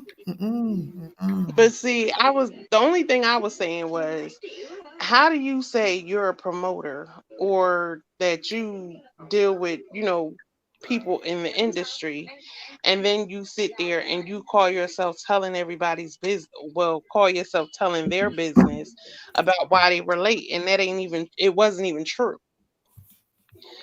But my thing was, I know the Wu-Tang Clan because my cousin is the DJ for RZA.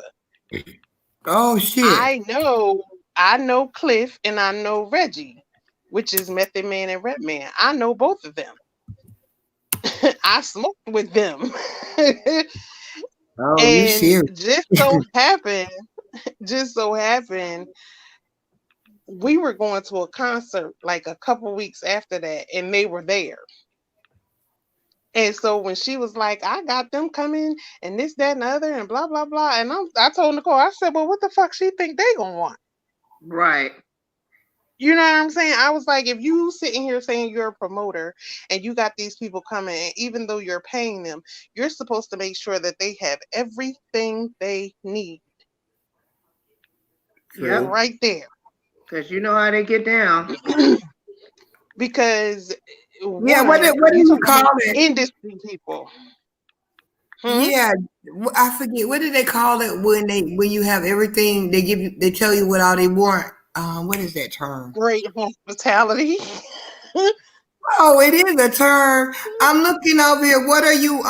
What's your name? Nicole Reloaded on Stereo. Yeah. I'm looking for you.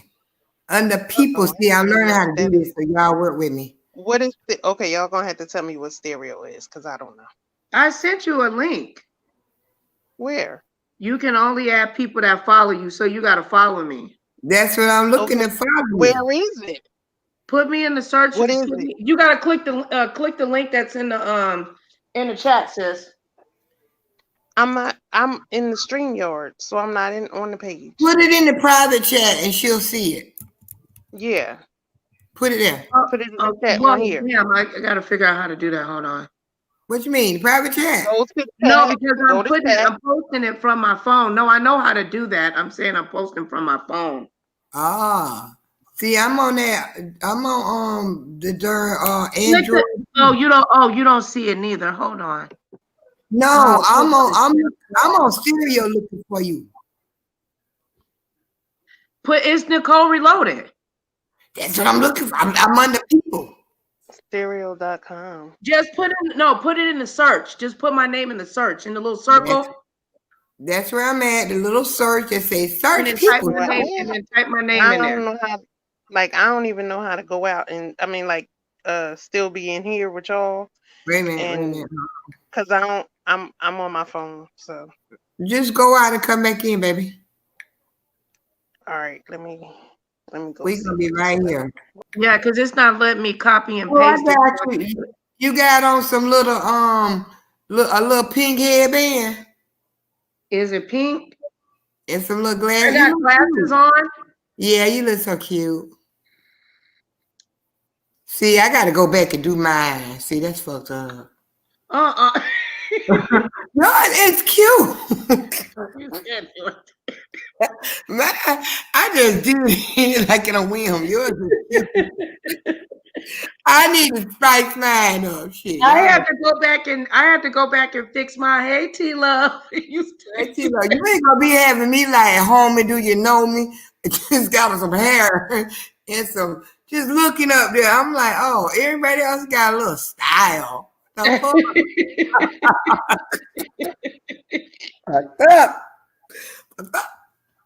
Okay, I just followed you. Now, how do you follow me? And don't laugh that I'm just plain Jane. Shit. Well, that's why I was wondering if it was you because it's plain. Because I thought it was so white. Okay. I set it for 10 p.m. You can come over there with us, T Love, if you want to. You're more than welcome. Just download the app and click my link. Your ass, see, come over there and see that's bullshit. I'm over here looking plain. You can change it. You got time. Change it. But you got to accept the show. Wait. You got to confirm it. All right, I'm going to it right now. And let me share it on the wall. I'll see if I just accept it. Confirmed. I do have on some cute shades. Yeah, your shades is cute. What you gonna do to your hair? You gonna get yourself a bob? No, I don't know. See, because with me, if you go look at me. My Did hair. you accept the show? Yeah, just accept it. Why it ain't say nothing? Give it time. I just said accept. Oh, okay. It didn't updated it. Oh, okay. Ooh. Now, I'm not trying, like when they say get verified, I don't want to be verified.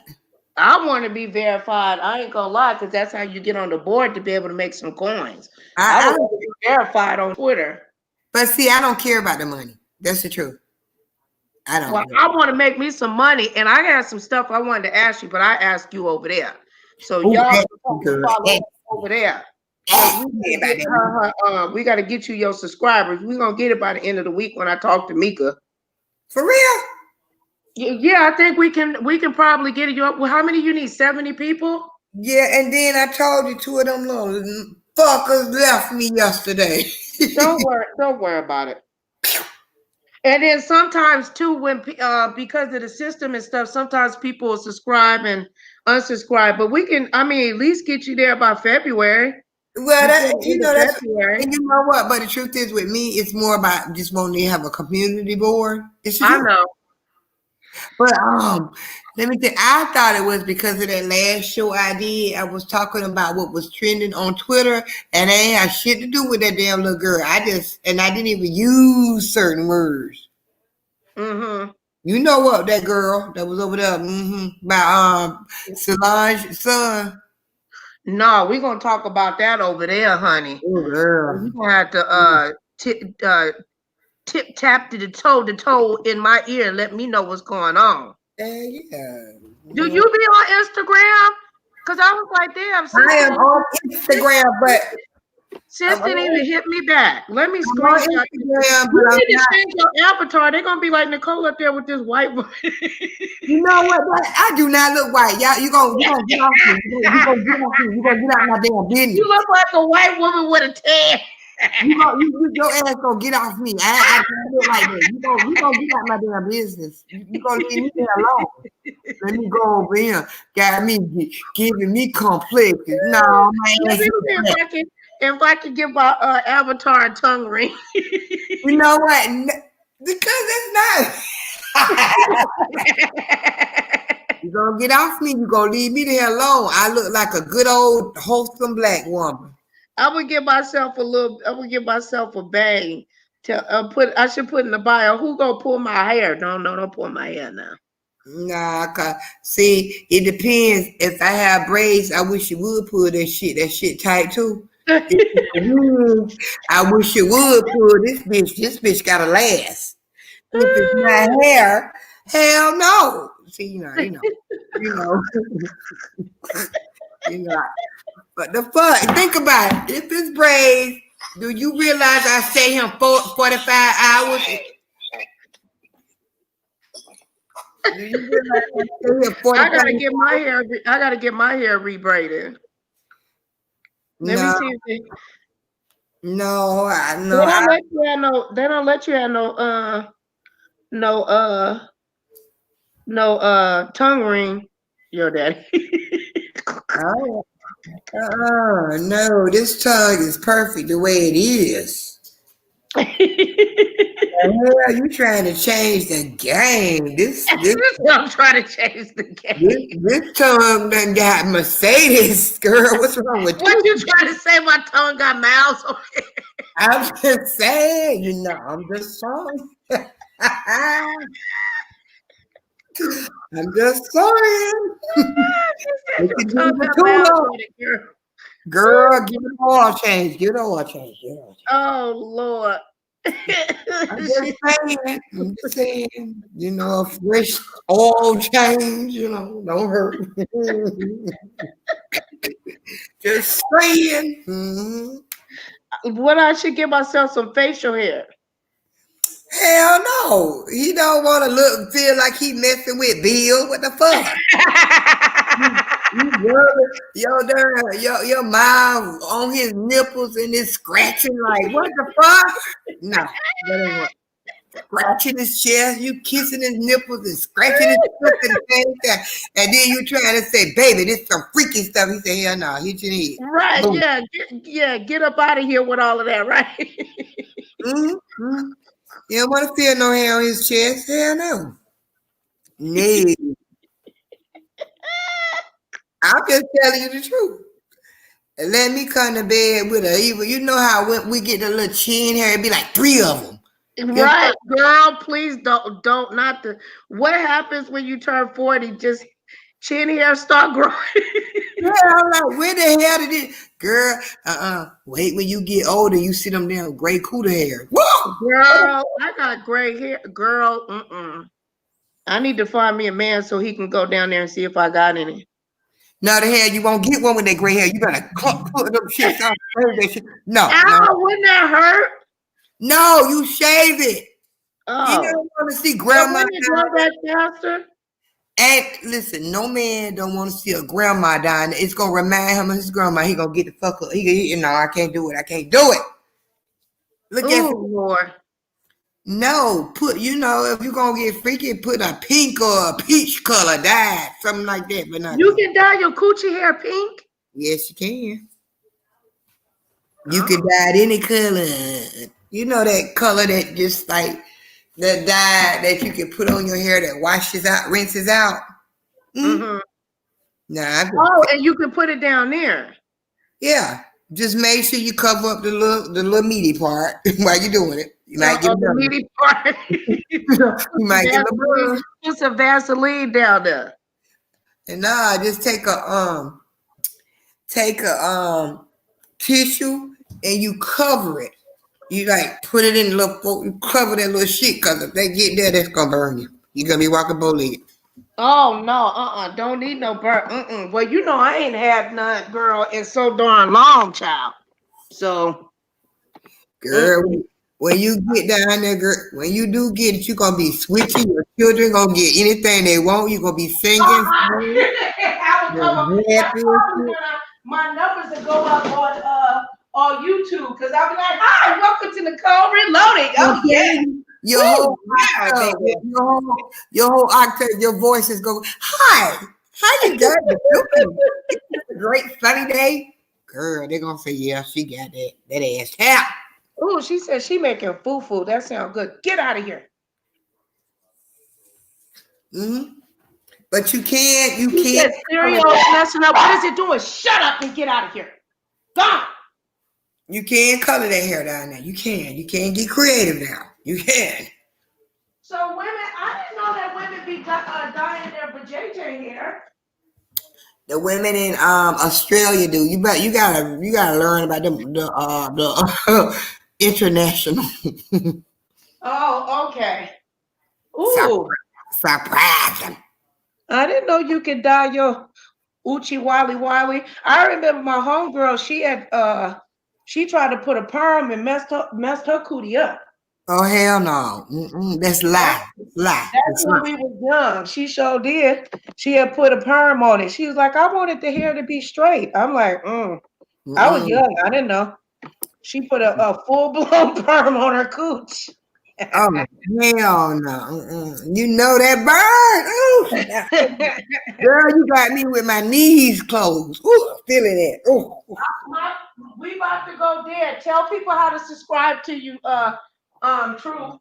And I'm gonna get on the phone because it's gonna start ringing for the stereo. Yeah, just go to Truth Slayer, slaying it. That's it. Not saying, but slaying. And you'll see my picture. You'll see my mug.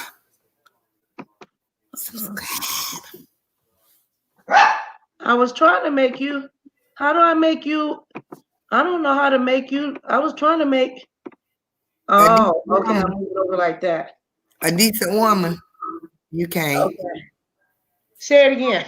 A decent woman, you can't, girl. You can't. Hey, y'all subscribe to True Slayer, slaying it. Slaying it. Oh, here she go. Hey, Kimmy, you back? Did you download it, sis? Yes, I did, and I'm following both of you ladies. Hey. Hey, T-Love said that hers is acting up. Make sure the app is updated, T-Love. T-Love, follow me, Miss your Play Ruby. Store, make sure it's up to date. Yeah, go to Play Store and just see if it's updated. If you have an Android.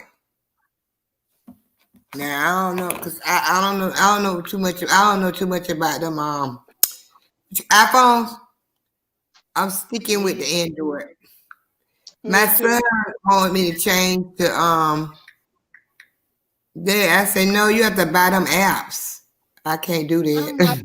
First of all, I'm not paying mortgage for a damn phone. I ain't doing Thank you. There you go. Not doing it. I'm not about to do that either. Now, if somebody decide to give me one, that's all well and good, but I really don't give a damn about no damn iPhone. Yeah, but don't you have to pay for your app, the different apps and stuff on an iPhone? They say that you don't, but yeah, you do, because if they turn it off, you can't even use it by Wi-Fi sometimes. I think it lock you out or something. Get out of here. Yeah, iPhones are more expensive. I would be able to edit. My daughter keeps saying I'll be able to edit better if I had an iPhone. But That is exactly what my son said. And he told me, because he says, Mom, we listen to you and they actually like you. And I said, look, listen. YouTube has not become a business. And this is when I started. I said, if I get to 1,000 subscribers, because I'm using a Chromebook, I said, I will invest in it. Until then, hell no, we're going to bootleg this shit. Ain't nothing wrong with Android. You just gotta have the right app. That's all. No, really. If I get to 1,000 subscribers, I will actually start buying things, to do, do better with my little content. Until then, I just call it having a conversation. Seriously. I don't even consider myself YouTube. I just say, no, we get on here and we just have a conversation. No, you're a content creator, queen. Okay, here go upcoming. Okay, now, well, look, it's about to start ringing, y'all. Let me close this down. I love you, ladies. See you in 2 seconds. Looking at us. All right, I see ya. Bye. Bye. Ciao, Bella. Ciao, Bella.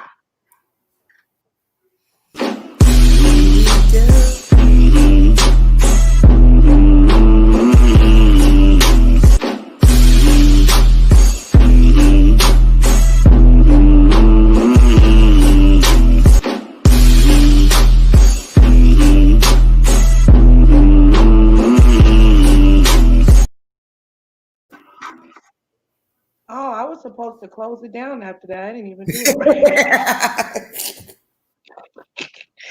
Bye, y'all. What a money reside, what a money reside, what a money reside, what a money reside. Okay, let me tell y'all something. I'm doing something real big this month. Any deal that y'all got and they beating us, I'm gonna be about $400. Just give me your pen and the paper, because I'm asked what the what? What a money reside, what a money reside, what a money reside, what a money reside. Okay, I told y'all before, y'all know what I do. I give all these good deals and everything else. Y'all better ask about me, because I do on that all the time. And that's on who? The man had a little lamb. Okay. Right. Be going. What a money reside, what a money reside, what a money reside, what a money reside. Okay, let me tell you. Be going. What a money reside, what a money reside, what a money reside, what a money reside. Okay, let me tell y'all something. I'm doing something real big this month. Any deal that y'all got and they beating us, I'm gonna be about $400. Just give me your pen and the paper, because I'm asked what the what? Where the money reside, where the money reside, where the money reside, where the money reside. Okay, I told y'all before, y'all know what I do. I give all these good deals and everything else. Y'all better ask about me because I do on that all the time. And that's on who? The man had a little lamb. Okay? Okay?